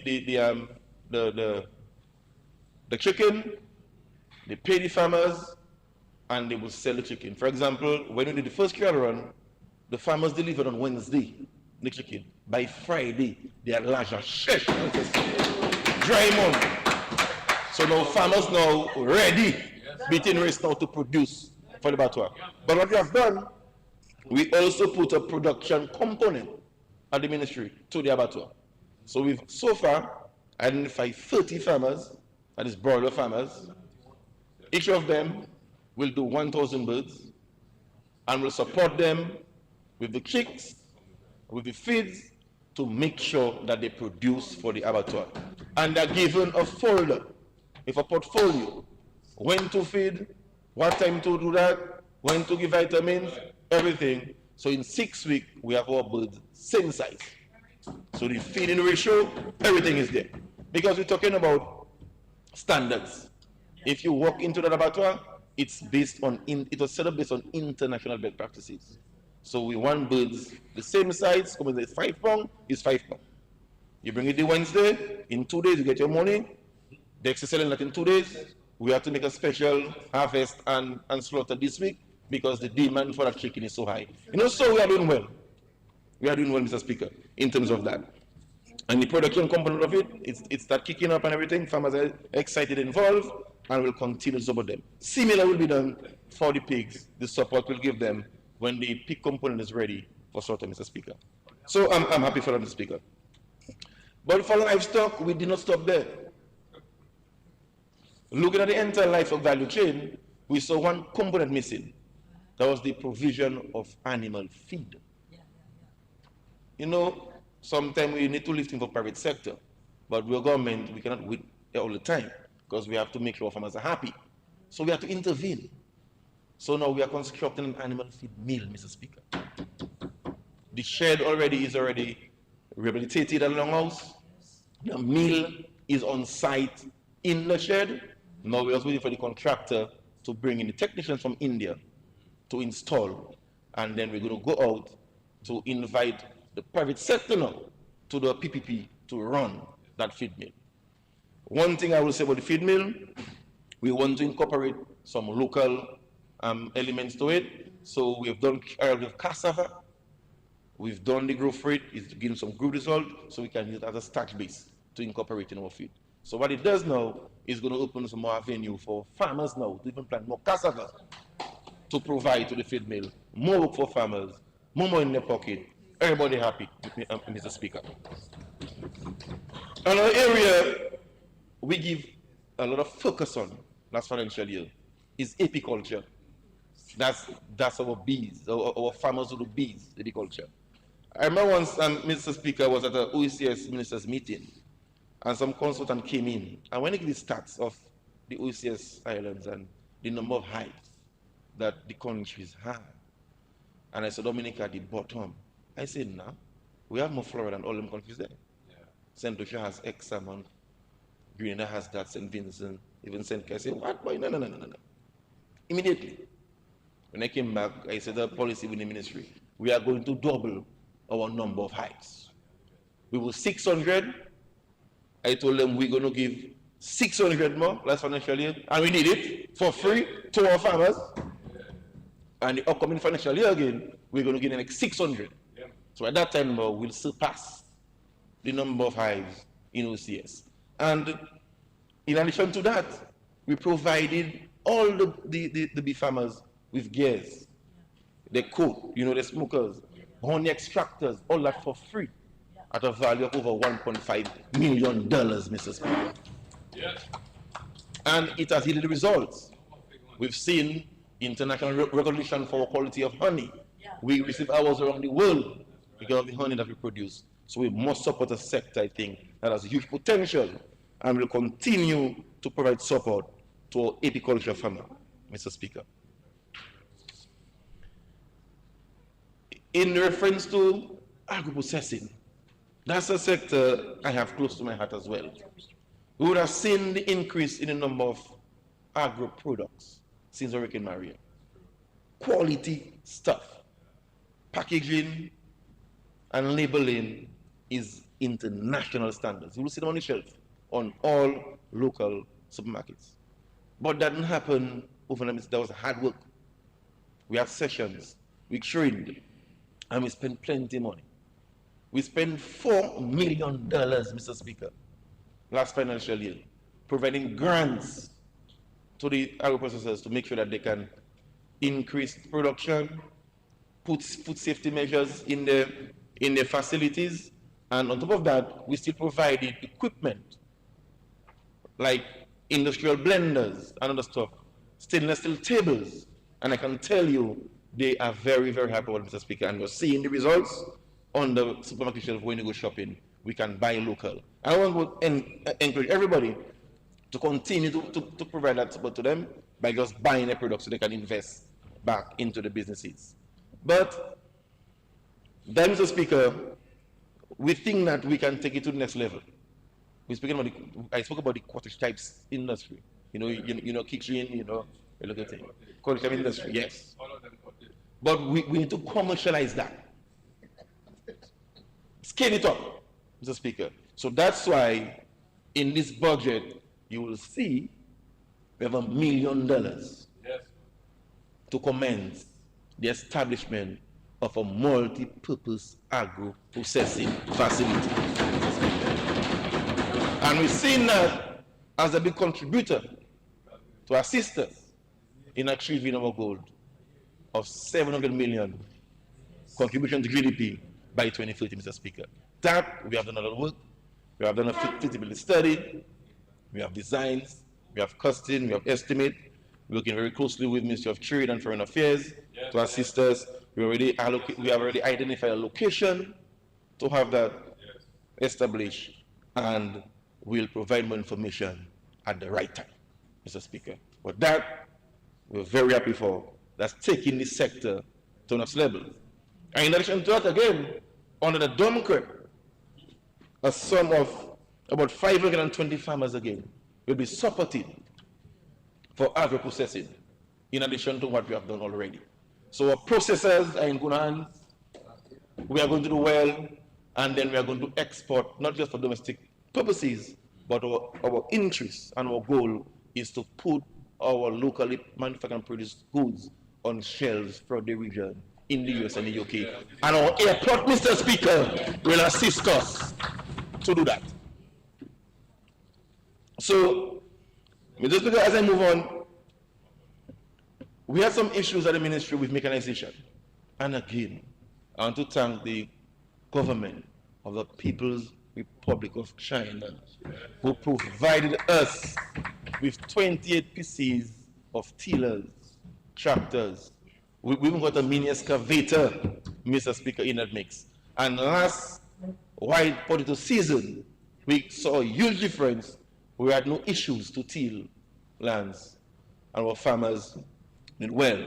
So much so, we've seen an increase in production of ginger and sweet potato because of the tilling services that we have. So we have a focus at the ministry, Mr. Speaker, where we provide some special arrangements for root crops, because we think root crop is a resilient crop. You know, we are very vulnerable to storms and hurricanes, so we focus a lot on root crops. So that is why you could have seen that we had 830 acres of root crop established last financial year with an estimated marketable yield of $44.7 million. That's just root crop. And just to provide some data on the increase in acreages for the financial year 2024-2025, for dashings, we had 254 acres. Last financial year, we had 390 acres. Wow. For yams, in 24-25, we had 59.4 acres. 25-26, we had 105 acres, Mr. Speaker. For ginger, 24-25, we had 25.7 acres. 25-26, we had 70 acres. For sweet potato, we had 68 acres in 24-25. In 25-26, we had 110 acres, Mr. Speaker. That's the emphasis we put on root crops, because we think it's a resilient crop and they have long shelf life. In time of disasters, they can be there to provide food for us. And that's why, again, we had the first ever OECS Root Crop Symposium held in Dominica at the Intercontinental sometime earlier this year, Mr. Speaker. For plantains, Mr. Speaker, we did well as well. We saw an increase from 840 acres to 903 acres, Mr. Speaker. And if you were to put a dollar value to harvestable yields, that would be over $21 million, Mr. Speaker. So the transformation is real. It's evident. So I don't know why they're not seen. But as we're expanding, one of my priority areas, we are putting a lot of focus on youth in agriculture. That's radical. We're speaking food security, you need to ensure the youth are involved in agriculture. So, Mr. Speaker, every Monday morning, once a month, every month, on a Monday morning, I meet with the executive of NIA. They come to my office, where we are, what we discussed last meeting, did they follow up, how I can assist, and we move on. And they are doing very well. But we know young persons like innovation. Because the effort to modernize the sector, we need to do that for them. So in doing so, we are already establishing some agro-packs for the young farmers. And we'll have a formal MOU with NIA to manage them. We have received 5 smart greenhouses already. That will be done in the North Agricultural Region, where we will bring the young farmers on site. We'll bring in aquaculture, hydroponics, vertical agriculture, aquaponics, open irrigation system for them. They will come there, they'll spend a year or 2, we'll train them agribusiness, agronomy, marketing, everything. They plant what they plant, their money is theirs. But after a year or 2, we want to make sure that we can win them, and from there, they can go and open their own business in the sector. So that's how we bring in the entrepreneurship component for the young farmers that we're targeting. And that's not no pie in the sky. That's real. If you go to 1 mile now, you see in the 5 greenhouses stored there. What we're waiting now is for the contractor to finalize the contract with CARICOM to have it installed. So that's where we are. In addition to that, we've put in a hydroponic system, which we are going to put in the South Agricultural Region in Granby, in Geneva, for the young farmers to manage, work, make money, and learn. In addition to that, we are already doing some work in the Southeast Agricultural Region in La Plaine, on the agri station, where we're going to install some new greenhouses, rehabilitate what is there, and have the young farmers in that area work them, make money, learn, train, and then go on their own. So that's the focus and investment we are making in young farmers. So then we'll move to the Northeast region, we'll go to the East, we'll go to the West. In this every region in Dominica, that agricultural regions, we have 7. We are going to install an agri-pack for young entrepreneurs in agriculture to learn, make money, and grow. So that's where the growth pillar now is coming, Mr. Speaker. But we cannot forget the land lease facility for young farmers. We received over 300 applications, Mr. Speaker. We are in the process of reviewing. Last week, the cabinet approved 22 young farmers who will occupy over 70 acres of land. So it's not just talking and we're not doing what we're doing what we have to do. That is transformation. That is progress. That is putting young people first, Mr. Speaker.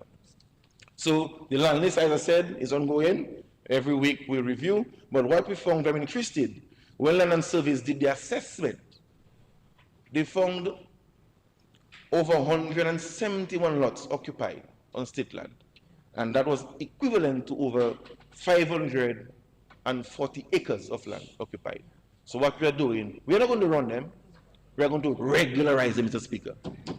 Because the land is working, the land is productive, so we'll come to cabinet with a special paper to regularize the persons that are on the land that we identify to be in that bank for the land lease program, Mr. Speaker. So there's a program we have to bring in as well, which we call the Migrant Farm Labor Program. Because one of the first issues or challenges that we identified when I came as minister is the issue of farm labor. The cost, the scarcity, and the quality of farm labor. Farmers complain at every of our town hall meetings with farmers. So we had to do something about it. So we have that program we can approved, where farmers can apply for migrant labor. There's a special committee who sits on the application. There's a next technical committee who goes out and inspect and make sure everything's okay and everything. So far, we've assisted over 40 farmers and we have brought in around 151 farm laborers. And we are already seeing results on the farm. There are farmers who call me personally and tell me thank you for the program, because now they can expand, they can grow. So that's one of the reasons we are seeing an increase in production. 20 more minutes, 2-0. Thank you, Mr. Speaker. I'll be fine. But I suspect none of my colleagues ask about the medicinal cannabis vibe, because about a year ago that was a hot topic. And I do get no question, no query. So people believe that it was dead, but Mr. Speaker, I have news for them. It is alive. So for the year we stayed quiet, we did a lot of work. And I must commend Dr. Kazimi at the ministry, Median Alara, for the work they've done with our consultant, Dr. Marshall, over the year. So where we are, Mr. Speaker, we submitted the draft Dominican Cannabis Authority bill to the Aegis Chambers for review and finalization. That was done in February. So we're waiting on the final draft of that bill. So once we get that bill, we'll come to Parliament, have it passed, and that's when we can institute or establish the authority to manage the industry. Since we've done that, Mr. Speaker, and we had the Cannabis Symposium at the State House, we got a lot of proposals, calls, and interests. IDAs on board with us who are reviewing and doing the due diligence. And from what we have seen so far, Mr. Speaker, that sector, it is estimated that industry can bring in about 20 to 60 million US dollars a year, Mr. Speaker, which is equivalent to around 4 to 5% or 4 to 8% contribution to GDP. So there's huge potential. We are not asleep, but there was some backroom work that we had to do. We've done it. Where we are, we're waiting on the final draft. We can come here, and then we can start building a medicinal cannabis industry that has potential to contribute up to 8% to GDP. And I will not sleep until I see that happen, Mr. Speaker. Who have their different concept on this day, but when it is done, just as how we can remember Vince for geothermal. You all remember Roland Rui for a buoyant, vibrant, and sustainable medicinal cannabis in the Commonwealth of Dominica, Mr. Speaker. Yes, that is it.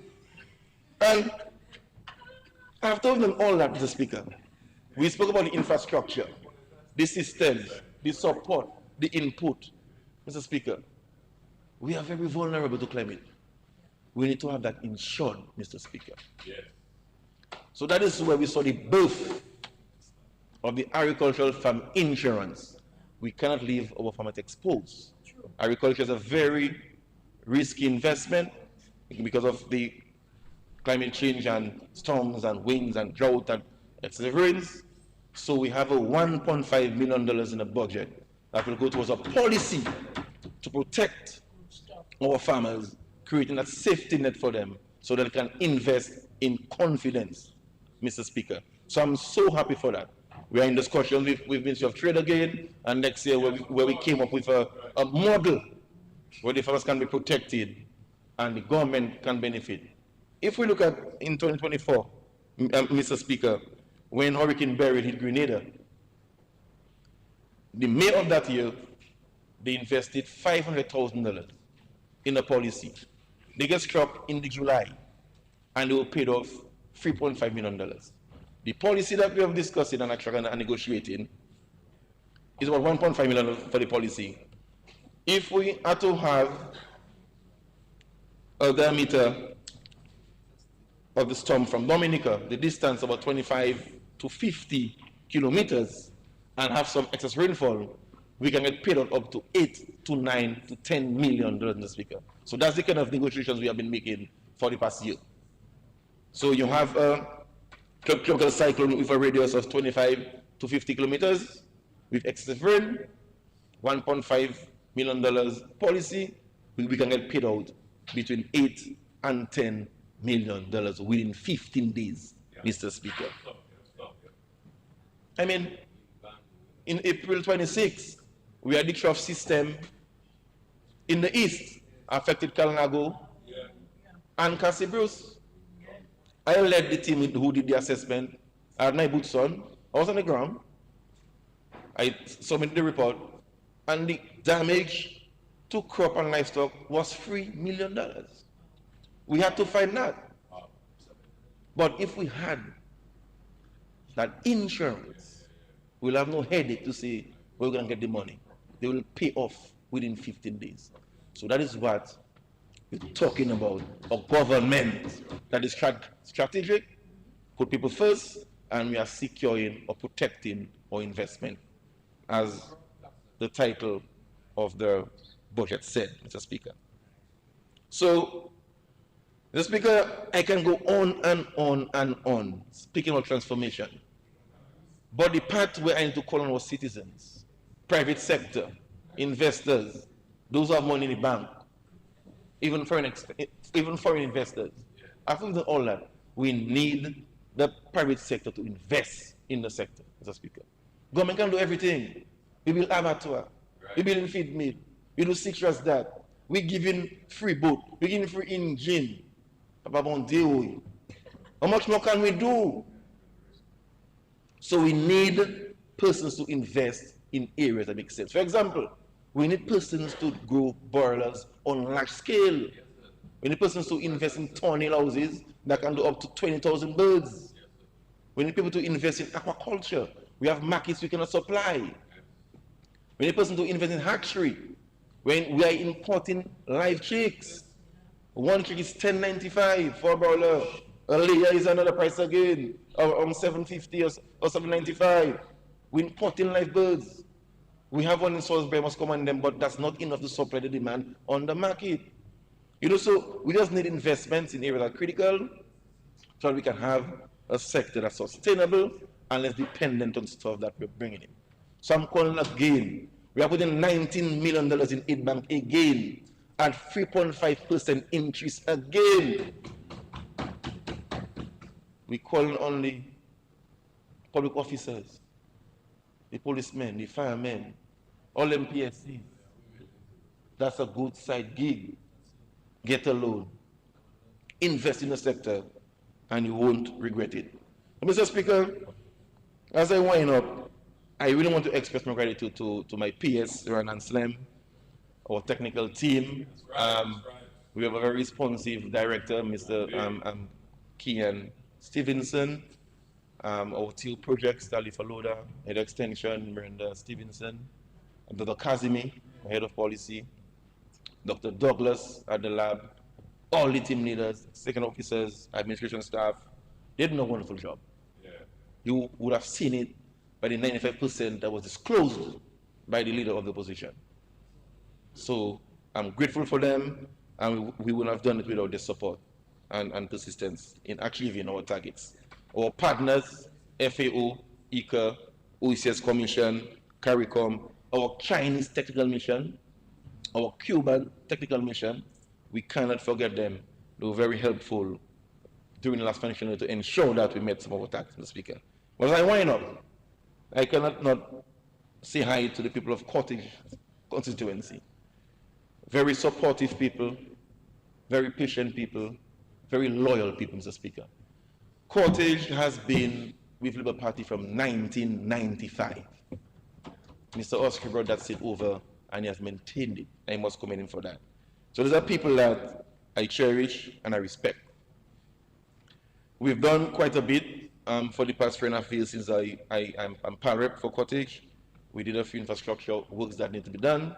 We did some road in Savanpai, in Tatan, Back Road, Cottage, in Gota, in the road. And as you would have heard in the budget, we're going to send a contract for the Grange Feeder Road, which I'm very happy about. For housing, we're able to touch a few lives up there. Not able to build a new house, but finish what was started and do some repairs with support straight from the PM office, and I must thank the PM for that. We did some work on the Lamb of playing field. We'll continue as we try to grow the field, all the playing field in the constituency. So we must have it kept, expanded. And the Minister for Sports promised me lights. Senator Honorable Oscar George, you promised me lighting the Lamb of Plainfield. I sent for whole Capuchin to Lago Touye, our only playing field in the court constituency. So I'm waiting for the lights. Thank you very much. And I'm working with my good friend, Dr. Henderson, on the rehabilitation of the basketball court in Savanpai. Which is coming soon, so I'm going for that. The Kana Road, thanks to my friend again, my colleague, Minister for Community Development, we sought approval for making an access to Kana, heritage site, so that's on stream. And our guys in Tukari, the CMOS farmers, we have a nice CMOS in Tukari B.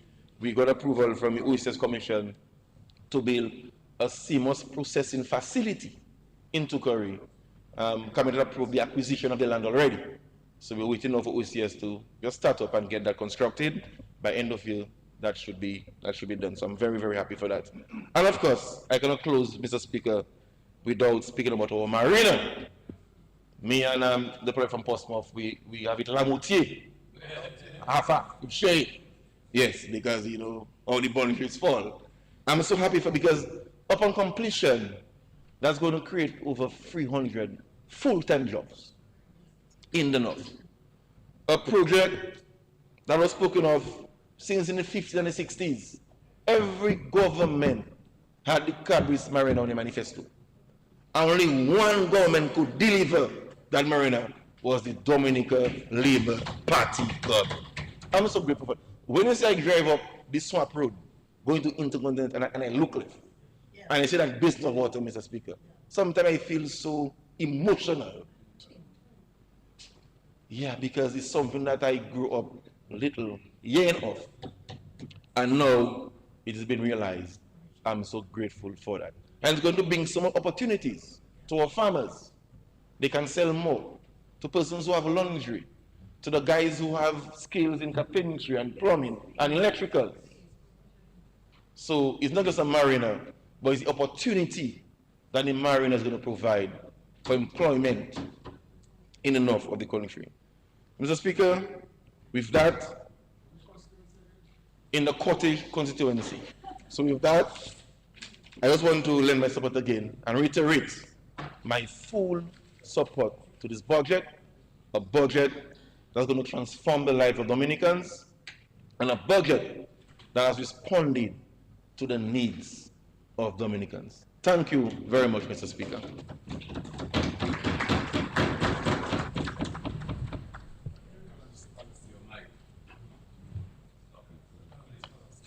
Mr. Speaker, I move that this Honorable House be suspended until 3:30 p.m. this afternoon. Seconded, Mr. Speaker. It has been moved and seconded that the House be suspended until 3:30 this afternoon. Those in favor? Those against? The ayes have it. House stands suspended until 3:30 this afternoon.